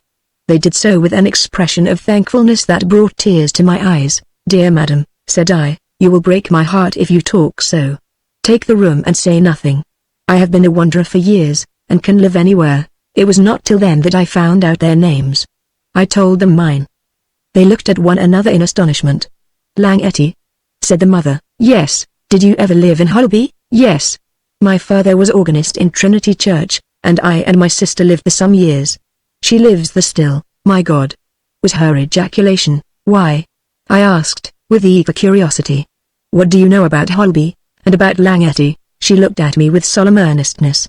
I, said she, am the wife, and these are the children of one who was your father's friend.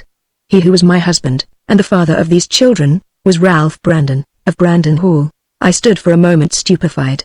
Then I burst into tears. Then I embraced them all, and said I know not what of pity and sympathy and affection. My God! To think of such a fate as this awaiting the family of Ralph Brandon. Did you know this, oh, Teresina? If so, why did you keep it secret? But no, you could not have known it. If you had, this would not have happened. They took my room in the cabin, the dear ones, Mrs. Brandon and the sweet Edith. The son Frank and I stayed together among the emigrants. Here I am now, and I write this as the sun is getting low, and the uproar of all these hundreds is sounding in my ears. June 30th. There is a panic in the ship. The dread pestilence known as ship fever has appeared. This disease is the terror of emigrant ships. Surely there was never any vessel so well adapted to be the prey of the pestilence as this of ours. I have lived for 10 days among the steerage passengers, and have witnessed their misery. Is God just? Can he look down unmoved upon scenes like these? Now that the disease has come, where will it stop? July 3rd. The disease is spreading. 15 are prostrate. 3 have died. July 10th. 30 deaths have occurred, and 50 are sick. I am assisting to nurse them. July 15th. 34 deaths since my last. 130 are sick. I will labor here if I have to die for it. July 18th. If this is my last entry, let this diary be sent to Mrs. Thornton, care of William Thornton, Holby, Benbrook, England. The above entry was written in English, the remainder was all in Italian, as before. More than 200 are sick. Frank Brandon is down. I am afraid to let his mother know it. I am working night and day. In 3 days there have been 47 deaths. The crew are demoralized and panic-stricken. July 23rd. Shall I survive these horrors? More than 50 new deaths have occurred. The disease has spread among the sailors. 2 are dead, and 7 are sick. Horror prevails. Frank Brandon is recovering slowly. Mrs. Brandon does not know that he has been sick. We send word that we are afraid to come for fear of communicating the disease to her and to Edith. July 27th. More than half of the sailors are sick. 11 dead. 67 passengers dead since last report. Frank Brandon almost well, and helping me in my work. July 30th. Nearly all the sailors more or less sick. 5 new deaths among them. Ship almost unmanageable. In the Gulf of St. Lawrence. Talk of putting into some port. 70 passengers dead. August 2nd. Worse yet. Disease has spread into the cabin. 3 cabin passengers dead. God have mercy upon poor Mrs. Brandon and sweet Edith. All the steerage passengers, with a few exceptions, prostrate. Frank Brandon is weak but helps me. I work night and day. The ship is like a floating pest house. 40 new deaths since last report. August 7th. Drifting along, I know not how, up the St. Lawrence. The weather calm, and 2 or 3 sailors able to manage the ship. Captain and mate both dead. 10 cabin passengers dead. 3 more sailors dead. Only 32 steerage passengers dead since last report, but nearly all are sick. Hardly anyone to attend to them. August 10th. Mrs. Brandon and Edith both sick. Frank prostrate again. God in heaven, have mercy. August 15th. Mrs. Brandon and Edith very low. Frank better. August 16th. Quarantine station, Goss Island. I feel the fever in my veins. If I die, farewell, sweetest sister. December 28th. Halifax, Nova Scotia. More than 4 months have elapsed since my last entry, and during the interval marvelous things have occurred. These I will now try to recall as I best can. My last entry was made on the day of the arrival of the Tecums at the quarantine station, Goss Island, Quebec. We were delayed there for 2 days. Everything was in confusion. A large number of ships had arrived, and all were filled with sick. The authorities were taken by surprise, and as no arrangements had ever been made for such a state of things, the suffering was extreme. The arrival of the Tecumseh with her frightful record of deaths, and with several hundred sick still on board, completed the confusion. At last the passengers were removed somehow, I know not how or when, for I myself on the evening of our arrival was struck down by the fever. I suppose that Frank Brandon may have nursed me at first, but of that I am not sure. There was fearful disorder.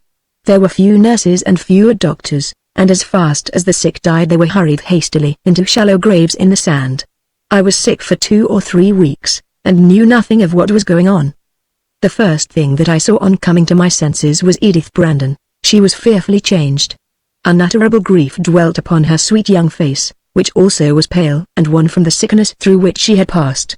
An awful feeling shot through me. My first question was, "Is your mother on shore?" She looked at me for a moment in solemn silence, and, slowly raising her hand, pointed upward. "Your brother?" I gasped. She turned her head away. I was silent. They were dead, then. Oh God! And this child, what had she not been suffering?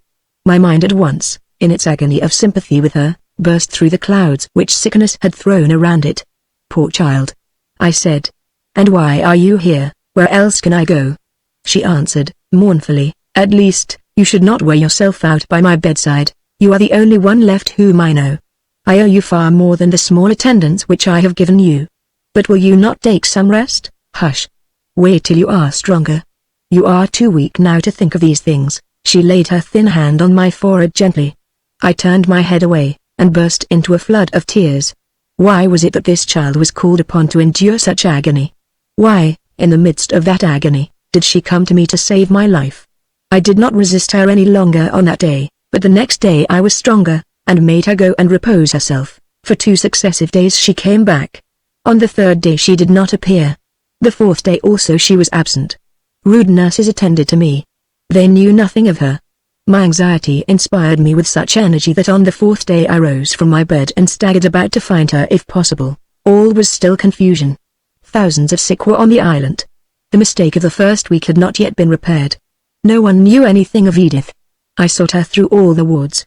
I went to the superintendent, and forced him to make inquiries about her. No one could tell anything. My despair was terrible. I forced the superintendent to call up all the nurses and doctors, and question them all, one by one. At last an old Irish woman, with an awful look at me, hinted that she could tell something about her, and whispered a word or two in the superintendent's ear. He started back, with a fearful glance. "What is it? Tell, in God's name." "The dead house," he murmured. "Where is it? Take me there," I cried to the woman. I clutched her arm and staggered after her. It was a long, low shed, open on all sides. 12 bodies lay there. In the middle of the row was Edith. She was more beautiful than an angel. A smile wreathed her lips, her eyes looked as though she slumbered. I rushed up to her and caught her in my arms. The next moment I fell senseless. When I revived I was lying in one of the sick sheds, with a crowd of sufferers round me. I had only one thought, and that was Edith. I rose at once, weak and trembling, but the resolve of my soul gave strength to my body. An awful fear had taken possession of me, which was accompanied by a certain wild hope. I hurried, with staggering feet, to the dead house. All the bodies were gone. New ones had come in. "Where is she?" I cried to the old woman who had charge there. She knew to whom I referred. "Buried," said she. I burst out into a torrent of imprecations. "Where have they buried her? Take me to the place," I cried, as I flung a piece of gold to the woman. She grasped it eagerly. "Bring a spade, and come quick, for God's sake. She is not dead. How did I have such a mad fancy? I will tell you. This ship fever often terminates in a sort of stupor, in which death generally takes place. Sometimes, however, the patient who has fallen into this stupor revives again. It is known to the physicians as the trance state. I had seen cases of this at sea. Several times people were thrown overboard when I thought that they did not have all the signs of death, and at last, in 2 cases of which I had charge, I detained the corpses 3 days, in spite of the remonstrances of the other passengers. These 2 revived. By this I knew that some of those who were thrown overboard were not dead. Did I feel horror at this, my Teresa? No. "Pass away," I said, "unhappy ones. You are not dead. You live in a better life than this. What matters it whether you died by the fever or by the sea?" But when I saw Edith as she lay there my soul felt assured that she was not dead, and an unutterable convulsion of sorrow overwhelmed me. Therefore I fainted. The horror of that situation was too much for me. To think of that angelic girl about to be covered up alive in the ground, to think of that sweet young life, which had begun so brightly, terminating amidst such black darkness. "Now God help me," I cried, as I hurried on after the woman, "and bring me there in time." There. Where? To the place of the dead. It was there that I had to seek her. How long had she been in that house before I fainted? I asked, fearfully. 24 hours. And when did I faint? Yesterday. A pang shot through me. "Tell me," I cried, hoarsely, "when she was buried." "Last night." "Oh God!" I groaned, and I could say no more, but with new strength given to me in that hour of agony I rushed on. It was by the eastern shore of the island. A wide flat was there, washed on one side by the river. Here more than 1,000 mounds arose. Alas! Could I ever hope to find her? "Do you know where they have laid her?" I asked, tremblingly. "Yes," said the woman, confidently. Hope returned faintly. She led the way. The moon beamed out brightly from behind a cloud, illumining the waste of mounds. The river murmured solemnly along the shore. All my senses were overwhelmed in the madness of that hour. The moon seemed enlarged to the dimensions of a sky, the murmur of the river sounded like a cataract, and in the vast murmur I heard voices which seemed then like the voices of the dead. But the luster of that exaggerated glow, and the booming concord of fancied spirit voices were all contemned as trifles. I cared for nothing either natural or supernatural. Only one thought was present: the place where she was laid. We reached it at last. At the end of a row of graves we stopped. "Here," said the woman, "are 12 graves. These were made last night. These are those 12 which you saw." "And where, oh God, is she?" "There," replied the woman, pointing to one which was the 3rd from the end. "Do not deceive me," I cried, imploringly. "Are you sure? For I will tear up all these till I find her." "I am sure, for I was the one who buried her. I and a man." I seized the spade and turned up the soil. I labored incessantly for what seemed an endless period. I had thrown out much earth but had not yet reached her. I felt my fitful strength failing me. My mind, too, seemed entering into a state of delirium. At last my knees gave way, and I sank down just as my spade touched something which gave back a hollow sound. My knees gave way, and I sank down. But I could not give up. I tore up handfuls of earth and threw them into the air. "Oh, Edith!" I cried, "I am here. I am coming. I am coming." "Come, sir," said the woman, suddenly, in her strong voice, yet pityingly. "You can do nothing. I will dig her out in a minute. God forever bless you," I cried, leaping out and giving place to her. I watched her as she threw out the earth. Hungrily I gazed, devouring that dark aperture with my eyes till at last the rough boards appeared. Then I leapt down. I put my fingers at the edge and tore at it till it gave way. The lid was only fastened with a few nails. My bleeding fingers clutched it. It yielded to my frantic exertions. Oh my God! Was there ever a sight on earth like that which now met my eyes as I raised the lid and looked below? The moon, which was high in the sky, streamed down directly into the narrow cell. It showed me the one whom I sought. Its bright beams threw a lustre around that face which was upturned toward me. Ah me! How white was that face, like the face of some sleeping maiden carved in alabaster. Bathed in the moonbeams it lay before me, all softened and refined and made pure, a face of unearthly beauty. The dark hair caught the moon's rays, and encircled the head like a crown of immortality. Still the eyes were closed as though in slumber, still the lips were fixed into a smile. She lay as one who had fallen into a deep, sweet sleep, as one who in that sleep has dreams, in which are visions of more than earthly beauty, and scenes of more than mortal happiness. Now it was with me as though at that unequaled vision I had drawn into my inmost being some sudden stimulus, a certain rapture of newborn strength, strength no longer fitful and spasmodic, but firm, well fortified and well sustained. I took her in my arms and brought her forth from the grave into the life of earth. Ah me! How light a thing was that frail and slender figure which had been worn down by the unparalleled suffering through which she had passed. This thought transfixed me with a pang of anguish, even awed the rapture that I felt at clasping her in my arms. But now that I had her, where was I to seek for a place of shelter?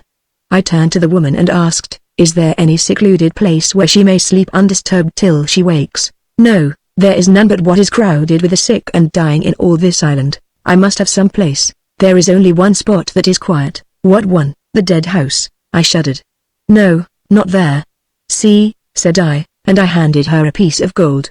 "Find me some place and you shall have still more." "Well," she said, hesitatingly, "I have the room where me and my man live. I suppose we could give up that." "Take me there, then." "Shall I help you carry her?" "No," I answered, drawing back my pure Edith from her outstretched hands. "No, I will carry her." The woman went on without a word. She led the way back to the low and dismal sheds which lay the like a vast charnel house, and thence to a low hut some distance away from all, where she opened a door. She spoke a few words to a man, who finally withdrew. A light was burning. A rude cot was there. Here I laid the one whom I carried. "Come here," said I, 3 times a day. "I will pay you well for this." The woman left. All night long I watched. She lay unmoved and unchanged. Where was her spirit wandering? Soared it among the splendors of some far-off world? Lingered it amidst the sunshine of heavenly glory? Did her seraphic soul move amidst her peers in the assemblage of the holy? Was she straying amidst the trackless paths of ether with those whom she had loved in life, and who had gone before? All night long I watched her as she lay with her marble face and her changeless smile. There seemed to be communicated to me an influence from her which opened the eyes of my spiritual sense, and my spirit sought to force itself upon her far-off perceptions, that so it might catch her notice and bring her back to earth. The morning dawned. There was no change. Midday came, and still there was no change. I know not how it was, but the superintendent had heard about the grave being opened, and found me in the hut. He tried to induce me to give back to the grave the one whom I had rescued. The horror of that request was so tremendous that it forced me into passionless calm. When I refused he threatened. At his menace I rejoined in such language that he turned pale. "Murderer," said I, sternly, "is it not enough that you have sent to the grave many wretches who are not dead? Do you seek to send back to death this single one whom I have rescued? Do you want all Canada and all the world to ring with the account of the horrors done here, where people are buried alive? See, she is not dead. She is only sleeping. And yet you put her in the grave. She is dead." He cried, in mingled fear and anger, "and she must be buried." "She is not dead," said I, sternly, as I glared on him out of my intensity of anguish. "She is not dead, and if you try to send her to death again you must first send me. She shall not pass to the grave except over my corpse. and over the corpse of the first murderer that dares to lay hands on her. He started back, he and those who were with him. "The man is mad," they said. "They left me in peace." I grow excited as I write. My hand trembles. Let me be calm. She awoke that night. It was midnight, and all was still. She opened her eyes suddenly, and looked full at me with an earnest and steadfast stare. At last a long, deep-drawn sigh broke the stillness of that lone chamber. "Back again," she murmured, in a scarce audible voice among men, and to earth. "O friends of the realm of light, must I be severed from your lofty communion?" As she spoke thus the anguish which I had felt at the grave was renewed. "You have brought me back," said she, mournfully. "No," I returned, "sadly not I. It was not God's will that you should leave this life. He did not send death to you. You were sleeping, and I brought you to this place. I know all," she murmured, closing her eyes. "I heard all while my spirit was away. I know where you found me. I am weary," she said, after a silence. Her eyes closed again. But this time the trance was broken. She slept with long, deep breathing, interrupted by frequent sighs. I watched her through the long night. At first fever came. Then it passed.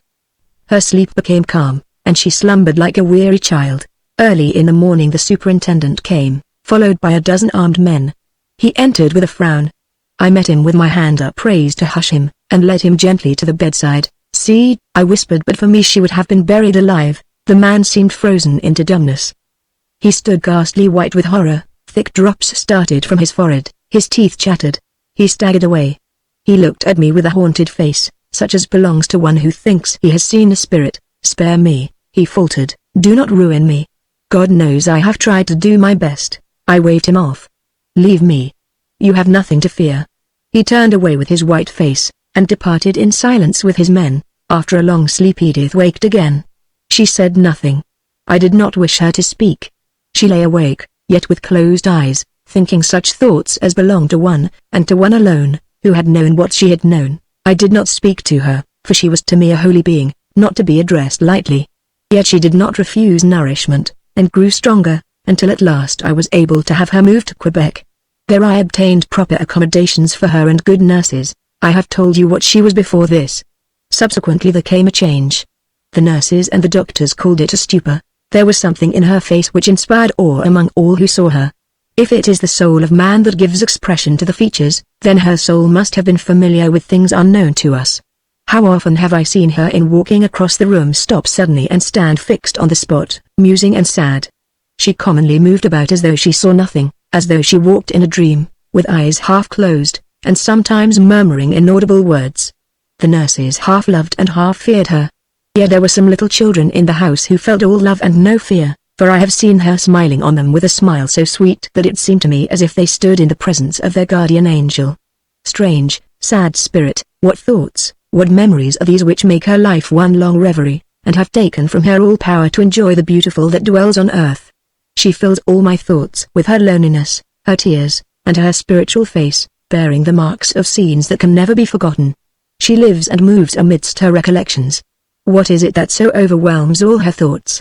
That face of hers appears as though it had bathed itself in the atmosphere of some diviner world than this, and her eyes seem as if they may have gazed upon the infinite mystery. Now from the few words which she has casually dropped I gather this to be her own belief.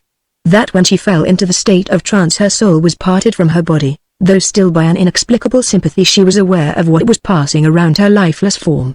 Yet her soul had gone forth into that spiritual world toward which we look from this earth with such eager wonder. It had mingled there with the souls of others. It had put forth new powers, and learned the use of new faculties. Then that soul was called back to its body. This maiden, this wonder among mortals, is not a mortal, she is an exiled soul. I have seen her sit with tears streaming down her face, tears such as men shed in exile. For she is like a banished man who has only one feeling, a longing, yearning homesickness. She has been once in that radiant world for a time which we call 3 days in our human calculations, but which to her seems indefinite, for as she once said, and it is a pregnant thought, full of meaning, there is no time there, all is infinite duration. The soul has illimitable powers, in an instant it can live years, and she in those 3 days had the life of ages. Her former life on earth has now but a faint hold upon her memory in comparison with that life among the stars. The sorrow that her loved ones endured has become eclipsed by the knowledge of the blessedness in which she found them. Alas! It is a blessing to die, and it is only a curse to rise from the dead. And now she endures this exile with an aching heart, with memories that are irrepressible, with longings unutterable, and yearnings that cannot be expressed for that starry world and that bright companionship from which she has been recalled.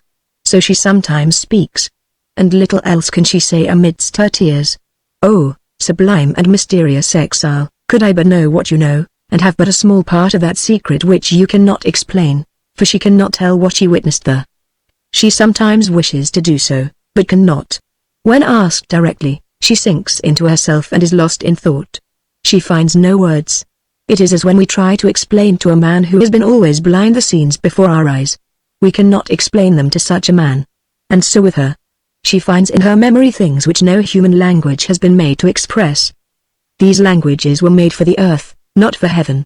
In order to tell me what she knows, she would need the language of that world, and then she could not explain it, for I could not understand it. Only once I saw her smile, and that was when one of the nurses casually mentioned, with horror, the death of some acquaintance.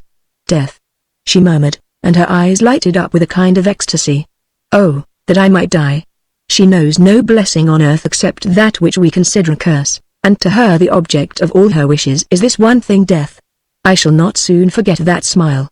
It seemed of itself to give a new meaning to death. Do I believe this, so wild a theory, the very mention of which has carried me beyond myself? I do not know. All my reason rebels. It scouts the monstrous idea.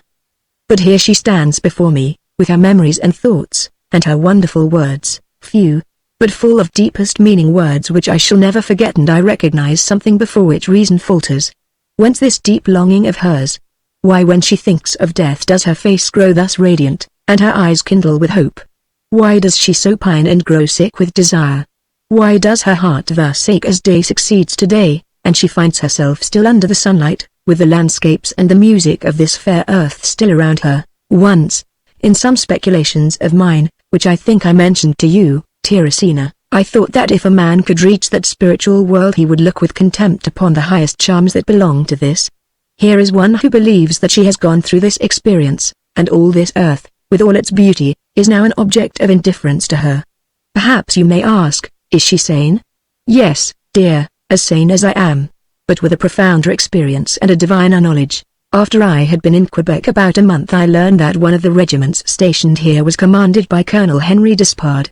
I called on him, and he received me with unbounded delight.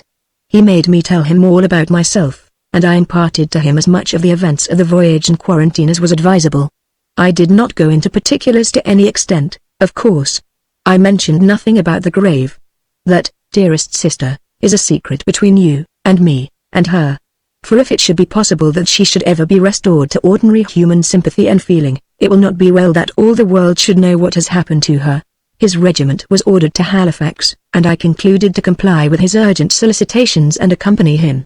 It is better for her at any rate that there should be more friends than one to protect her. Despard, like the doctors, supposes that she is in a stupor. The journey here exercised a favorable influence over her. Her strength increased to a marked degree, and she has once or twice spoken about the past. She told me that her father wrote to his son Louis in Australia some weeks before his death, and urged him to come home. She thinks that he is on his way to England. The Colonel and I at once thought that he ought to be sought after without delay, and he promised to write to his nephew, your old playmate, who, he tells me, is to be a neighbor of yours, if he is still the one whom I remember, intellectual yet spiritual, with sound reason, yet a strong heart, if he is still the Courtney Despard who, when a boy, seemed to me to look out upon the world before him with such lofty poetic enthusiasm. Then, Teresina, you should show him this diary, for it will cause him to understand things which he ought to know. I suppose it would be unintelligible to Mr. Thornton, who is a most estimable man, but who, from the nature of his mind, if he read this, would only conclude that the writer was insane. At any rate, Mr. Thornton should be informed of the leading facts, so that he may see if something can be done to alleviate the distress, or to avenge the wrongs of one whose father was the earliest benefactor of his family. Chapter 16 Husband and Wife. It is now the middle of February, said Despard, after a long pause, in which he had given himself up to the strange reflections which the diary was calculated to excite. If Louis Brandon left Australia when he was called, he must be in England now. You are calm, said Mrs. Thornton. Have you nothing more to say than that? Despard looked at her earnestly. Do you ask me such a question? It is a story so full of anguish that the heart might break out of pure sympathy, but what words could be found? I have nothing to say. I am speechless.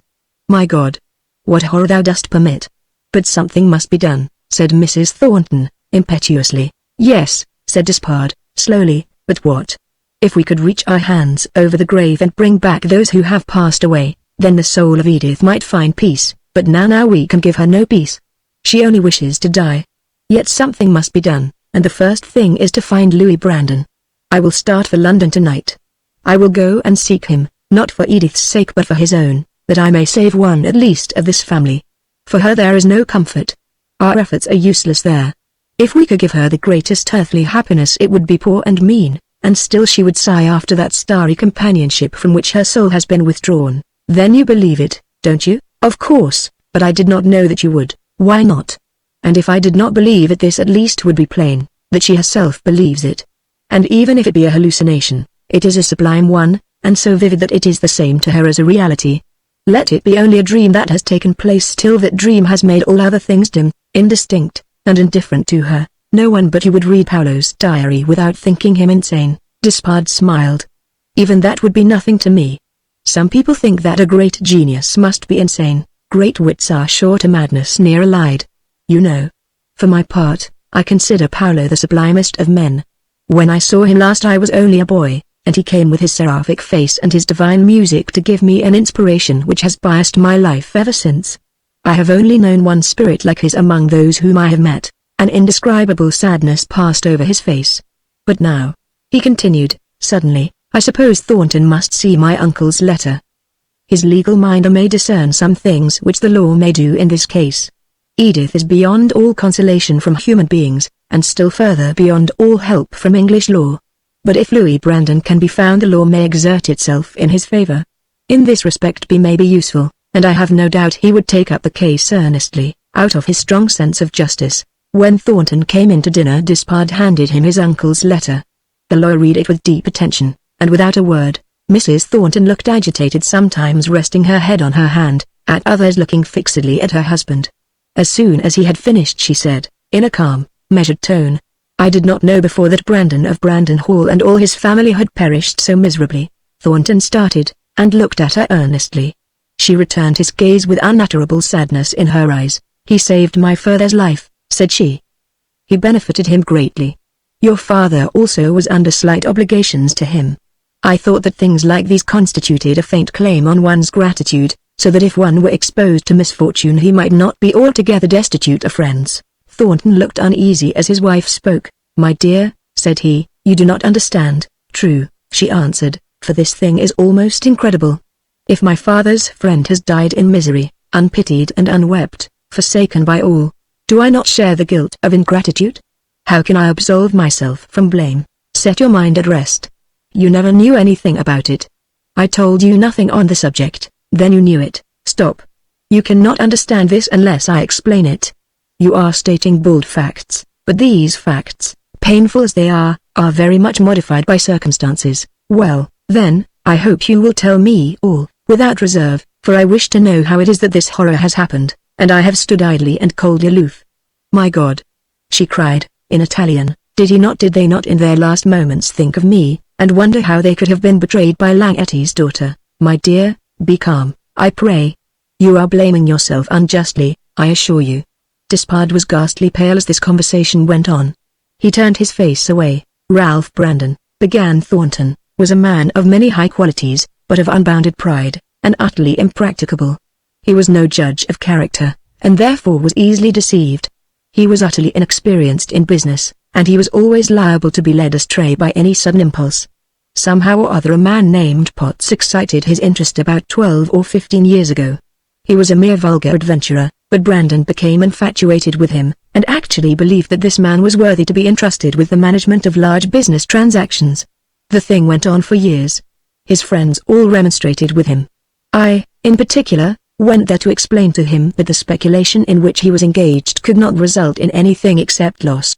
But he resented all interference, and I had to leave him to himself. His son Louis was a boy full of energy and fire. The family were all indignant at the confidence which Ralph Brandon put in this Potts, Louis most of all. One day he met Potts. Words passed between them, and Louis struck the scoundrel. Potts complained. Brandon had his son up on the spot, and after listening to his explanations gave him the alternative either to apologize to Potts or to leave the house forever. Louis indignantly denounced Potts to his father as a swindler. Brandon ordered him to his room, and gave him a week to decide. The servants whispered till the matter was noised abroad. The county gentry had a meeting about it, and felt so strongly that they did an unparalleled thing. They actually waited on him to assure him that Potts was unworthy of trust, and to urge him not to treat his son so harshly. All Brandon's pride was roused at this. He said words to the deputation which cut him off forever from their sympathy, and they left in a rage. Mrs. Brandon wrote to me, and I went there. I found Brandon inflexible. I urged him to give his son a longer time, to send him to the army for a while, to do anything rather than eject him. He refused to change his sentence. Then I pointed out the character of Potts, and told him many things that I had heard. At this he hinted that I wished to have the management of his business, and was actuated by mercenary motive. Of course, after this insult, nothing more was to be said. I went home and tried to forget all about the Brandons. At the end of the week Louis refused to apologize, and left his father forever. Did you see Louis? I saw him before that insult to ask if he would apologize. Did you try to make him apologize? Asked Mrs. Thornton, coldly. Yes. But he looked at me with such an air that I had to apologize myself for hinting at such a thing. He was as inflexible as his father. How else could he have been? Well, each might have yielded a little. It does not do to be so inflexible if one would succeed in life. No, said Mrs. Thornton. Success must be gained by flexibility. The martyrs were all inflexible, and they were all unsuccessful. Thornton looked at his wife hastily. Despard's hand trembled, and his face grew paler still with a more livid pallor. Did you try to do anything for the ruined son? How could I, after that insult? Could you not have got him a government office, or purchased a commission for him in the army? He would not have taken it from me. You could have cooperated with his mother, and done it in her name. I could not enter the house after being insulted. You could have written. From what I have heard of Brandon, he was just the man who would have blessed anyone who would interpose to save his son. His son did not wish to be saved. He has all his father's inflexibility, but an intellect as clear as that of the most practical man. He has a will of iron, dauntless resolution, and an implacable temper. At the same time he has the open generosity and the tender heart of his father. Had his father a tender heart? So tender and affectionate that this sacrifice of his son must have overwhelmed him with the deepest sorrow. Did you ever after make any advances to any of them? No, never. I never went near the house. Did you ever visit any of the county gentry to see if something could be done? No. It would have been useless. Besides, the very mention of his name would have been resented. I should have had to fling myself headlong against the feelings of the whole public. And no man has any right to do that. No, said Mrs. Thornton. No man has. That was another mistake that the martyrs made. They would fling themselves against public opinion. All men cannot be martyrs. Besides, the cases are not analogous. Thornton spoke calmly and dispassionately. True. It is absurd in me, but I admire one who has for a moment forgotten his own interests or safety in thinking of others. That does very well for poetry, but not in real life. In real life, such as that on board the Tecumseh, murmured Mrs. Thornton, with drooping eyelids. You are getting excited, my dear, said Thornton, patiently, with the air of a wise father who overlooks the petulance of his child. I will go on. I had business on the continent when poor Brandon's ruin occurred. You were with me, my dear, at Berlin when I heard about it. I felt shocked, but not surprised. I feared that it would come to that. You showed no emotion in particular. No, I was careful not to trouble you. You were in Berlin 3 months. Was it at the beginning or end of your stay? At the beginning. And you stayed? I had business which I could not leave. Would you have been ruined if you had left? Well, no, not exactly ruined, but it would have entailed serious consequences. Would those consequences have been as serious as the Tecumseh tragedy? My dear, in business there are rules which a man is not permitted to neglect. There are duties and obligations which are imperative.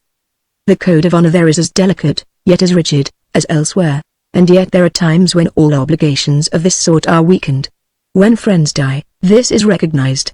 Why should it not be so when they are in danger of a fate worse than death? Thornton elevated his eyebrows, and made no reply. You must have heard about it in March, then? Yes, at the end of January.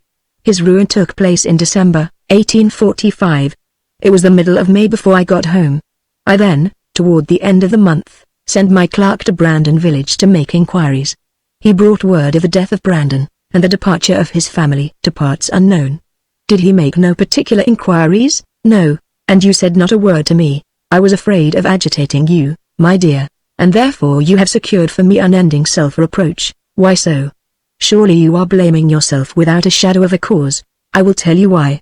I dare say I feel unnecessarily on the subject, but I cannot help it. It is a fact that Brandon was always impulsive and culpably careless about himself. It is to this quality, strangely enough, that I owe my father's life, and my own comfort for many years. Paolo also owes as much as I. Mr. Brandon, with a friend of his, was sailing through the Mediterranean in his own yacht, making occasional tours into the country at every place where they happened to land, and at last they came to Girgenti, with the intention of examining the ruins of Agrigentum. This was in 1818, 4 years before I was born. My father was stopping at Girgenti, with his wife and Paolo, who was then 6 years old. My father had been very active under the reign of Murat, and had held a high post in his government. This made him suspected after Murat's overthrow. On the day that these Englishmen visited Girgenti, a woman in deep distress came to see them, along with a little boy. It was my mother and Paolo. She flung herself on the floor at their feet, and prayed them to try and help her husband, who had been arrested on a charge of treason and was now in prison. He was suspected of belonging to the Carbonari, who were just beginning to resume their secret plots, and were showing great activity. My father belonged to the innermost degree, and had been betrayed by a villain named Sigol. My mother did not tell them all this, but merely informed them of his danger. At first they did not know what to do, but the prayers of my mother moved their hearts. They went to see the captain of the guard, and tried to bribe him, but without effect. They found out, however, where my father was confined, and resolved upon a desperate plan.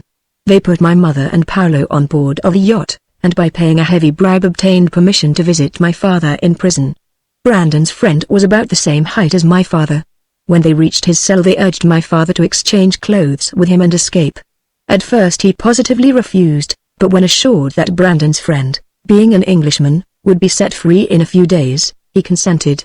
Brandon then took him away unnoticed, put him on board of the yacht, and sailed to Marseille, where he gave him money enough to get to England, and told him to stop at Brandon Hall till he himself arrived. He then sailed back to see about his friend. He found out nothing about him for some time. At last he induced the British ambassador to take the matter in hand, and he did so with such effect that the prisoner was liberated. He had been treated with some severity at first, but he was young, and the government was persuaded to look upon it as a youthful freak. Brandon's powerful influence with the British ambassador obtained his unconditional release. My father afterward obtained a situation here at Holby, where he was organist till he died. Through all his life he never ceased to receive kindness and delicate acts of attention from Brandon. When in his last sickness Brandon came and stayed with him till the end. He then wished to do something for Paolo, but Paolo preferred seeking his own fortune in his own way. Mrs. Thornton ended her little narrative, to which Despard had listened with the deepest attention. Who was Brandon's friend? Asked Despard. He was a British officer, said Mrs. Thornton. For fear of dragging in his government, and perhaps incurring dismissal from the army, he gave an assumed name Mountjoy. This was the reason why Brandon was so long in finding him. Did your father not know it? On the passage Brandon kept it secret, and after his friend's deliverance he came to see my father under his assumed name. My father always spoke of him as Mountjoy. After a time he heard that he was dead. I can tell you his true name, said Mr. Thornton. There is no reason why you should not know it. What? Lionel Despard your father, and Ralph Brandon's bosom friend. Despard looked transfixed. Mrs. Thornton gazed at her husband, and gave an unutterable look at Despard. Then, covering her face with her hands, she burst into an agony of tears. My God, cried Despard, passing his hand over his forehead, my father died when I was a child, and nobody was ever able to tell me anything about him. And Brandon was his friend. He died thus, and his family have perished thus, while I have known nothing and done nothing. You at least are not to blame, said Thornton, calmly, for you had scarcely heard of Brandon's name. You were in the north of England when this happened, and knew nothing whatever about it. That evening Despard went home with a deeper trouble in his heart. He was not seen at the Grange for a month. At the end of that time he returned. He had been away to London during the whole interval. As Mrs. Thornton entered to greet him her whole face was overspread with an expression of radiant joy. He took both her hands in his and pressed them without a word. Welcome back, she murmured. You have been gone a long time. "Nothing but an overpowering sense of duty could have kept me away so long," said he, in a deep, low voice. A few similar commonplaces followed, but with these two the tone of the voice invested the feeblest commonplaces with some hidden meaning. At last she asked, "Tell me what success you had?" He made no reply, but taking a paper from his pocket opened it, and pointed to a marked paragraph. This was the month of March. The paper was dated January 14, 1847. The paragraph was as follows. Distressing casualty. The ship Java, which left Sydney on the 5th of August last, reports a stormy passage. On the 12th of September a distressing casualty occurred. They were in S. Lat. 11 degrees 122 inches, E. Long. 105 degrees 636 inches, when a squall suddenly struck the ship. A passenger, Louis Brandon, Esquire, of the firm of Compton and Brandon, Sydney, was standing by the leakwater as the squall struck, and, distressing to narrate, he was hurled violently overboard. It was impossible to do anything, as a monsoon was beginning, which raged for 24 hours. Mr. Brandon was coming to England on business. The captain reports a sandbank in the latitude and longitude indicated above, which he names Coffin Island, from a rock of peculiar shape at the eastern extremity. Ships will do well in future to give this place a wide berth. Deep despondency came over Mrs. Thornton's face as she read this. "We can do nothing," said she, mournfully. "He is gone. It is better for him. We must now wait till we hear more from Paolo. I will write to him at once, and I will write to my uncle." There was a long silence. "Do you know," said Despard, finally, "that I have been thinking much about my father of late. It seems very strange to me that my uncle never told me about that Sicilian affair before. Perhaps he did not wish me to know it, for fear that through all my life I should brood over thoughts of that noble heart lost to me forever. But I intend to write to him, and obtain afresh the particulars of his death. I wish to know more about my mother. No one was ever in such ignorance of his parents as I have been. They merely told me that my father and mother died suddenly in India, and left me an orphan at the age of 7 under the care of Mr. Henry Thornton. They never told me that Brandon was a very dear friend of his. I have thought also of the circumstances of his death, and they all seem confused. Some say he died in Calcutta, others say in China, and Mr. Thornton once said in Manila. There is some mystery about it. When Brandon was visiting my father, said Mrs. Thornton, you were at school, and he never saw you. I think he thought you were Henry Despard's son. There's some mystery about it, said Despard, thoughtfully. When Mr. Thornton came in that night he read a few extracts from the London paper which he had just received. One was as follows. Founded at sea. The ship H.B. Smith, from Calcutta, which arrived yesterday, reports that on the 28th January they picked up a ship's longboat near the Cape Verde Islands. It was floating bottom upward. On the stern was painted the word Falcon. The ship Falcon has now been expected for 2 months, and it is feared from this that she may have foundered at sea. The Falcon was on her way from Sydney to London, and belonged to Messrs. Kingwood, Flaxman, and Co. Chapter 17 The Shadow of the African Forest. Let us return to the castaways. It was morning on the coast of Africa. Africa the mysterious, the inhospitable Africa, Leonum Marida Nutrix. There was a little harbour into which flowed a shallow, sluggish river, while on each side rose high hills. In front of the harbour was an island which concealed and protected it. Here the palm trees grew. The sides rose steeply, the summit was lofty, and the towering palms afforded a deep, dense shade. The grass was fine and short, and being protected from the withering heat was as fine as that of an English lawn. Up the palm trees there climbed 1,000 parasitic plants, covered with blossoms gorgeous, golden, rich beyond all description. Birds of starry plumage flitted through the air, as they leapt from tree to tree, uttering a short, wild note. Through the spreading branches sighed the murmuring breeze that came from off the ocean. Round the shore the low tones of the gently washing surf were borne as it came in faint undulations from the outer sea. Underneath the deepest shadow of the palms lay Brandon. He had lost consciousness when he fell from the boat, and now for the first time he opened his eyes and looked around upon the scene, seeing these sights and hearing the murmuring sounds. In front of him stood Beatrice, looking with dropped eyelids at the grass, her arms half folded before her, her head uncovered, her hair bound by a sort of fillet around the crown, and then gathered in great black curling masses behind. Her face was pale as usual, and had the same marble whiteness which always marked it. That face was now pensive and sad, but there was no weakness there. Its whole expression showed manifestly the self-contained soul, the strong spirit evenly poised, willing and able to endure. Brandon raised himself on one arm and looked wonderingly around. she started. A vivid flash of joy spread over her face in one bright smile. She hurried up and knelt down by him. "Do not move, you are weak," she said, as tenderly as a mother to a sick child. Brandon looked at her fixedly for a long time without speaking. She placed her cool hand on his forehead. His eyes closed as though there were a magnetic power in her touch. After a while, as she removed her hand, he opened his eyes again. He took her hand and held it fervently to his lips. "I know," said he, in a low, dreamy voice, "who you are, and who I am, but nothing more. I know that I have lost all memory, that there has been some past life of great sorrow. But I cannot think what that sorrow is. I know that there has been some misfortune, but I cannot remember what." Beatrice smiled sadly. "It will all come to you in time. At first when I waked," he murmured, and looked around on this scene, "I thought that I had at last entered the spirit world, and that you had come with me, and I felt a deep joy that I can never express. But I see, and I know now, that I am yet on the earth.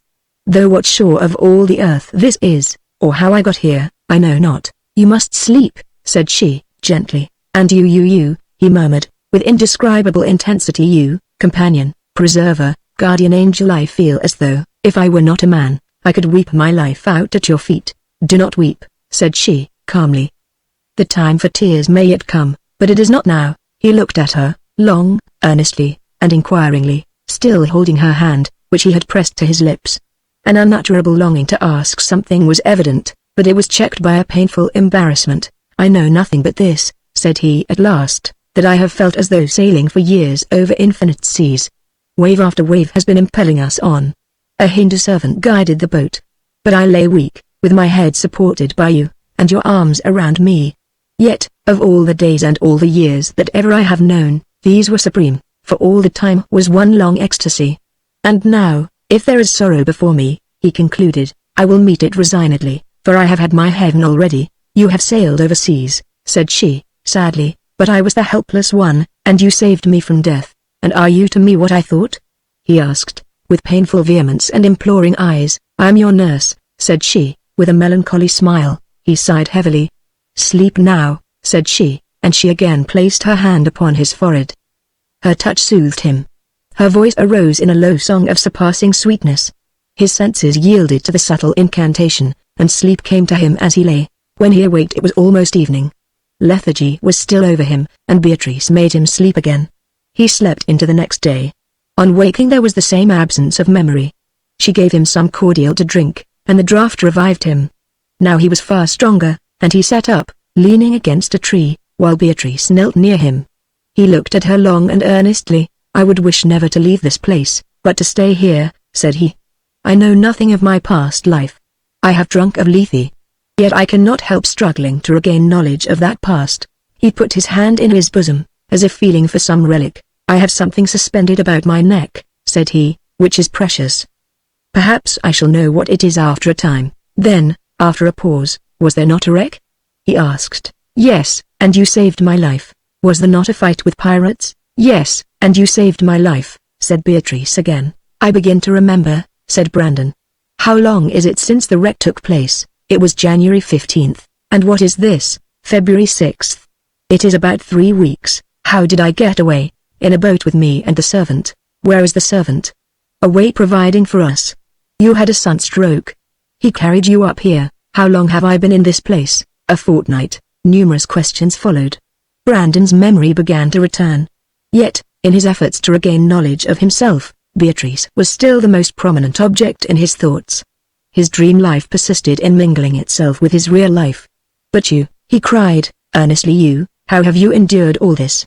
You are weary, you have worn yourself out for me. What can I ever do to show my gratitude? You have watched me night and day. Will you not have more care of your own life?" The eyes of Beatrice kindled with a soft light. "What is my life?" said she. "Do I not owe it over and over again to you? But I deny that I am worn out." Brandon looked at her with earnest, longing eyes. His recovery was rapid. In a few days he was able to go about. Cato procured fish from the waters and game from the woods, so as to save the provisions of the boat, and they looked forward to the time when they might resume their journey. But to Brandon this thought was repugnant, and an hourly struggle now went on within him. Why should he go to England? What could he do? Why should he ever part from her? Oh, to burst all links of habit, and to wander far away, on from island unto island at the gateways of the day. In her presence he might find peace, and perpetual rapture in her smile. In the midst of such meditations as these her voice once arose from afar. It was one of her own songs, such as she could improvise. It spoke of summer isles amidst the sea, of soft winds and spicy breezes, of eternal rest beneath overshadowing palms.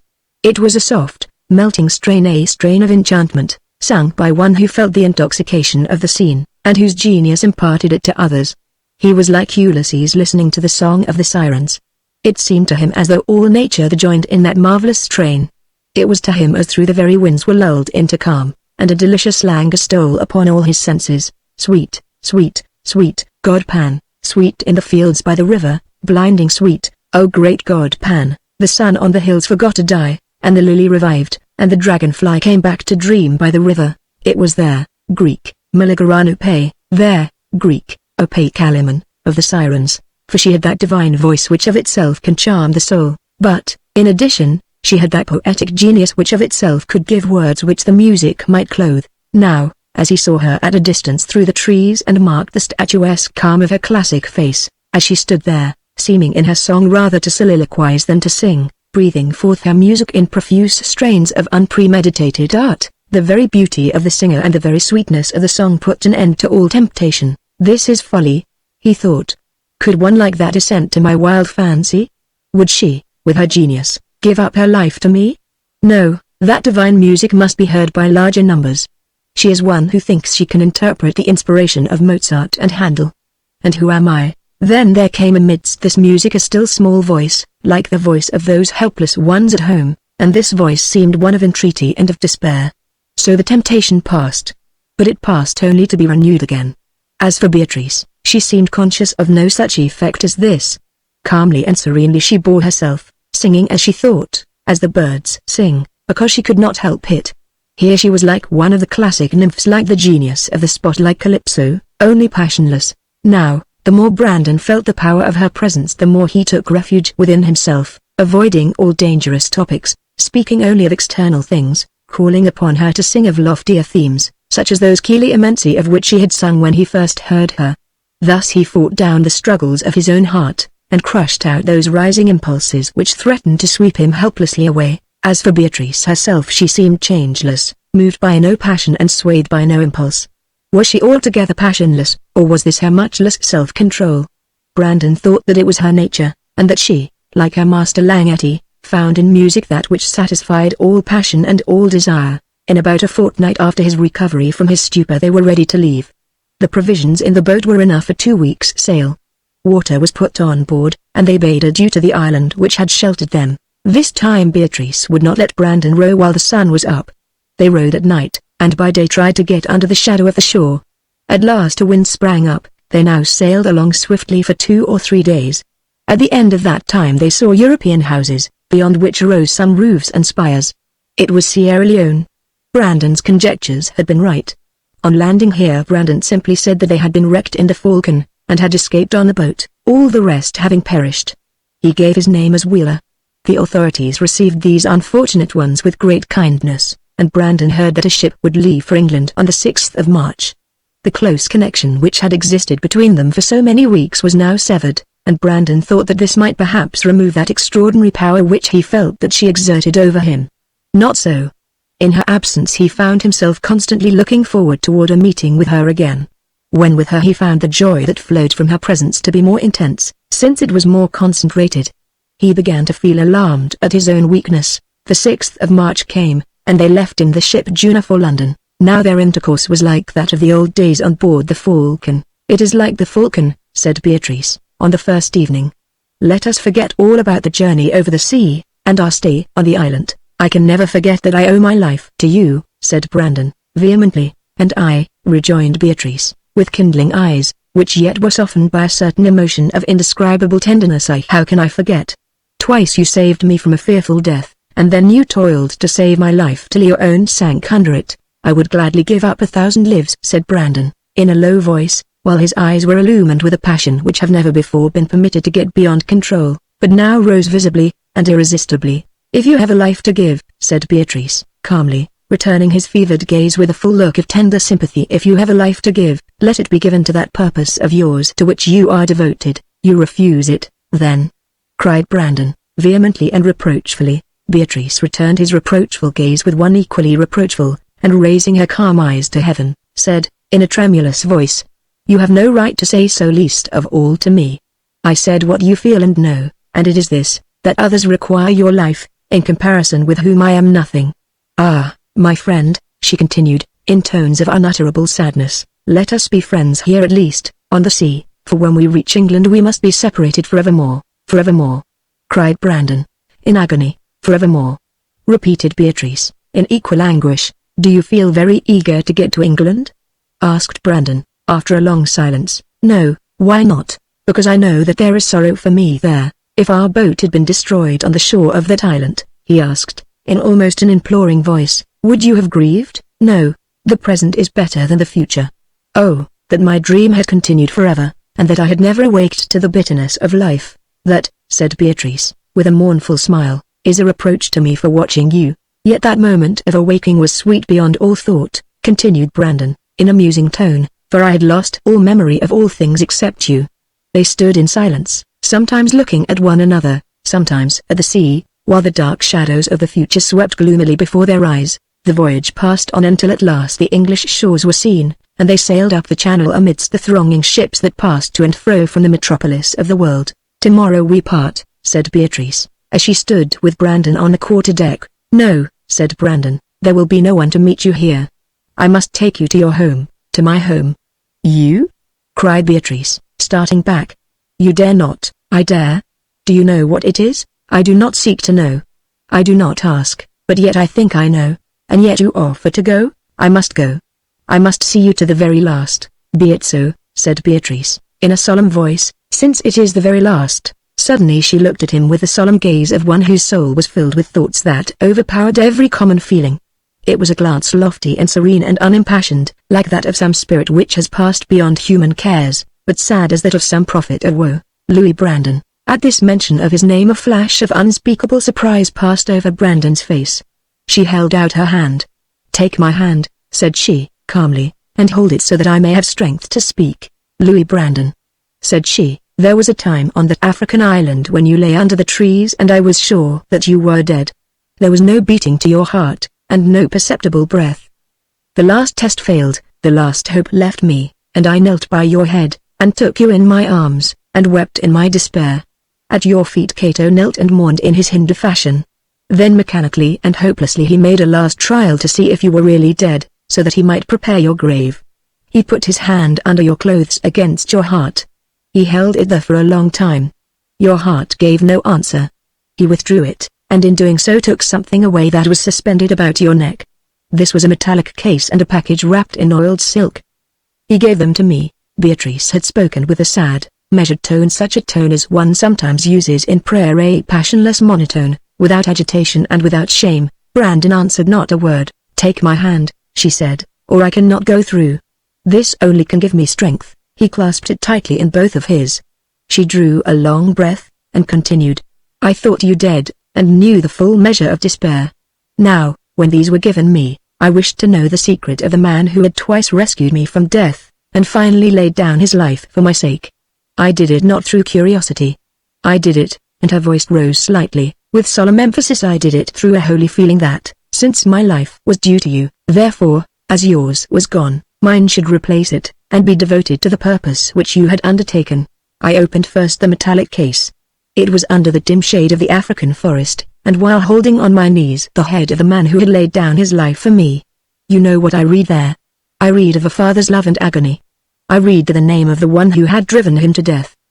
The shadows of the forest grew darker around me. As the full meaning of that revelation came over my soul, they deepened into blackness, and I fell senseless by your side. Better had Cato left us both lying there to die, and gone off in the boat himself. But he revived me. I laid you down gently, and propped up your head, but never again dared to defile you with the touch of one so infamous as I. There still remained the other package, which I read how you reached that island, and how you got that miss. I neither know nor seek to discover. I only knows that all my spirit awaked within me as I read those words. A strange, inexplicable feeling arose. I forgot all about you and your griefs. My whole soul was fixed on the figure of that bereaved and solitary man, who thus drifted to his fate. He seemed to speak to me. A fancy, born out of frenzy, no doubt, for all that horror well nigh drove me mad. A fancy came to me that this voice, which had come from a distance of 18 years, had spoken to me, a wild fancy, because I was 18 years old, that therefore I was connected with these 18 years, filled my whole soul. I thought that this mist was mine, and the other one yours. I read it over and over yet again, till every word forced itself into my memory, till you and your sorrows sank into oblivion beside the woes of this man. I sat near you all that night. The palms sighed in the air. I dared not touch you. My brain whirled. I thought I heard voices out at sea, and figures appeared in the gloom. I thought I saw before me the form of Colonel Despard. He looked at me with sadness unutterable, yet with soft pity and affection, and extended his hand as though to bless me. Madder fancies than ever then rushed through my brain. But when morning came and the excitement had passed, I knew that I had been delirious. When that morning came, I went over to look at you. To my amazement, you were breathing. Your life was renewed of itself. I knelt down and praised God for this, but did not dare to touch you. I folded up the treasures, and told Cato to put them again around your neck. Then I watched you till you recovered, but on that night, and after reading those MSS, I seemed to have passed into another stage of being. I can say things to you now which I would not have dared to say before, and strength is given me to tell you all this before we part forevermore. I have awakened to infamy, for what is infamy if it be not this, to bear the name I bear? Something more than pride or vanity has been the foundation of that feeling of shame and hate with which I have always regarded it. And I have now died to my former life, and awakened to a new one. Louis Brandon, the agonies which may be suffered by those whom you seek to avenge I can conjecture, but I wish never to hear. I pray God that I may never know what it might break my heart to learn. You must save them, you must also avenge them. You are strong, and you are implacable. When you strike, your blow will be crushing. But I must go and bear my lot among those you strike. I will wait on among them, sharing their infamy and their fate. When your blow falls, I will not turn away. I will think of those dear ones of yours who have suffered, and for their sakes will accept the blow of revenge. Brandon had held her hand in silence, and with a convulsive pressure during these words. As she stopped that she made a faint effort to withdraw it. He would not let her. He raised it to his lips and pressed it there. 3 times he made an effort to speak, and each time failed. At last, with a strong exertion, he uttered, in a hoarse voice and broken tones, "Oh, Beatrice! Beatrice! How I love you, I know it," said she, in the same monotone which she had used before, a tone of infinite mournfulness. "I have known it long, and I would say also, Louis Brandon, I love you, if it were not that this would be the last infamy, that you, Brandon, of Brandon Hall, should be loved by one who bears my name." The hours of the night passed away. They stood watching the English shores, speaking little. Brandon clung to her hand. They were sailing up the Thames. It was about 4 in the morning. "We shall soon be thee," said he. "Sing to me for the last time. Sing, and forget for a moment that we must part." Then, in a low voice, of soft but penetrating tones, which thrilled through every fiber of Brandon's being, Beatrice began to sing. "Love made us one, our unity is indissoluble by act of thine, for were this mortal being ended, and our freed spirits in the world above, love, passing o'er the grave, would join us there, as once he joined us here, and the sad memory of the life below would but unite us closer evermore. No act of thine may loose thee from the eternal bond, nor shall revenge have power to disunite us there." On that same day they landed in London. The governor's lady at Sierra Leone had insisted on replenishing Beatrice's wardrobe, so that she showed no appearance of having gone through the troubles which had afflicted her on sea and shore. Brandon took her to a hotel and then went to his agents. He also examined the papers for the last 4 months. He read in the morning journals a notice which had already appeared of the arrival of the ship off the Nore, and the statement that 3 of the passengers of the Falcon had reached Sierra Leone. He communicated to the owners of the Falcon the particulars of the loss of the ship, and earned their thanks, for they were able to get their insurance without waiting a year, as is necessary where nothing is heard of a missing vessel. He traveled with Beatrice by rail and coach as far as the village of Brandon. At the inn he engaged a carriage to take her up to her father's house. It was Brandon Hall, as he very well knew. But little was said during all this time. Words were useless. Silence formed the best communion for them. He took her hand at parting. She spoke not a word, his lips moved, but no audible sound escaped. Yet in their eyes as they fastened themselves on one another in an intense gaze there was read all that unutterable passion of love, of longing, and of sorrow that each felt. The carriage drove off. Brandon watched it. "Now farewell. Love, forever," he murmured, "and welcome vengeance." Chapter 18 Inquiries. So many years had elapsed since Brandon had last been in the village which bore the family name that he had no fear of being recognized. He had been a boy then. He was now a man. His features had passed from a transition state into their maturer form, and a thick beard and moustache, the growth of the long voyage, covered the lower part of the face like a mask. His nose which, when he left, had a boyish roundness of outline, had since become refined and chiseled into the straight, thin Grecian type.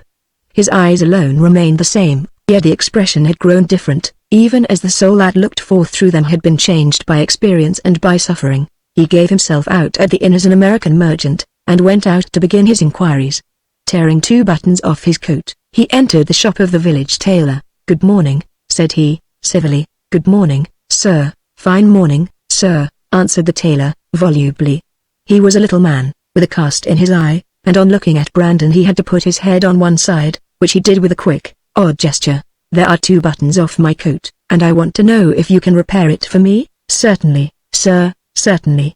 "Take off your coat, sir, and sit down." "The buttons," said Brandon, "are a little odd, but if you have not got any exactly like them, anything similar will do." "Oh, I think we'll fit you out, sir." "I think we'll fit you out," rejoined the tailor, briskly. He bustled about among his boxes and drawers, pulled out a large number of articles, and finally began to select the buttons which were nearest like those on the coat. "This is a fine little village," said Brandon, carelessly. "Yes, sir, that's a fact, sir, that's just what everybody says, sir." "What old hall is that which I saw just outside the village?" "Ah, sir, that old hall is the very best in the whole county." "It is Brandon Hall, sir." "Brandon Hall?" "Yes, sir. I suppose this village takes the name from the hall, or is it the hall that is named after the village?" "Well, neither, sir. Both of them were named after the Brandon family." "Is it an old family?" "It must be, of course, the oldest in the county, sir. I wonder if Mr. Brandon would let a stranger go through his grounds?" "There is a hill back of the house that I should like to see, Mr. Brandon," exclaimed the tailor, shaking his head. "Mr. Brandon? There ain't no Mr. Brandon now." "How is that?" "Gone, sir, and died out." "Then the man that lives there now is not Mr. Brandon?" "Nothing of the kind, sir." "He, sir?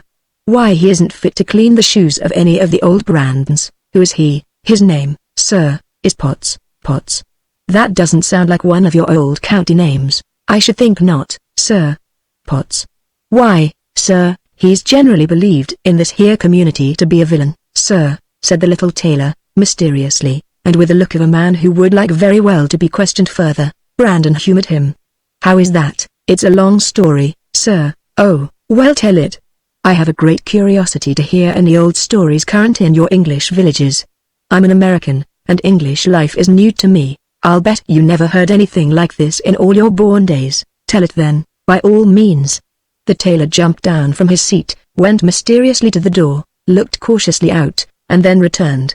"It's just as well to be a little careful," said he, "for if that man knew that I was talking about him he'd take it out of me quick enough. I tell you, you seem to be afraid of him. We're all afraid of him in the village, and hate him, but I hope to God he'll catch it yet." "How can you be afraid of him? You all say that this is a free country." "No man, sir, in any country, is free, except he's rich. Poor people can be oppressed in many ways, and most of us are in one way or other dependent on him. We hate him all the worse, though. But I'll tell you about him." "Yes, go on." "Well, sir, old Mr. Brandon, about 20 years ago, was one of the richest men in the county. About 15 years ago the man Potts turned up, and however the old man took a fancy to him I never could see, but he did take a fancy to him, put all his money in some tin mines that Potts had started, and the end of it was Potts turned out a scoundrel, as everyone said he would, swindled the old man out of every penny, and ruined him completely. Brandon had to sell his estate, and Potts bought it with the very money out of which he had cheated the old man." "Oh, impossible," said Brandon. "Isn't that some village gossip?" "I wish it was, sir, but it ain't. Go ask any man here, and he'll tell you the same." "And what became of the family?" asked Brandon, calmly. "Ah, sir, that is the worst part of it." "Why?" "I'll tell you, sir. He was ruined.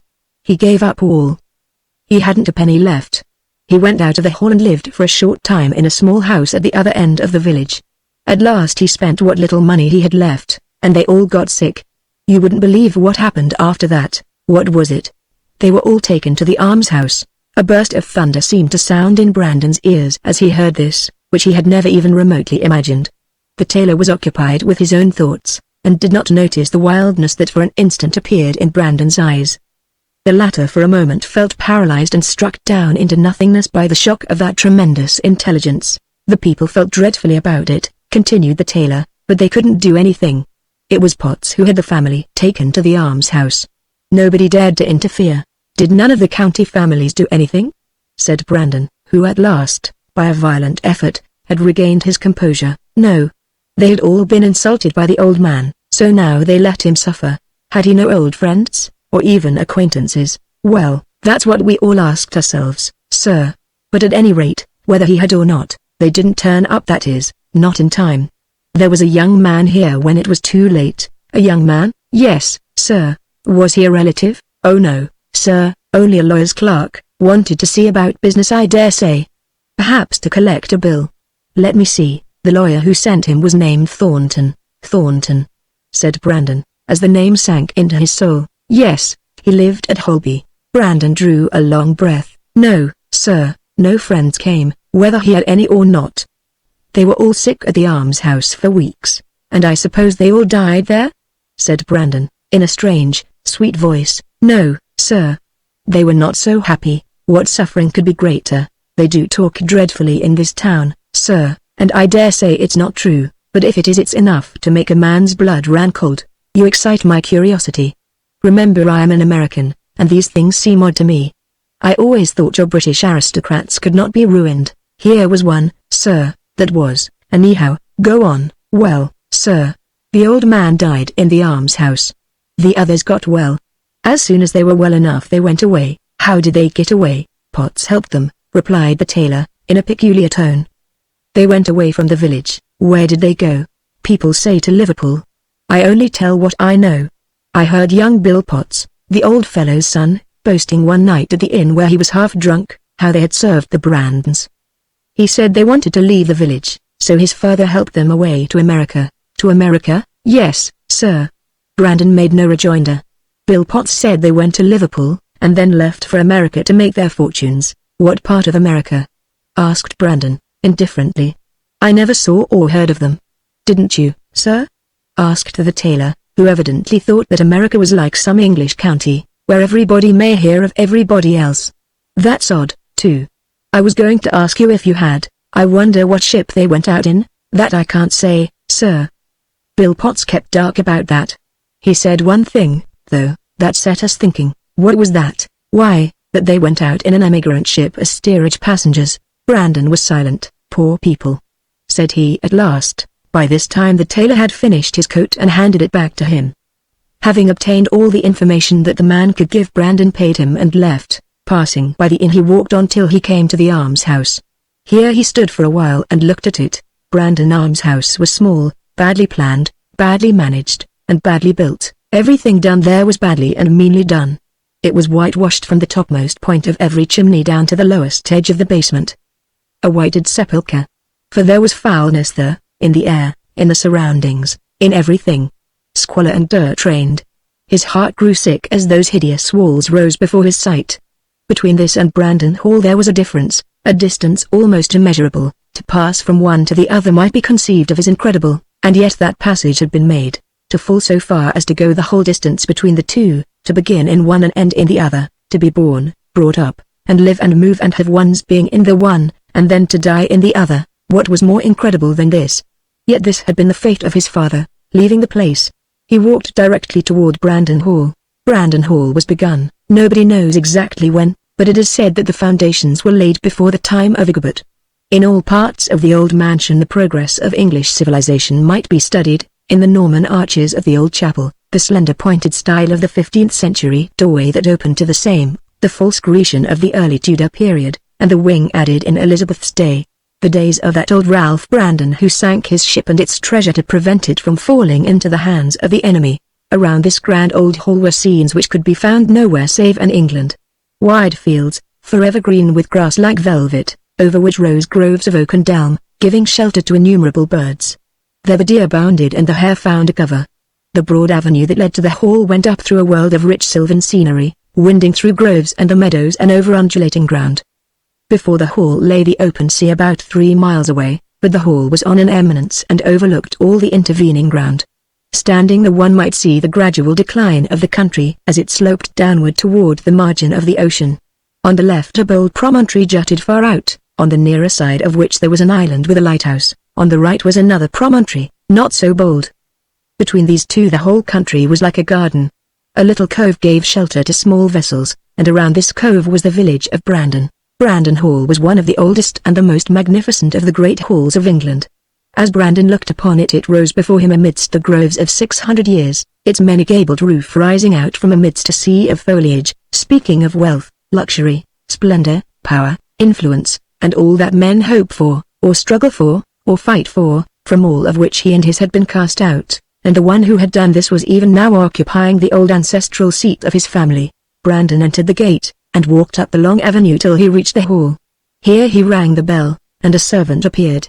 "Is Mr. Potts at home?" "Yes," said the man, brusquely. "I wish to see him." "Who shall I say?" "Mr. Hendricks, from America." The man showed him into the drawing room. Brandon seated himself and waited. The room was furnished in the most elegant manner, most of the furniture being old, and all familiar to him. He took a hasty glance around, and closed his eyes as if to shut it all out from sight. In a short time a man entered. He appeared to be between 50 and 60 years of age, of medium size, broad-shouldered and stout. He had a thoroughly plebeian air. He was dressed in black, and had a bunch of large seals dangling from beneath his waistcoat. His face was round and fleshy, his eyes were small, and his head was bald. The general expression of his face was that of good-natured simplicity. As he caught sight of Brandon, a frank smile of welcome arose on his broad, fat face. Brandon rose and bowed. "Am I addressing Mr. John Potts?" "You are, sir." "John Potts of Potts Hall, Potts of Potts Hall," repeated Brandon. Then, drawing a card from his pocket, he handed it to Potts. He had procured some of these in London. The card read as follows: Beamish and Hendricks, flour merchants and provision dealers, 88 Front Street, Cincinnati, Ohio. "I, sir," said Brandon, "am Mr. Hendricks, junior partner in Beamish and Hendricks, and I hope you are quite well." "Very well, thank you," answered Potts, smiling and sitting down.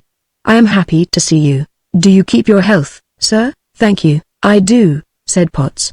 "A touch of rheumatism at odd times, that's all." Brandon's manner was stiff and formal, and his voice had assumed a slight nasal intonation. Potts had evidently looked on him as a perfect stranger. "I hope, sir, that I am not taking up your valuable time. You British noblemen have your valuable time, I know, as well as we businessmen." "No, sir, not at all," said Potts, evidently greatly delighted at being considered a British nobleman. "Well, Sir John, or is it my lord?"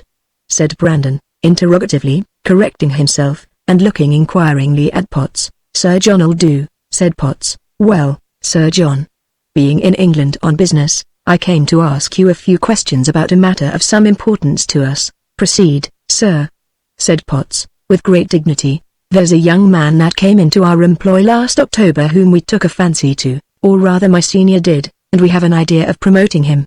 My senior thinks the world of him, has the young man at his house, and he is even making up to his daughter.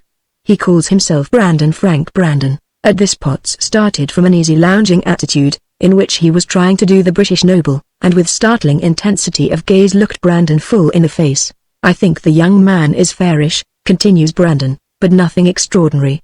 He is industrious and sober, but he ain't quick. And he never had any real business experience till he came to us. Now, my senior from the very first was infatuated with him, gave him a large salary, and, in spite of my warnings that he ought to be cautious, he wants to make him head clerk, with an eye to making him partner next year. And so bent on this is he that I know he would dissolve partnership with me if I refused. Take the young man, let him marry his daughter, and leave him all his money when he dies. That's no small sum, for old Mr. Beamish is worth in real estate round Cincinnati over $2 million. So, you see, I have a right to feel anxious, more especially as I don't mind telling you, Sir John, who understand these matters, that I thought I had a very good chance myself with old Beamish's daughter.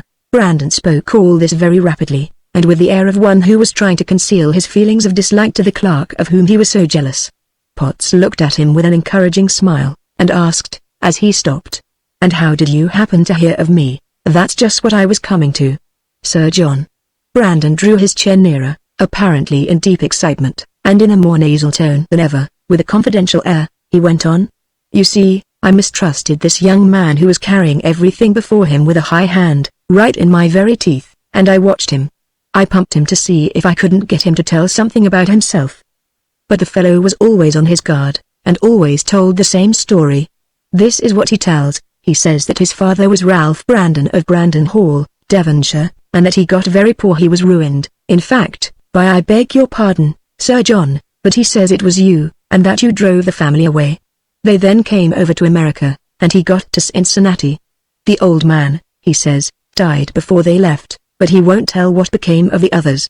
I confess I believed it was all a lie, and didn't think there was any such place as Brandon Hall, so I determined to find out. Naturally enough, Sir John, when $2 million were at stake." Potts winked. "Well, I suddenly found my health giving way, and had to come to Europe. You see what a delicate creature I am." Potts laughed with intense glee. "And I came here after wandering about, trying to find it. I heard at last that there was a place that used to be Brandon Hall, though most people call it Potts Hall. Now, I thought, my fine young man, I'll catch you, for I'll call on Sir John himself and ask him." "You did right, sir," said Potts, who had taken an intense interest in this narrative. "I'm the very man you ought to have come to. I can tell you all you want. This Brandon is a miserable swindler." "Good. I thought so. You'll give me that, Sir John, over your own name, will you?" cried Brandon, in great apparent excitement. "Of course I will," said Potts, "and a good deal more. But tell me, first, what that young devil said as to how he got to Cincinnati. How did he find his way there?" "He would never tell. What became of his mother and sister, he wouldn't say. All I know," said Potts, "is this.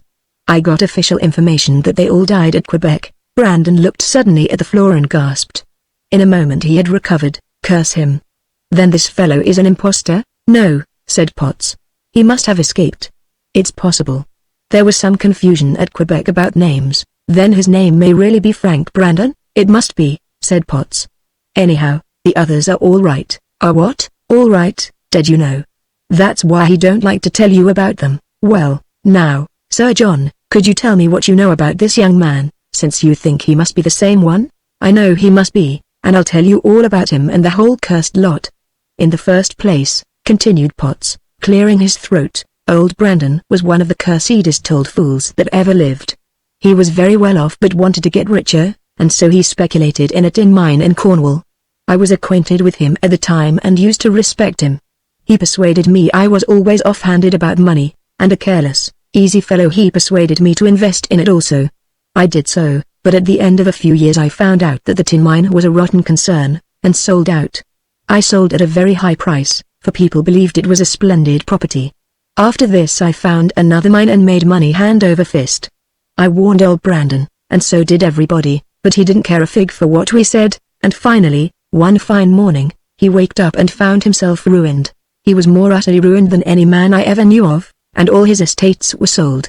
I had made some money, few others in the county had any ready cash. The sale was forced, and I bought the whole establishment at a remarkably low figure. I got Old Brandy. Brandy was a nickname I gave the old fellow. I got him a house in the village, and supported him for a while with his wife and daughter and his great lovely boy. I soon found out what vipers they were. They all turned against their benefactor, and dared to say that I had ruined their father. In fact, my only fault was buying the place, and that was an advantage to Old Brandy rather than an injury. It shows, though, what human nature is. They all got sick at last, and as they had no one to nurse them, I very considerately sent them all to the almshouse, where they had good beds, good attendance, and plenty to eat and drink. No matter what I did for them they abused me.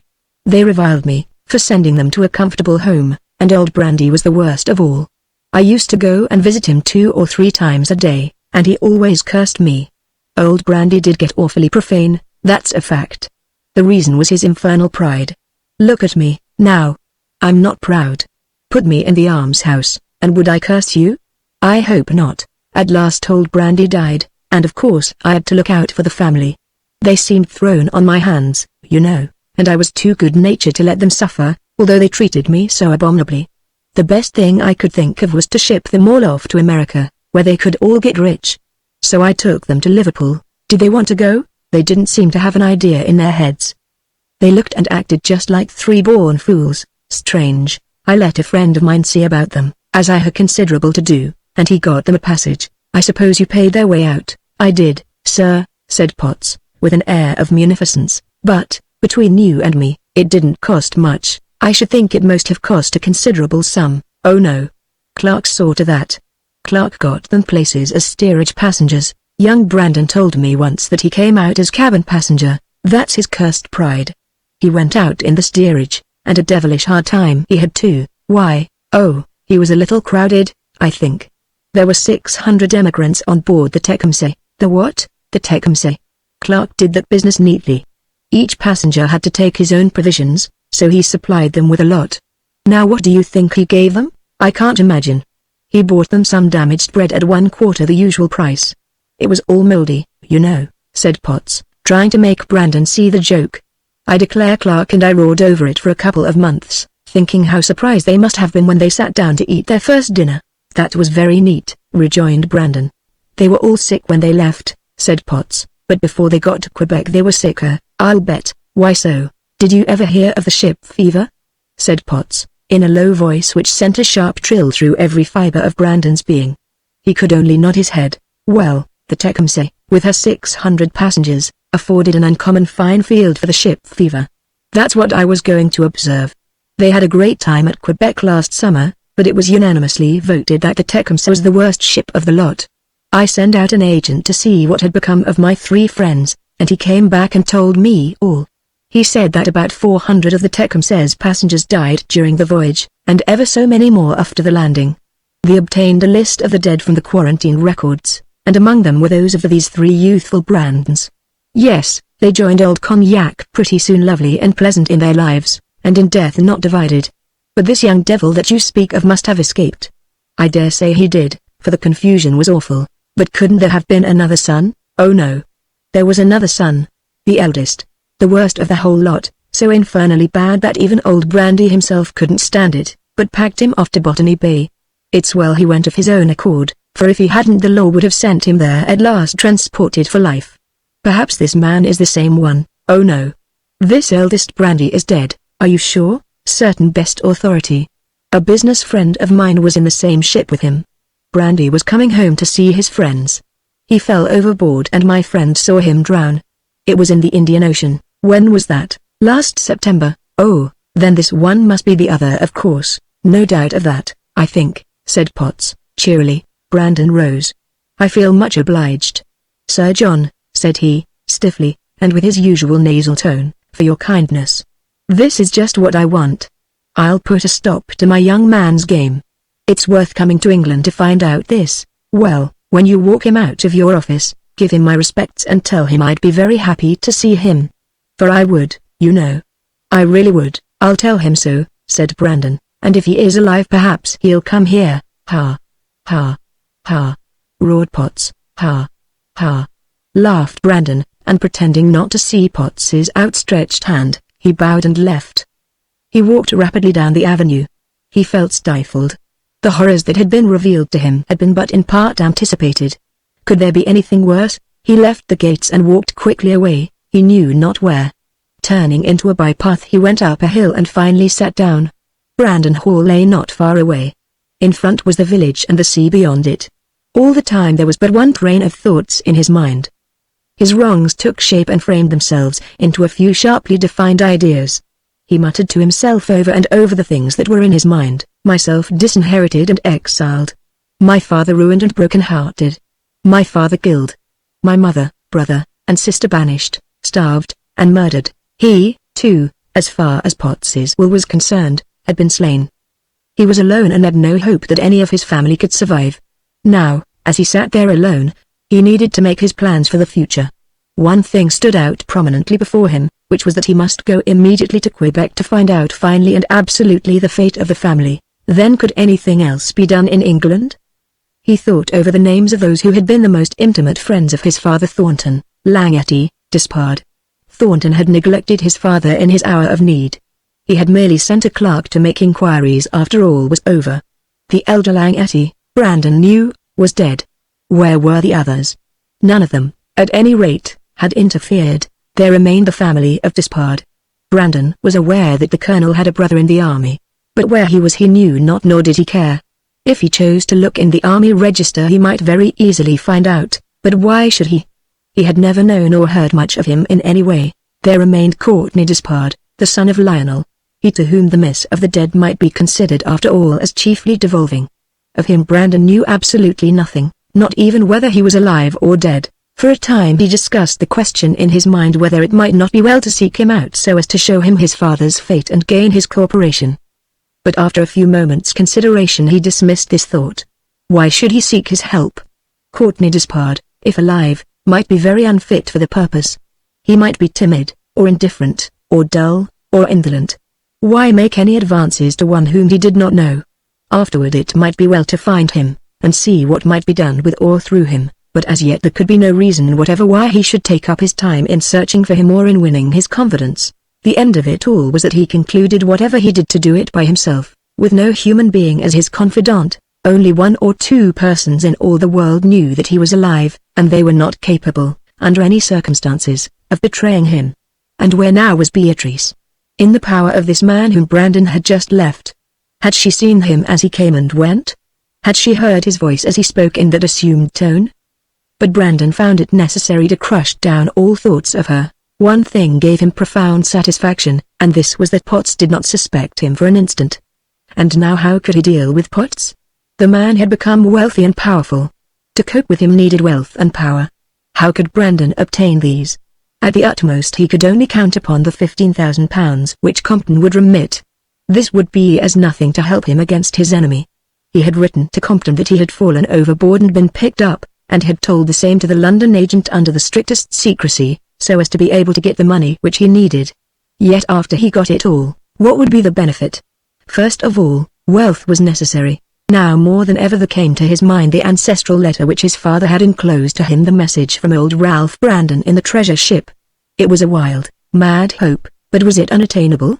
This he felt was now the one object that lay before him. This must first be sought after, and nothing else could be attempted or even thought of till it had been tried.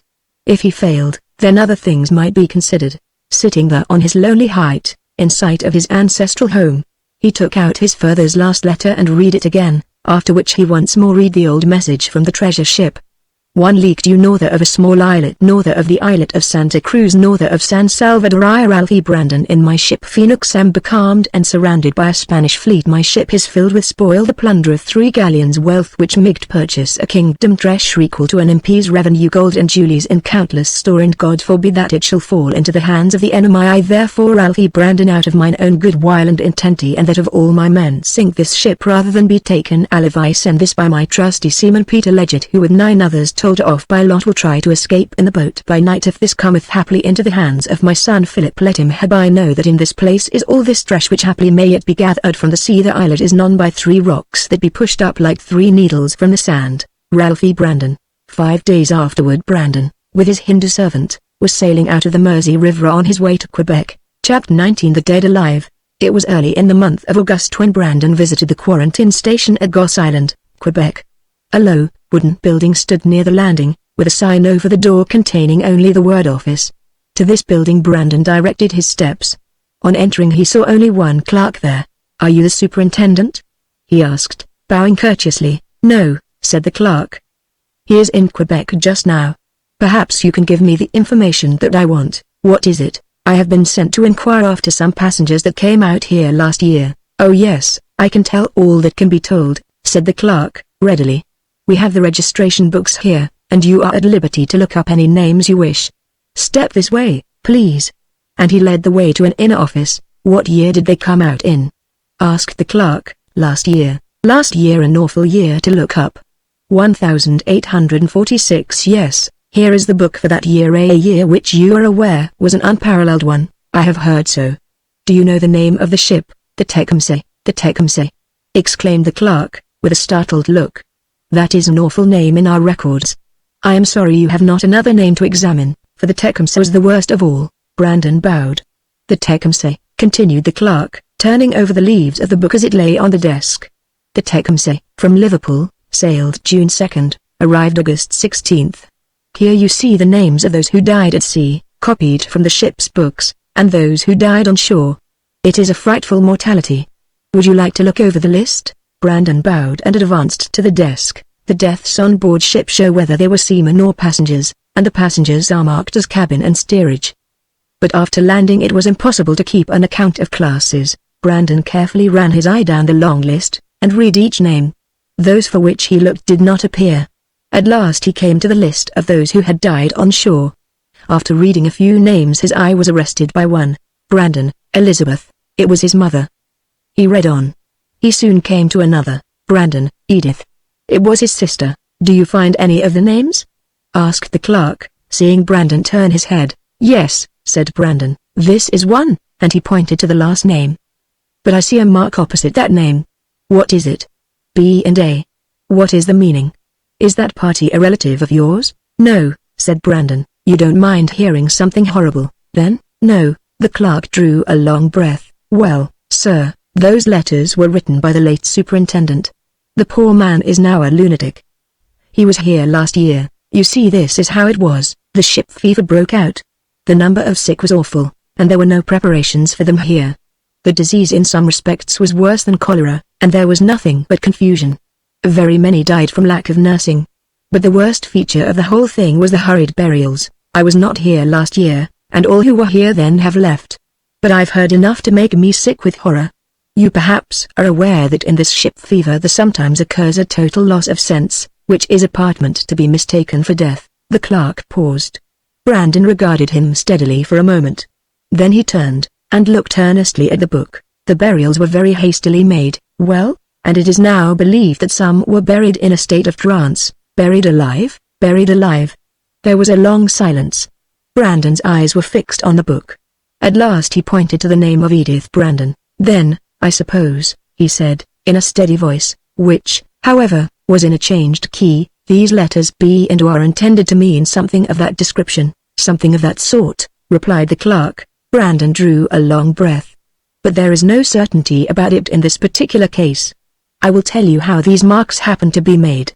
The clerk that was here last told me, one morning, according to him, the superintendent came in, looking very much excited and altered. He went to this book, where the entries of burials had been made on the preceding evening. This name was third from the last. 12 had been buried. He penciled these letters there and left. People did not notice him. Everybody was sick or busy.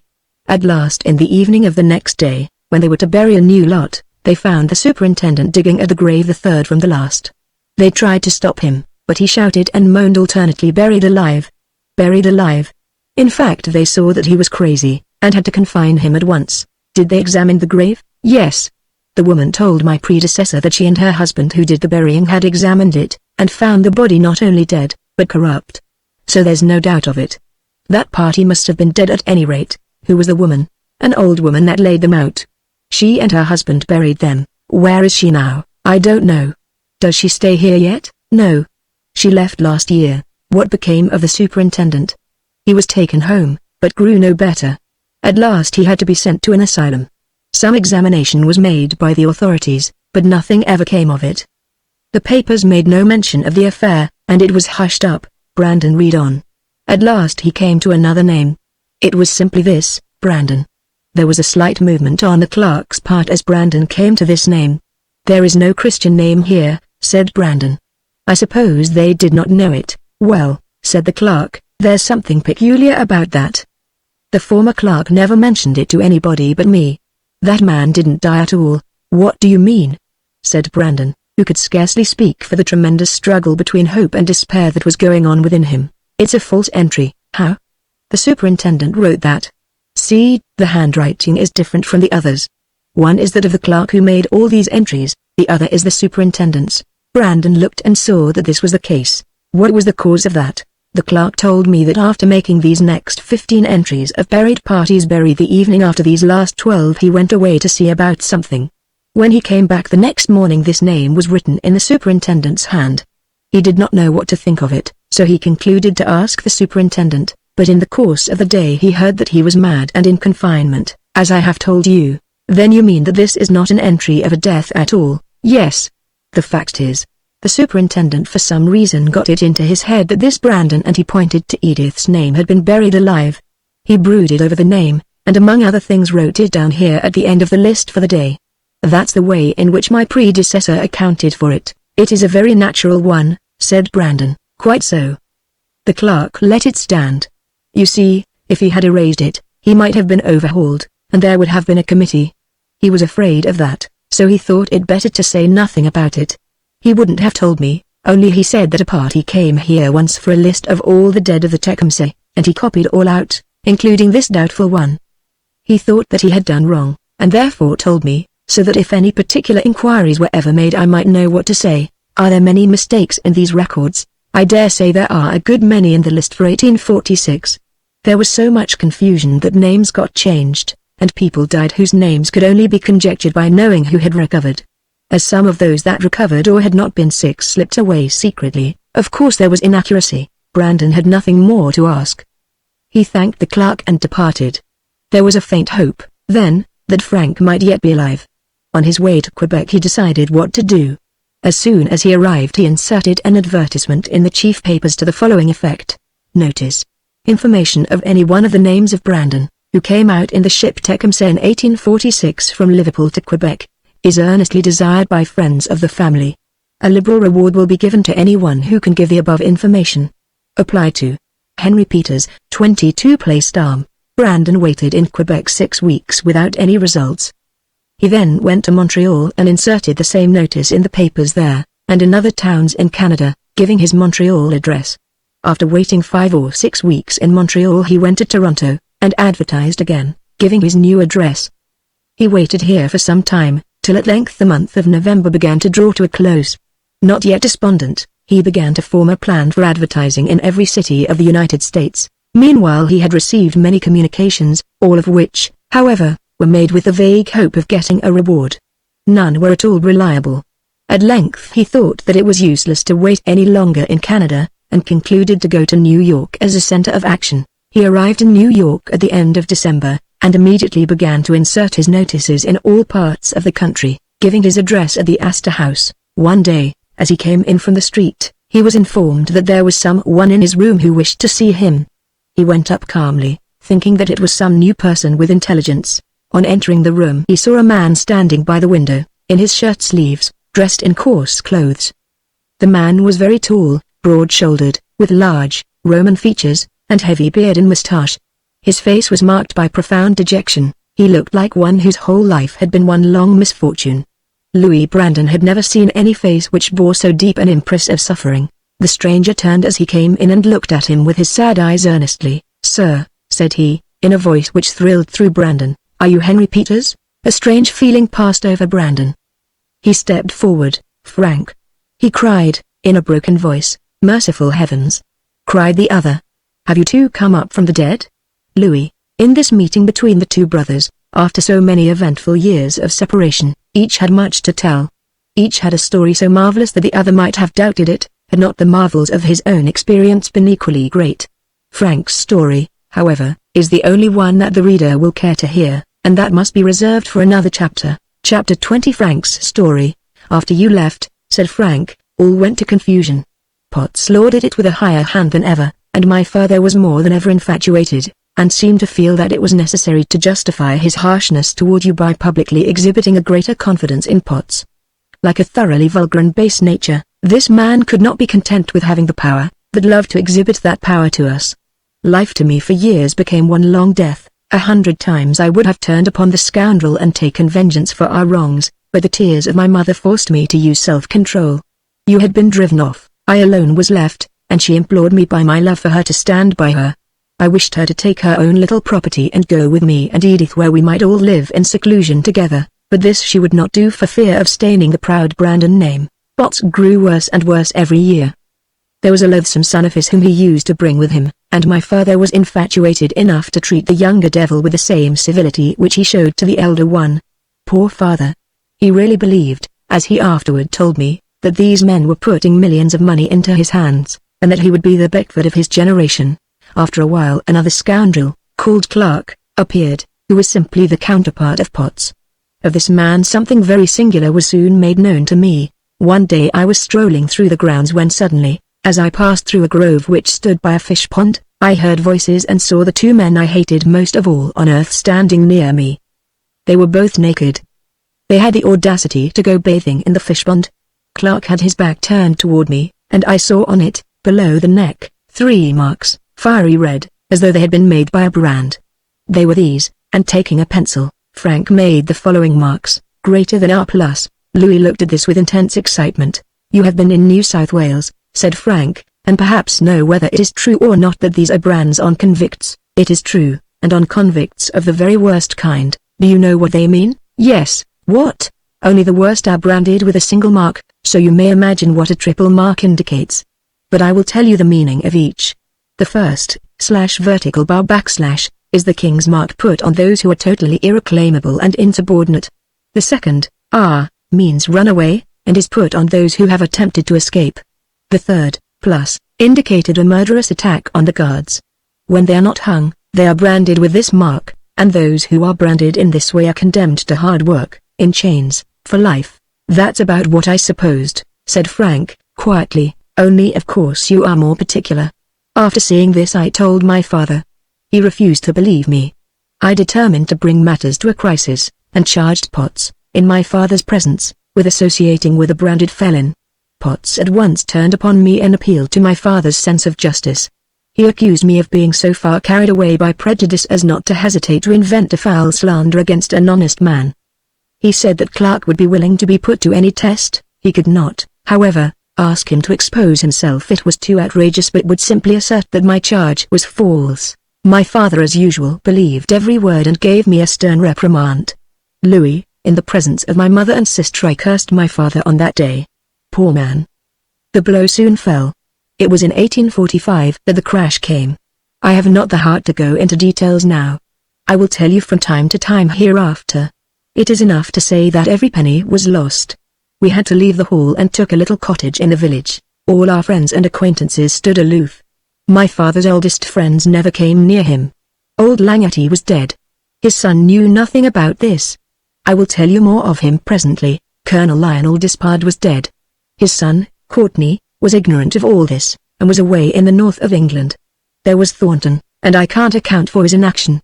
He married Langety's daughter too. That is a mystery. They are all fools, Frank. Frank looked up with something like its smile. "No, not all. Wait till you hear me through." Frank drew a long breath. "We got sick there, and Potts had us taken to the almshouse. There we all prayed for death, but only my father's prayer was heard. He died of a broken heart. The rest of us lived on. Scarcely had my father been buried when Potts came to take us away. He insisted that we should leave the country, and offered to pay our way to America. We were all indifferent. We were paralyzed by grief. The almshouse was not a place that we could cling to, so we let ourselves drift, and allowed Potts to send us wherever he wished. We did not even hope for anything better. We only hoped that some way or other we might all die. What else could we do? What else could I do? There was no friend to whom I could look, and if I ever thought of anything, it was that America might possibly afford us a chance to get a living till death came, so we allowed ourselves to be sent wherever Potts chose, since it could not possibly make things worse than they were. He availed himself of our stolid indifference, put us as passengers in the steerage on board of a crowded emigrant ship, the Tecumseh, and gave us for our provisions some mouldy bread. We simply lived and suffered, and were all waiting for death, till one day an angel appeared who gave us a short respite, and saved us for a while from misery. This angel, Louis, was Paolo, the son of Langety. You look amazed. It was certainly an amazing thing that he should be on board the same ship with us. He was in the cabin. He noticed our misery without knowing who we were. He came to give us pity and help us. When at last he found out our names, he fell on our necks, kissed us, and wept aloud. He gave up his room in the cabin to my mother and sister, and slept and lived with me. Most of all he cheered us by the lofty, spiritual words with which he bade us look with contempt upon the troubles of life and aspire after immortal happiness. Yes, Louis, Langety gave us peace. There were 600 passengers. The plague broke out among us. The deaths every day increased, and all were filled with despair. At last the sailors themselves began to die. I believe there was only one in all that ship who preserved calm reason and stood without fear during those awful weeks. That one was Langeti. He found the officers of the ship panic-stricken, so he took charge of the steerage, organized nurses, watched over everything, encouraged everybody, and labored night and day. In the midst of all I fell sick, and he nursed me back to life. Most of all, that man inspired fortitude by the hope that beamed in his eyes, and by the radiancy of his smile. "Never mind, Brandon," said he as I lay, I thought doomed. "Death is nothing. Life goes on. You will leave this best ship for a realm of light. Keep up your heart, my brother immortal, and praise God with your latest breath." I recovered, and then stood by his side as best I might. I found that he had never told my mother of my sickness. At last my mother and sister in the cabin fell sick. I heard of it some days after, and was prostrated again. I grew better after a time, but just as we reached quarantine, Langeti, who had kept himself up thus far, gave out completely, and fell before the plague. "Did he die?" asked Louis, in a faltering voice. "Not on shipboard. He was carried ashore senseless." My mother and sister were very low, and were also carried on shore. I, though weak, was able to nurse them all. My mother died first. There was a long pause. At last Frank resumed. My sister gradually recovered, and then, through grief and fatigue, I fell sick for the third time. I felt it coming on. My sister nursed me. For a time I thought I was going to die. "Oh, Edith," I said, "when I die, devote your life while it lasts to Langeti, whom God sent to us in our despair. Save his life even if you give up your own." After that I became delirious, and remained so for a long time. Weeks passed, and when at last I revived the plague was stayed, and but few sick were on the island. My case was a lingering one, for this was the third attack of the fever. Why I didn't die I can't understand. There was no attendance. All was confusion, horror, and death. When I revived the first question was after Langeti and Edith. No one knew anything about them. In the confusion we had been separated, and Edith had died alone. "Who told you that she died?" asked Louis, with a troubled look. Frank looked at him with a face of horror. "Can you bear what I am going to say?" "Yes, when I was able to move about I went to see if anyone could tell me about Edith and Langeti. I heard an awful story, that the superintendent had gone mad and had been found trying to dig open a grave, saying that someone was buried alive." "Who do you think?" "Oh, my brother, speak." "Edith Brandon was the name he named." "Be calm, Frank. I made inquiries myself at the island registry office. The clerk told me this story, but said that the woman who had charge of the dead asserted that the grave was opened, and it was ascertained that absolute death had taken place." "Alas," said Frank, in a voice of despair, "I saw that woman the keeper of the dead house, the gravedigger's wife. She told me this story, but it was with a troubled eye. I swore vengeance on her unless she told me the truth. She was alarmed, and said she would reveal all she knew if I swore to keep it to myself. I swore it. Can you bear to hear it, Louis? Speak." She said only this: when the grave was opened it was found that Edith Brandon had not been dead when she was buried. Louis groaned, and, falling forward, buried his head in both his hands. It was a long time before either of them spoke. At last Louis, without lifting his head, said, "Go on. When I left the island I went to Quebec, but could not stay there. It was too near the place of horror. I went up the river, working my way as a laborer, to Montreal. I then sought for work, and obtained employment as porter in a warehouse. What mattered it? What was rank or station to me? I only wanted to keep myself from starvation and get a bed to sleep on at night. I had no hope or thought of anything. The horrors through which I had passed were enough to fill my mind. Yet above them all one horror was predominant, and never through the days and nights that have since elapsed has my soul ceased to quiver at the echo of two terrible words which have never ceased to ring through my brain: buried alive. I lived on in Montreal, under an assumed name, as a common porter, and might have been living there yet. But one day as I came in I heard the name of Brandon. Two of the clerks who were discussing the news in the morning paper happened to speak of an advertisement which had long been in the papers in all parts of Canada. It was for information about the Brandon family. I read the notice. It seemed to me at first that Potts was still trying to get control of us, but a moment's reflection showed that to be improbable. Then the mention of the friends of the family made me think of Langeti. I concluded that he had escaped death and was trying to find me out. I went to Toronto, and found that you had gone to New York. I had saved much of my wages, and was able to come here. I expected Langeti, but but found you. Why did you not think that it might be me? Because I heard a threat of Potts about you, and took it for granted that he would succeed in carrying it out. What was the threat? He found out somehow that my father had written a letter to you. I suppose they told him so at the village post office.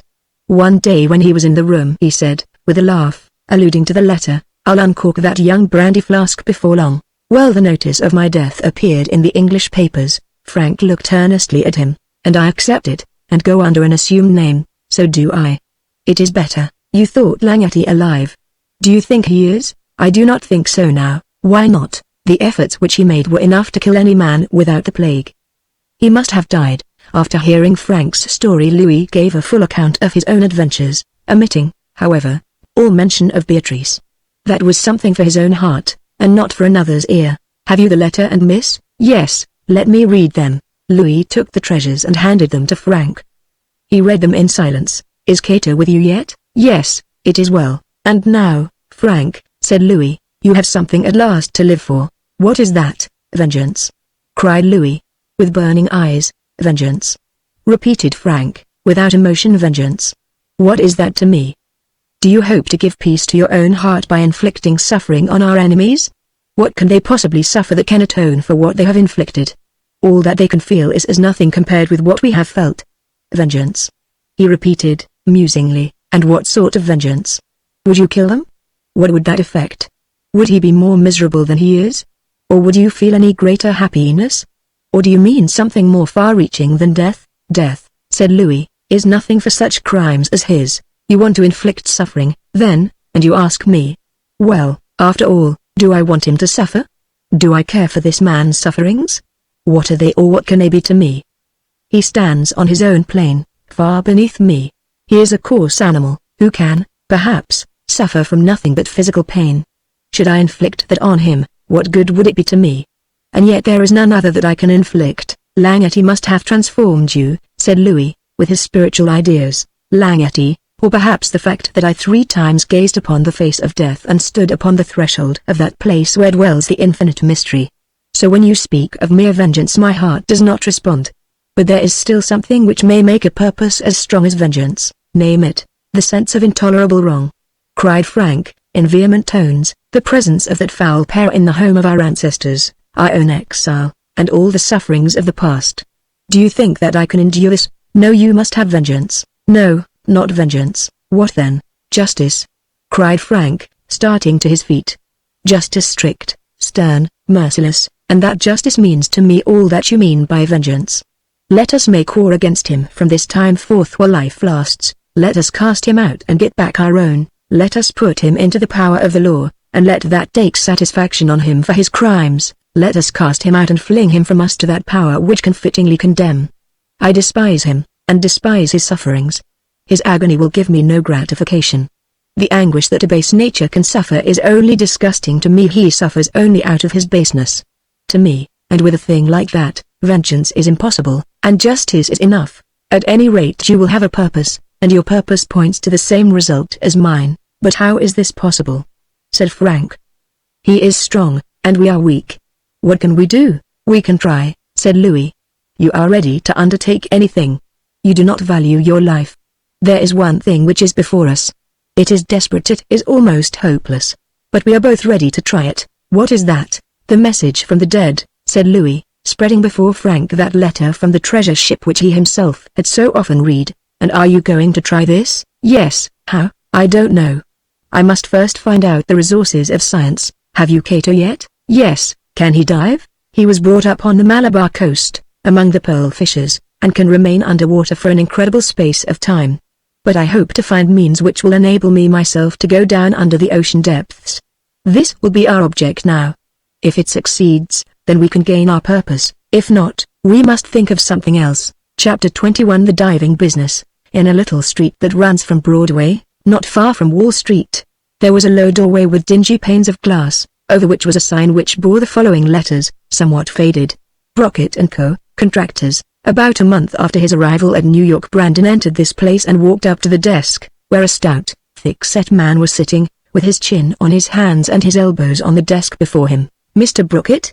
said Brandon, inquiringly. "Yes, sir," answered the other, descending from his stool and stepping forward toward Brandon, behind a low table which stood by the desk. "I am told that you undertake contracts for raising sunken vessels. We are in that line of business. You have to make use of diving apparatus?" "Yes, I understand that you have gone into this business to a larger extent than anyone in America." "Yes, sir," said Brockett, modestly. "I think we do the leading business in that line. I will tell you frankly my object in calling upon you. I have just come from the East Indies for the purpose of organizing a systematic plan for the pearl fisheries. You are aware that out there they still cling to the old fashion of diving, which was begun 3,000 years ago. I wish to see if I cannot bring science to bear upon it, so as to raise the pearl oysters in larger quantities." "That's a good idea of yours," remarked Mr. Brockett, thoughtfully. "I came to you to see if you could inform me whether it would be practicable or not." "Perfectly so," said Brockett. "Do you work with a diving bell in your business or with armor?" "With both. We use the diving bell for stationary purposes, but when it is necessary to move about we employ armor." "Is the armor adapted to give a man any freedom of movement?" "The armor is far better than the bell. The armor is so perfect now that a practiced hand can move about underwater with a freedom that is surprising. My men go down to examine sunken ships. They go in and out and all through them. Sometimes this is the most profitable part of our business." "Why so?" "Why, because there is often money or valuable articles on board, and these always are ours." "See," said Brockett, opening a drawer and taking out some silver coin, "here is some money that we found in an old Dutch vessel that was sunk up the Hudson 100 years ago. Our men walked about the bed of the river till they found her, and in her cabin they obtained a sum of money that would surprise you all." "Old coin, an old Dutch vessel. Do you often find vessels that have been sunk so long ago?" "Not often. But we are always on the lookout for them," said Brockett, who had now grown quite communicative. "You see, those old ships always carried ready cash. They didn't use bank notes and bills of exchange. So if you can only find one you're sure of money, then this will be a good thing to bear in mind in our pearl enterprise." "Of course. I should think that out there some reefs must be full of sunken ships. They've been sinking about those coasts ever since the first ship was built." "How far down can a diver go in armor?" "Oh, any reasonable depth, when the pressure of the water is not too great.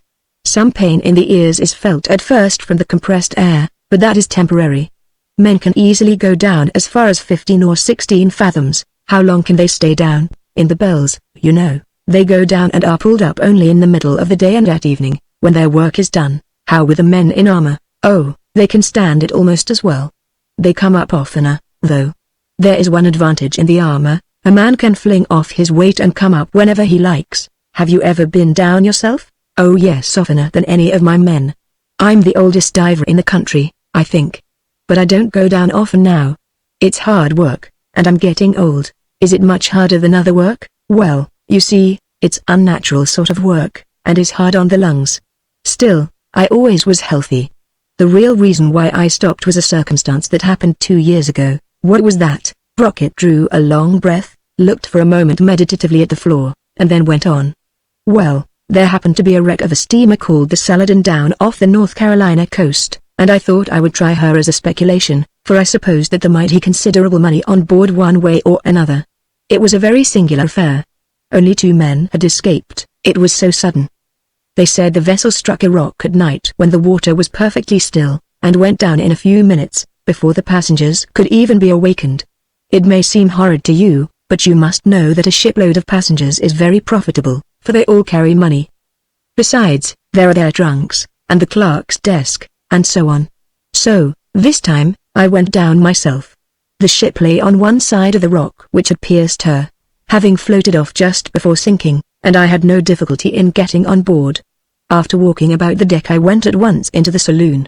"Sir," said Brockett, with an awful look at Brandon, "if I should live for 100 years I should never forget the sight that I saw. 100 passengers or more had been on board, and most of them had rushed out of their staterooms as the vessel began to sink.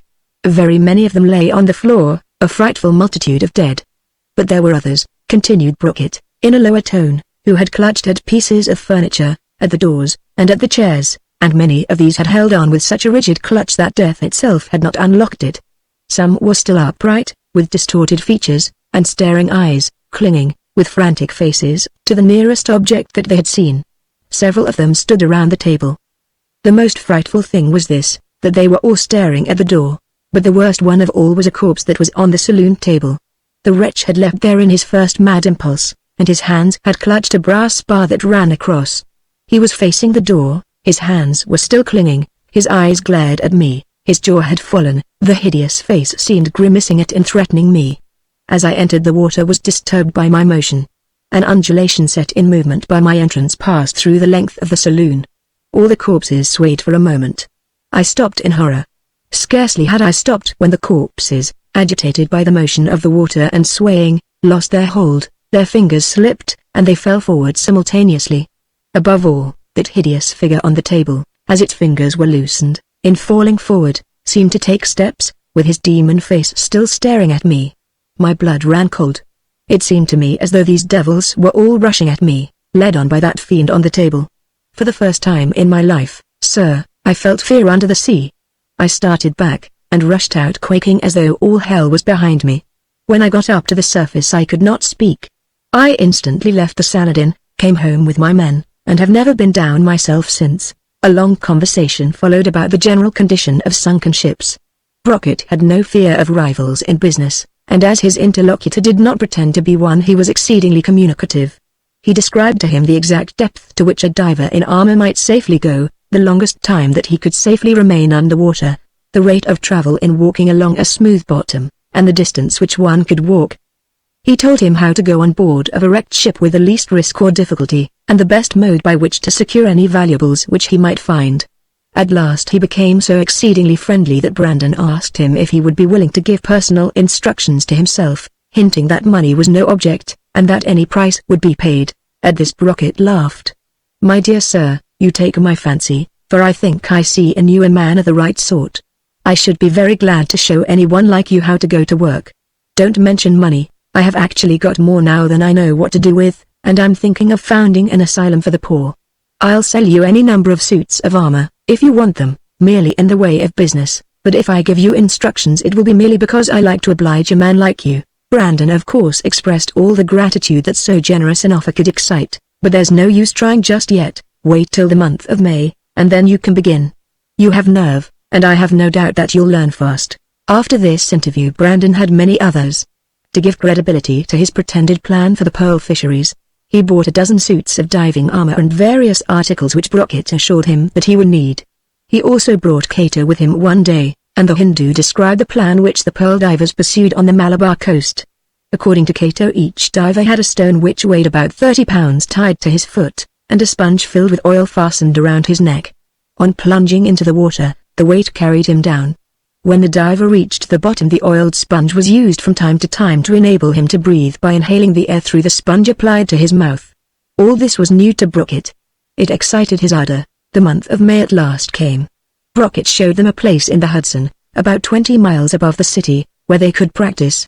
Under his direction Brandon put on the armor and went down. Frank worked the pumps which supplied him with air, and Cato managed the boat. The two Brandons learned their parts rapidly, and Louis, who had the hardest task, improved so quickly, and caught the idea of the work so readily, that Brockett enthusiastically assured him that he was a natural-born diver. All this time Brandon was quietly making arrangements for a voyage. He gradually obtained everything which might by any possibility be required, and which he found out by long deliberations with Frank and by hints which he gained by well-managed questions to Brockett. Thus the months of May and June passed until at length they were ready to start. Chapter 22 The Islet of Santa Cruz. It was July when Brandon left New York for San Salvador. He had purchased a beautiful little schooner, which he had fitted up like a gentleman's yacht, and stored with all the articles which might be needed. In cruising about the Bahama Isles he intended to let it be supposed that he was traveling for pleasure. True, the month of July was not the time of the year which pleasure-seekers would choose for sailing in the West Indies, but of this he did not take much thought. The way to the Bahama Isles was easy.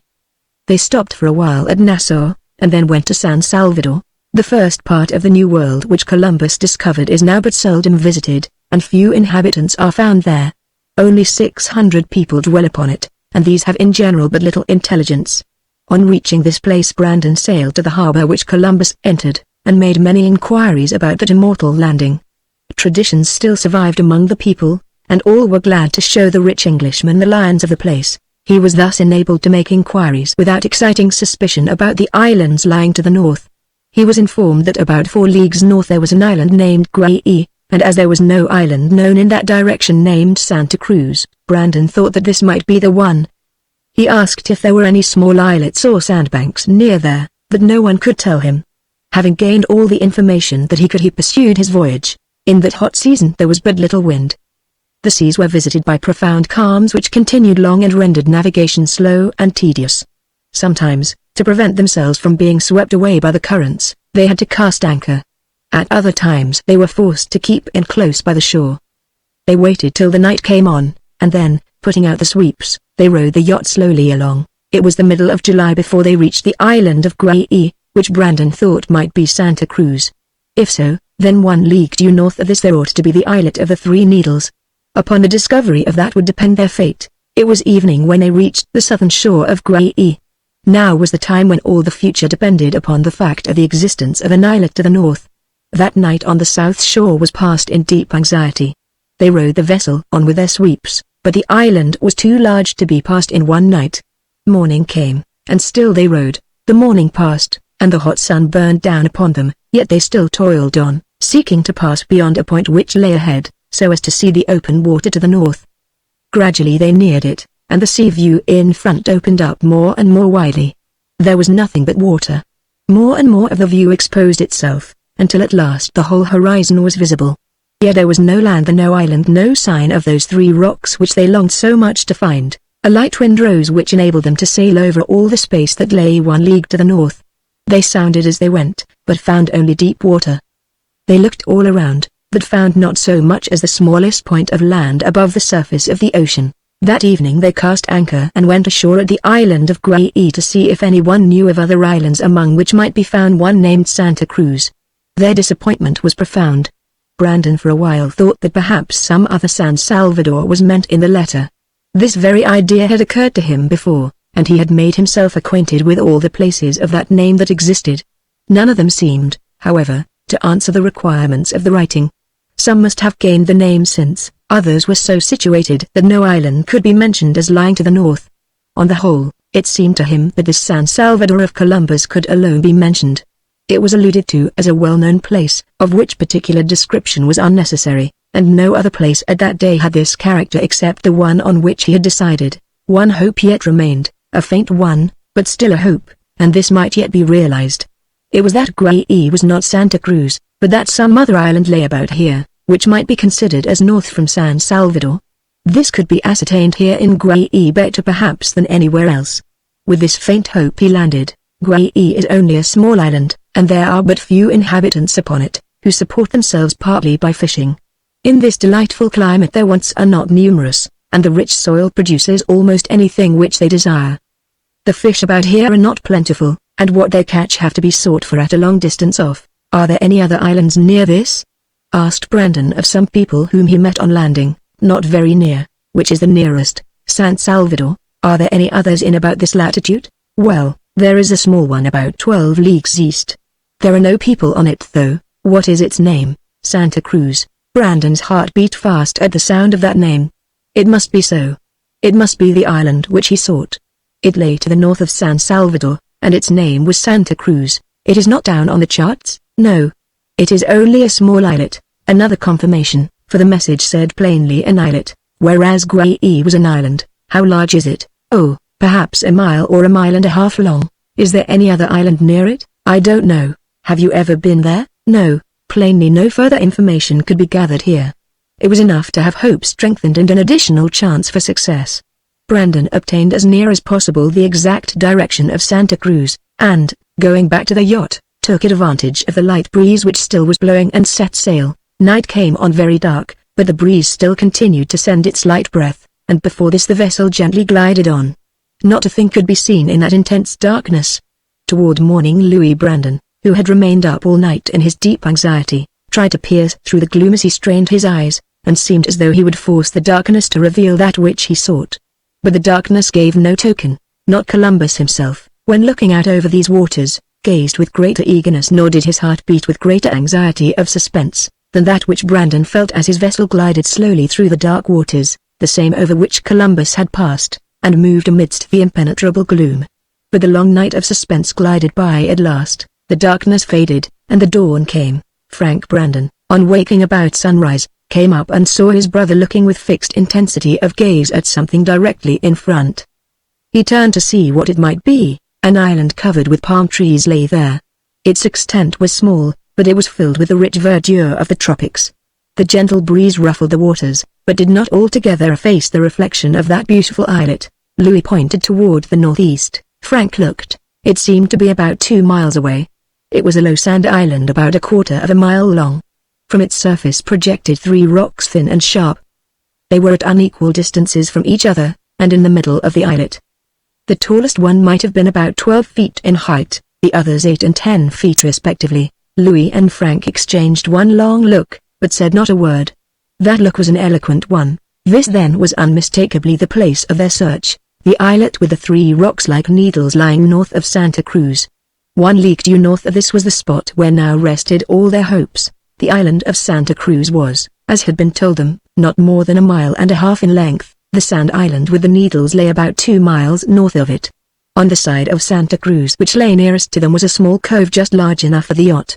Here, after some delay, they were able to enter and land. The tall trees that covered the island rose over beautiful glades and grassy slopes. Too small and too remote to give support to any number of inhabitants, it had never been touched by the hand of man, but stood before them in all that pristine beauty with which nature had first endowed it.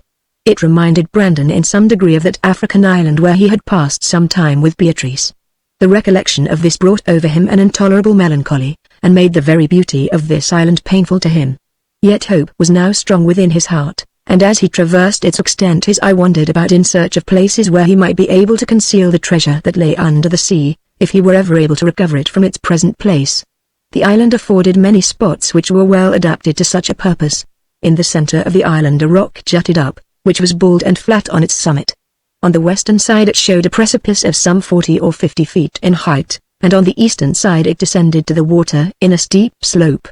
The tall trees which grew all around shrouded it from the view of those at sea, but allowed the sea to be visible on every side.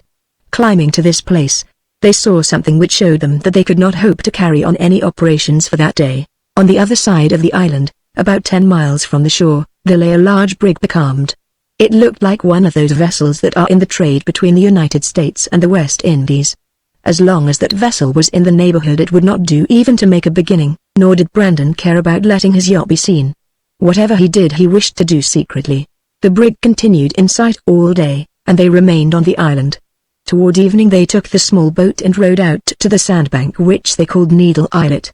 It was merely a low spit of sand, with these 3 singularly shaped rocks projecting upward. There was nothing else whatever to be seen upon it. The moon came up as they stood there, and their eyes wandered involuntarily to the north, to that place, a league away, where the treasure lay beneath the waters. Chapter 23 The Ocean Depths. The next morning dawned and Brandon hurried to the rock and looked around. During the night a slight wind had sprung up, and was still gently breathing. Far over the wide sea there was not a sail to be seen. The brig had passed away. They were finally left to themselves. Now at last the time of trial had come. They were eager to make the attempt, and soon the yacht was unmanned, and moved slowly out to sea in the direction of Needle Island. A light breeze still blew fitfully, but promised at any moment to stop, yet while it lasted they passed onward under its gentle impulse, and so gradually reached Needle Island, and went on into the sea beyond. Before they had come to the spot which they wished to attain the breeze had died out, and they were compelled to take to the oars. Although early in the morning the sun was burning hot, the work was laborious, and the progress was slow. Yet not a murmur was heard, nor did a single thought of fatigue enter the minds of any of them. One idea only was present, one so overwhelming that all lesser thoughts and all ordinary feelings were completely obliterated. After 2 hours of steady labor they at last reached a place which seemed to them to be exactly 1 league due north of Needle Islet. Looking back they saw that the rocks on the island seemed from this distance closer together, and thinner and sharper, so that they actually bore a greater resemblance to needles from this point than to anything else. Here they sounded. The water was 15 fathoms deep, not so great a depth as they had feared.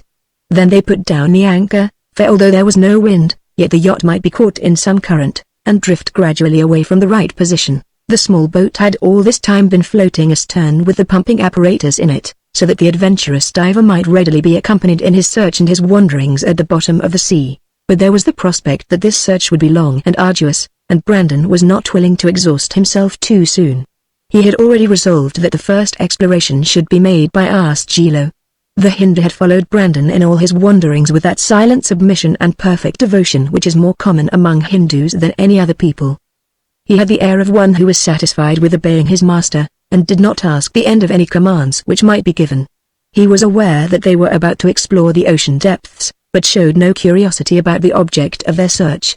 It was Brandon's purpose to send him down first at different points, so that he might see if there was anything there which looked like what they sought. Asgilo or Cato, as Brandon commonly called him, had made those simple preparations which are common among his class, the apparatus which the pearl divers have used ever since pearl diving first commenced. 12 or 15 stones were in the boat, a flask of oil, and a sponge which was fastened around his neck. These were all that he required. Each stone weighed about 30 pounds. One of these he tied around 1 foot. He saturated the sponge with oil, so as to use it to inhale air beneath the water, and then, standing on the edge of the boat and flinging his arms straight up over his head, he leapt into the water and went down feet foremost. Over the smooth water the ripples flowed from the spot where Asgilo had disappeared, extending in successive concentric circles, and radiating in long undulations far and wide. Louis and Frank waited in deep suspense. Asgilo remained long beneath the water, but to them the time seemed frightful in its duration. Profound anxiety began to mingle with the suspense, for fear lest the faithful servant in his devotion had overrated his powers, lest the disuse of his early practice had weakened his skill, lest the weight bound to his foot had dragged him down and kept him there forever. At last, when the suspense had become intolerable and the two had already begun to exchange glances almost of despair, a plash was heard, and Asgilo emerged far to the right.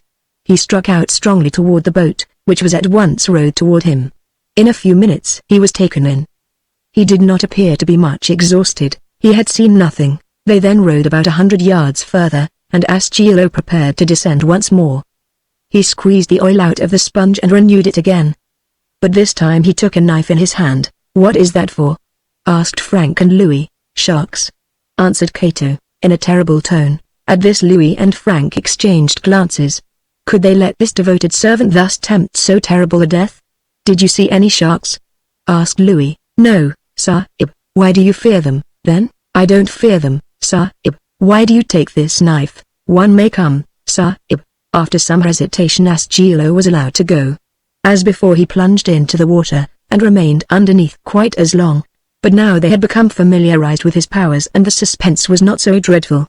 At the expiration of the usual time he reappeared, and on being taken into the boat he again announced that he had seen nothing. They now rowed 100 yards farther on in the same direction, toward the east, and Asgilo made another descent. He came back with the same result. It began to grow discouraging. But Asgilo was not yet fatigued, and they therefore determined to let him work as long as he was able. He went down 7 times more. They still kept the boat on toward the east till the line of needles on the sand island had become thrown farther apart and stood at long distances. Asgilo came up each time unsuccessful. He at last went down for the 11th time. They were talking as usual, not expecting that he would reappear for some minutes, when suddenly a shout was heard, and Asgilo's head emerged from the water not more than 20 yards from the boat. He was swimming with one hand, and in the other he held an uplifted knife, which he occasionally brandished in the air and splashed in the water. Immediately the cause of this became manifest. Just behind him a sharp black fin appeared cutting the surface of the water. It was a shark. But the monster, a coward like all his tribe, deterred by the plashing of the water made by Asgilo, circled round him and hesitated to seize his prey. The moment was frightful. Yet Asgilo appeared not in the least alarmed. He swam slowly, occasionally turning his head and watching the monster, seeming by his easy dexterity to be almost as much in his native element as his pursuer, keeping his eyes fixed on him and holding his knife in a firm clasp. The knife was a long, keen blade, which Asgilo had carried with him for years. Louis and Frank could do nothing. A pistol ball could not reach this monster, who kept himself under the water, where a ball would be spent before striking him, if indeed any aim could direct a bullet toward that swift darting figure. They had nothing to do but to look on in an agony of horror. Asgilo, compelled to watch, to guard, to splash the water, and to turn frequently, made but a slow passage over those 20 yards which separated him from the boat. At last it seemed as if he chose to stay there. It seemed to those who watched him with such awful horror that he might have escaped had he chosen, but that he had some idea of voluntarily encountering the monster. This became evident at last, as the shark passed before him when they saw Asgilo's face turn toward it, a face full of fierce hate and vengeance, a face such as one turns towards some mortal enemy. He made a quick, fierce stroke with his long knife. The shark gave a leap upward. The water was tinged with blood.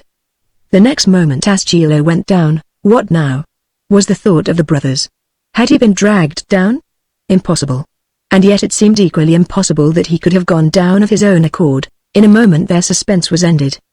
A white flash appeared near the surface. The next instant a dark, sinewy arm emerged from beneath, armed with a long, keen knife, which seemed to tear down with one tremendous stroke that white, shining surface. It was Asgilo's head that emerged in a sea of blood and foam. Triumph was in his dark face, as with one hand he waved his knife exultantly. A few moments afterward the form of a gigantic shark floated upward to the surface, dyeing the sea with the blood which had issued from the stroke dealt by Asgilo.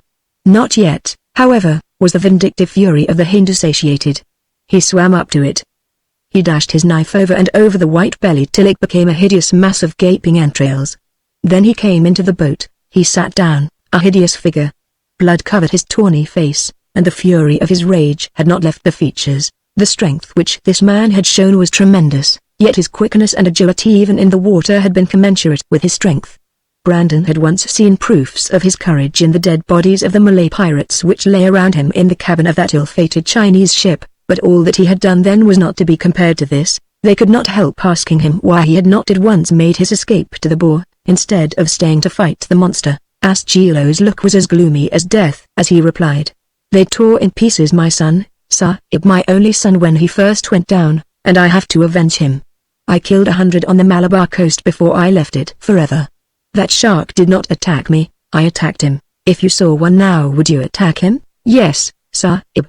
Brandon expressed some apprehension, and wished him not to risk his life, but Asgilo explained that a shark could be successfully encountered by a skillful swimmer. The shark is long, and has to move about in a circle which is comparatively large. He is also a coward, and a good swimmer can strike him if he only chooses.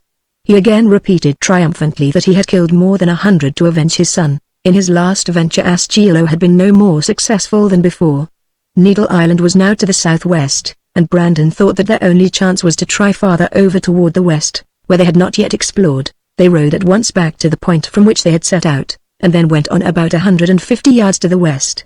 From this place, as they looked toward the islet, the three rocks seemed so close together that they appeared blended, and the three sharp, needle-like points appeared to issue from one common base. This circumstance had an encouraging effect, for it seemed to the brothers as though their ancestor might have looked upon those rocks from this point of view rather than from any other which had as yet come upon the field of their observation. This time Brandon himself resolved to go down, partly because he thought that Asgilo had worked long enough, and ought not to be exhausted on that first day, and partly on account of an intolerable impatience, and an eagerness to see for himself rather than entrust it to others.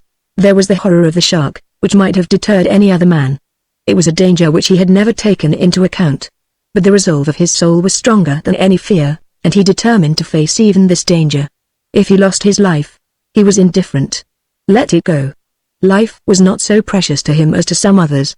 Fearless by nature, he was ordinarily ready to run risks, but now the thing that drew him onward was so vast in its importance that he was willing to encounter peril of any kind. Frank was aware of the full extent of this new danger, but he said nothing, nor did he attempt in any way to dissuade his brother. He himself, had he been able, would have gone down in his place, but as he was not able, he did not suppose that his brother would hesitate. The apparatus was in the boat. The pumping machine was in the stern, and this, with the various signal ropes, was managed by Frank. Asgilo rowed. These arrangements had long since been made, and they had practiced in this way on the Hudson River. Silently Brandon put on his diving armor. The ropes and tubes were all carefully arranged. The usual weight was attached to his belt, and he was slowly lowered down to the bottom of the sea. The bottom of the ocean was composed of a smooth, even surface of fine sand and gravel, along which Brandon moved without difficulty. The cumbrous armor of a diver, which on land is so heavy, beneath the water loses its excessive weight, and by steadying the wearer assists him to walk.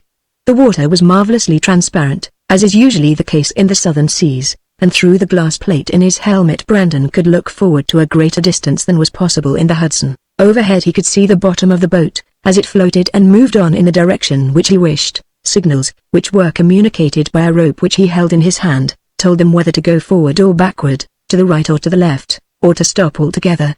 Practice had enabled him to command, and them to obey, with ease. Down in the depths to which he had descended the water was always still, and the storms that affected the surface never penetrated there. Brandon learned this from the delicate shells and the still more delicate forms of marine plants which lay at his feet, so fragile in their structure, and so delicately poised in their position, that they must have formed themselves in deep, dead stillness and absolute motionlessness of waters. The very movement which was caused by his passage displaced them in all directions, and cast them down everywhere in ruins. Here, in such depths as these, if the sounding lead is cast it brings up these fragile shells, and shows to the observer what profound calm must exist here, far away beneath the ordinary vision of man. Practice had enabled Brandon to move with much ease. His breathing was without difficulty. The first troubles arising from breathing this confined air had long since been surmounted.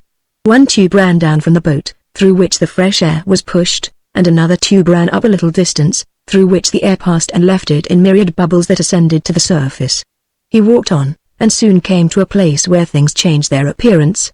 Hard sand was here, and on every side there arose curiously shaped coral structures, which resembled more than anything else a leafless forest. These coral tree-like forms twisted their branches in strange involutions, and in some places formed a perfect barrier of interlaced arms, so that he was forced to make a detour in order to avoid them. The chief fear here was that his tube might get entangled among some of the loftier straggling branches, and impede or retard his progress.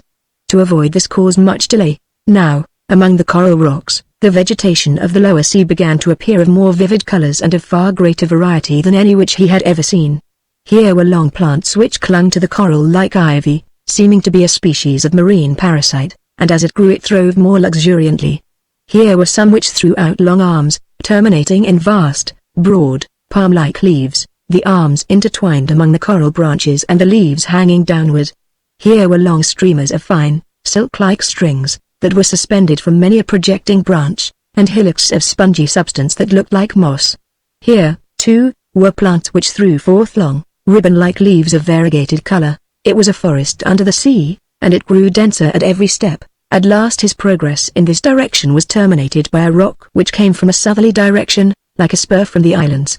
It arose to a height of about 30 feet overhead, and descended gradually as it ran north. Brandon turned aside, and walked by its base along its entire extent. At its termination there arose a long vista, where the ground descended and an opening appeared through this marine forest. On each side the involuted corals flung their twisted arms in more curious and intricate folds. The vegetation was denser, more luxuriant, and more varied. Beneath him was a growth of tender substance, hairy in texture, and of a delicate green color, which looked more like lawn grass of the upper world than anything else in nature. Brandon walked on, and even in the intense desire of his soul to find what he sought he felt himself overcome by the sublime influence of this submarine world. He seemed to have intruded into some other sphere, planting his rash footsteps where no foot of man had trodden before, and using the resources of science to violate the hallowed secrecy of awful nature in her most hidden retreats. Here, above all things, his soul was oppressed by the universal silence around. Through that thick helmet, indeed, no sound under a clap of thunder could be heard, and the ringing of his ears would of itself have prevented consciousness of any other noise, yet nonetheless was he aware of the awful stillness. It was silence that could be felt. In the sublimity of that lonely pathway he felt what Hercules is imagined to have felt when passing to the underworld after Cerberus. Stupentubundi centor pessit fritum. And half expected to hear some voice from the dweller in this place. Quopagus aud ax. Sist presrentum gradum. There came to him only such dwellers as belonged to the place. He saw them as he moved along. He saw them darting out from the hidden penetralia around, moving swiftly across and sometimes darting in shoals before him. They began to appear in such vast numbers that Brandon thought of the monster which lay a mangled heap upon the surface above, and fancied that perhaps his kindred were waiting to avenge his death. As this fear came full and well defined before him he drew from his belt the knife which Aschielo had given him, and Frank had urged him to take, feeling himself less helpless if he held this in his hand. The fishes moved about him, coming on in new and more startled crowds, some dashing past, others darting upward, and others moving swiftly ahead. One large one was there with a train of followers, which moved up and floated for a moment directly in front of him, its large, staring eyes seeming to view him in wonder, and solemnly working its skills. But as Brandon came close it gave a sudden turn and darted off with all its attendants. At last, amidst all these wonders, He saw far ahead something which drove all other thoughts away, whether of fear, or of danger, or of horror, and filled all his soul with an overmastering passion of desire and hope. It was a dark object, too remote as yet to be distinctly visible, yet as it rose there his fancy seemed to trace the outline of a ship, or what might once have been a ship. The presentation of his hope before him thus in what seemed like a reality was too much. He stood still, and his heart beat with fierce throbs. The hope was so precious that for a time he hesitated to advance, for fear lest the hope might be dispelled forever. And then to fail at this place, after so long a search, when he seemed to have reached the end, would be an intolerable grief. There, too, was that strange pathway which seemed made on purpose. How came it there? He thought that perhaps the object lying before him might have caused some current which set in there and prevented the growth of plants in that place. These and many other thoughts came to him as he stood, unwilling to move, but at last he conquered his feelings, and advanced. Hope grew strong within him. He thought of the time on Coffin Island when, in like manner, he had hesitated before a like object. Might not this, like that, turn out to be a ship? And now, by a strange revulsion, all his feelings urged him on. Hope was strong, suspense unendurable. Whatever that object was, he must know. It might indeed be a rock. He had passed one shortly before, which had gradually declined into the bottom of the sea. This might be a continuation of the same, which after an interval had arisen again from the bottom. It was long and high at one end, and rounded forward at the other. Such a shape was perfectly natural for a rock. He tried to crush down hope, so as to be prepared for disappointment. He tried to convince himself that it must be a rock, and could by no possibility be anything else. Yet his efforts were totally fruitless. Still the conviction remained that it was a ship, and if so, it could be no other than the one he sought. As he went on all the marine vegetation ceased. The coral rocks continued no further. Now all around the bottom of the sea was flat, and covered with fine gravel, like that which he had touched when he first came down. The fishes had departed. The sense of solemnity left him. Only one thing was perceptible, and that was the object toward which he walked. And now he felt within him such an uncontrollable impulse that even if he had wished he could neither have paused nor gone back. To go forward was only possible. It seemed to him as though some external influence had penetrated his body, and forced him to move. Again, as once before, he recalled the last words of his father, so well remembered.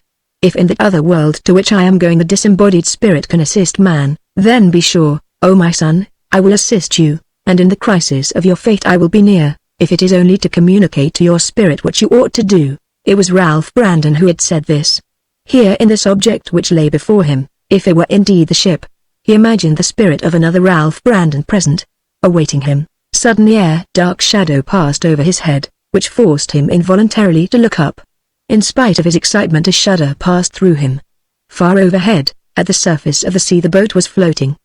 But halfway up were three dark objects moving slowly and lazily along. They were sharks. To him, in his loneliness and weakness, nothing ever seemed so menacing as these three demons of the deep as he stared up at them. Had they seen him? That was now his thought. He clutched his knife in a firmer hold, feeling all the while how utterly helpless he was, and shrinking away into himself from the terror above.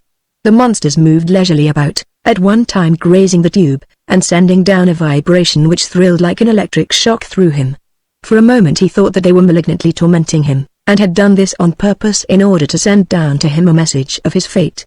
He waited. The time seemed endless. Yet at last the end came. The sharks could not have seen him, for they gradually moved away until they were out of sight. Brandon did not dare to advance for some time. Yet now, since the spell of this presence was removed, his horror left him, and his former hope animated all his soul. There lay that object before him. Could he advance again after that warning? Dared he? This new realm into which he had ventured had indeed those who were ready and able to inflict a sudden and frightful vengeance upon the rash intruder. He had passed safely among the horrors of the coral forest, but here, on this plateau, could he hope to be so safe? Might not the slightest movement on his part create a disturbance of water sufficient to awaken the attention of those departed enemies and bring them back? This was his fear. But hope, and a resolute will, and a determination to risk all on this last hazard, alike impelled him on. Danger now lay everywhere, above as well as below. An advance was not more perilous than an ascent to the boat. Taking comfort from this last thought he moved onward with a steady, determined step. Hope grew stronger as he drew nearer. The dark mass gradually formed itself into a more distinct outline. The uncertain lines defined into more certain shape, and the resemblance to a ship became greater and greater. He could no longer resist the conviction that this must be a ship. Still he tried feebly to prepare for disappointment, and made faint fancies as to the reason why a rock should be formed here in this shape. All the time he scouted those fancies and felt assured that it was not a rock. Nearer and nearer. Doubt no longer remained. He stood close beside it. It was indeed a ship. Its sides rose high overhead. Its lofty stern stood up like a tower, after the fashion of a ship of the days of Queen Elizabeth. The masts had fallen and lay, encumbered with the rigging, over the side. Brandon walked all around it, his heart beating fast, seeing at every step some new proof that this must be no other, by any conceivable possibility, than the one which he sought. On reaching the bows he saw the outline of a bird carved for the figurehead, and knew that this must be the Phoenix. He walked around. The bottom was sandy and the ship had settled down to some depth. Her sides were covered with fine dark shells, like an incrustation, to a depth of an inch, mingled with a short growth of a green, slimy seaweed. At last he could delay no longer. One of the masts lay over the side, and this afforded an easy way by which he could clamber upward upon the deck. In a few moments Brandon stood upon the deck of the Phoenix. The ship which had thus lain here through centuries, saturated with water that had penetrated to its inmost fiber, still held together sturdily. Beneath the sea the water itself had acted as a preservative, and retarded or prevented decay. Brandon looked around as he stood there, and the light that came from above, where the surface of the sea was now much nearer than before, showed him all the extent of the ship. The beams which supported the deck had lost their stiffness and sunk downward. The masts, as before stated, had toppled over for the same reason, yielding to their own weight, which, as the vessel was slightly on one side, had gradually borne them down. The bowsprit also had fallen. The hatchways had yielded, and, giving way, had sunk down within the hold. The doors which led into the cabin in the lofty poop were lying prostrate on the deck. The large skylight which once had stood there had also followed the same fate. Before going down Brandon had arranged a signal to send to Frank in case he found the ship. In his excitement he had not yet given it. Before venturing further he thought of this. But he decided not to make the signal. The idea came, and was rejected amidst a world of varying hopes and fears. He thought that if he was successful he himself would be the best messenger of success, and, if not, he would be the best messenger of evil. He advanced toward the cabin. Turning away from the door he clambered upon the poop, and, looking down, tried to see what depth there might be beneath. He saw something which looked as though it had once been a table. Slowly and cautiously he let himself down through the opening, and his feet touched bottom.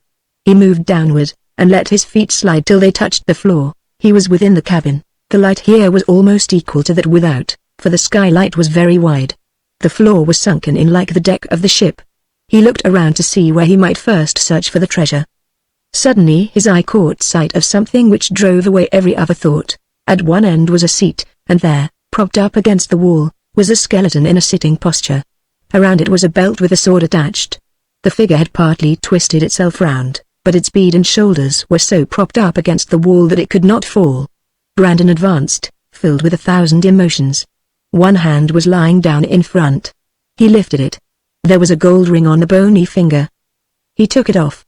In the dim light he saw, cut in bold relief on this seal ring, the crest of his family, a phoenix. It was his ancestor himself who was before him. Here he had calmly taken his seat when the ship was settling slowly down into the embrace of the waters.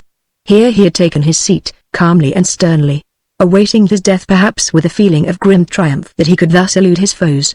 This was the man, and this the hand, which had written the message that had drawn the descendant here. Such were the thoughts that passed through Brandon's mind. He put the ring on his own finger and turned away. His ancestor had summoned him hither, and here he was. Where was the treasure that was promised? Brandon's impatience now rose to a fever. Only one thought filled his mind. All around the cabin were little rooms, into each of which he looked. The doors had all fallen away. Yet he saw nothing in any of them. He stood for a moment in deep doubt. Where could he look? Could he venture down into the dark hold and explore? How could he hope to find anything there, amidst the ruins of that interior where guns and chains lay, perhaps all mingled together where they had fallen? It would need a longer time to find it than he had at first supposed. Yet would he falter? No.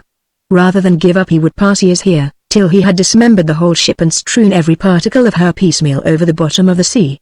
Yet he had hoped to solve the whole mystery at the first visit, and now, since he saw no sign of anything like treasure, He was for a while at a loss what to do. His ancestor had summoned him, and he had come. Where was the treasure? Where?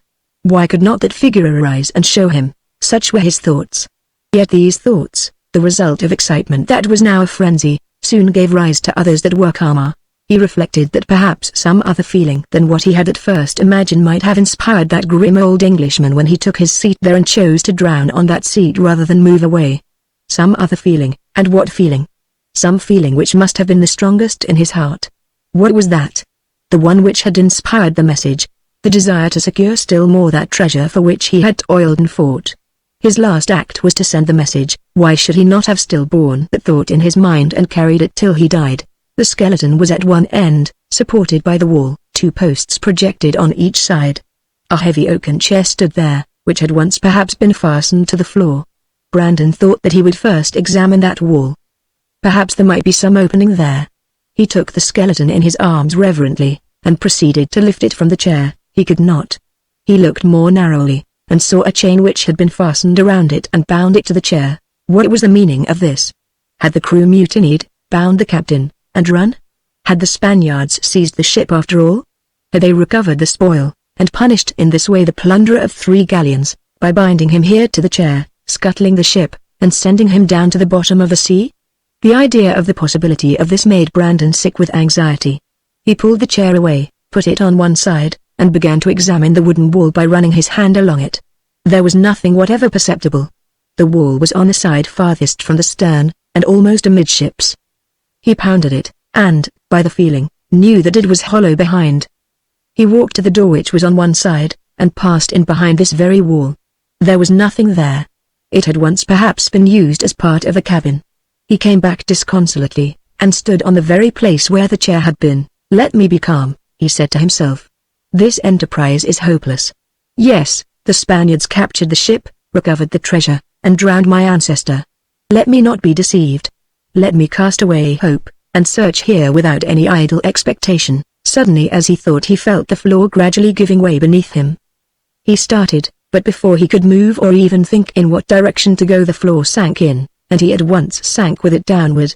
Had it not been that the tube was of ample extent, and had been carefully managed so as to guard against any abrupt descent among rocks at the bottom of the sea, this sudden fall might have ended Brandon's career forever. As it was, he only sank quickly, but without accident, until his breast was on a level with the cabin floor. In a moment the truth flashed upon him. He had been standing on a trapdoor which opened from the cabin floor into the hold of the ship. Over this trapdoor old Ralph Brandon had seated and bound himself. Was it to guard the treasure? Was it that he might await his descendant, and thus silently indicate to him the place where he must look? And now the fever of Brandon's conflicting hope and fear grew more intense than it had ever yet been through all this day of days.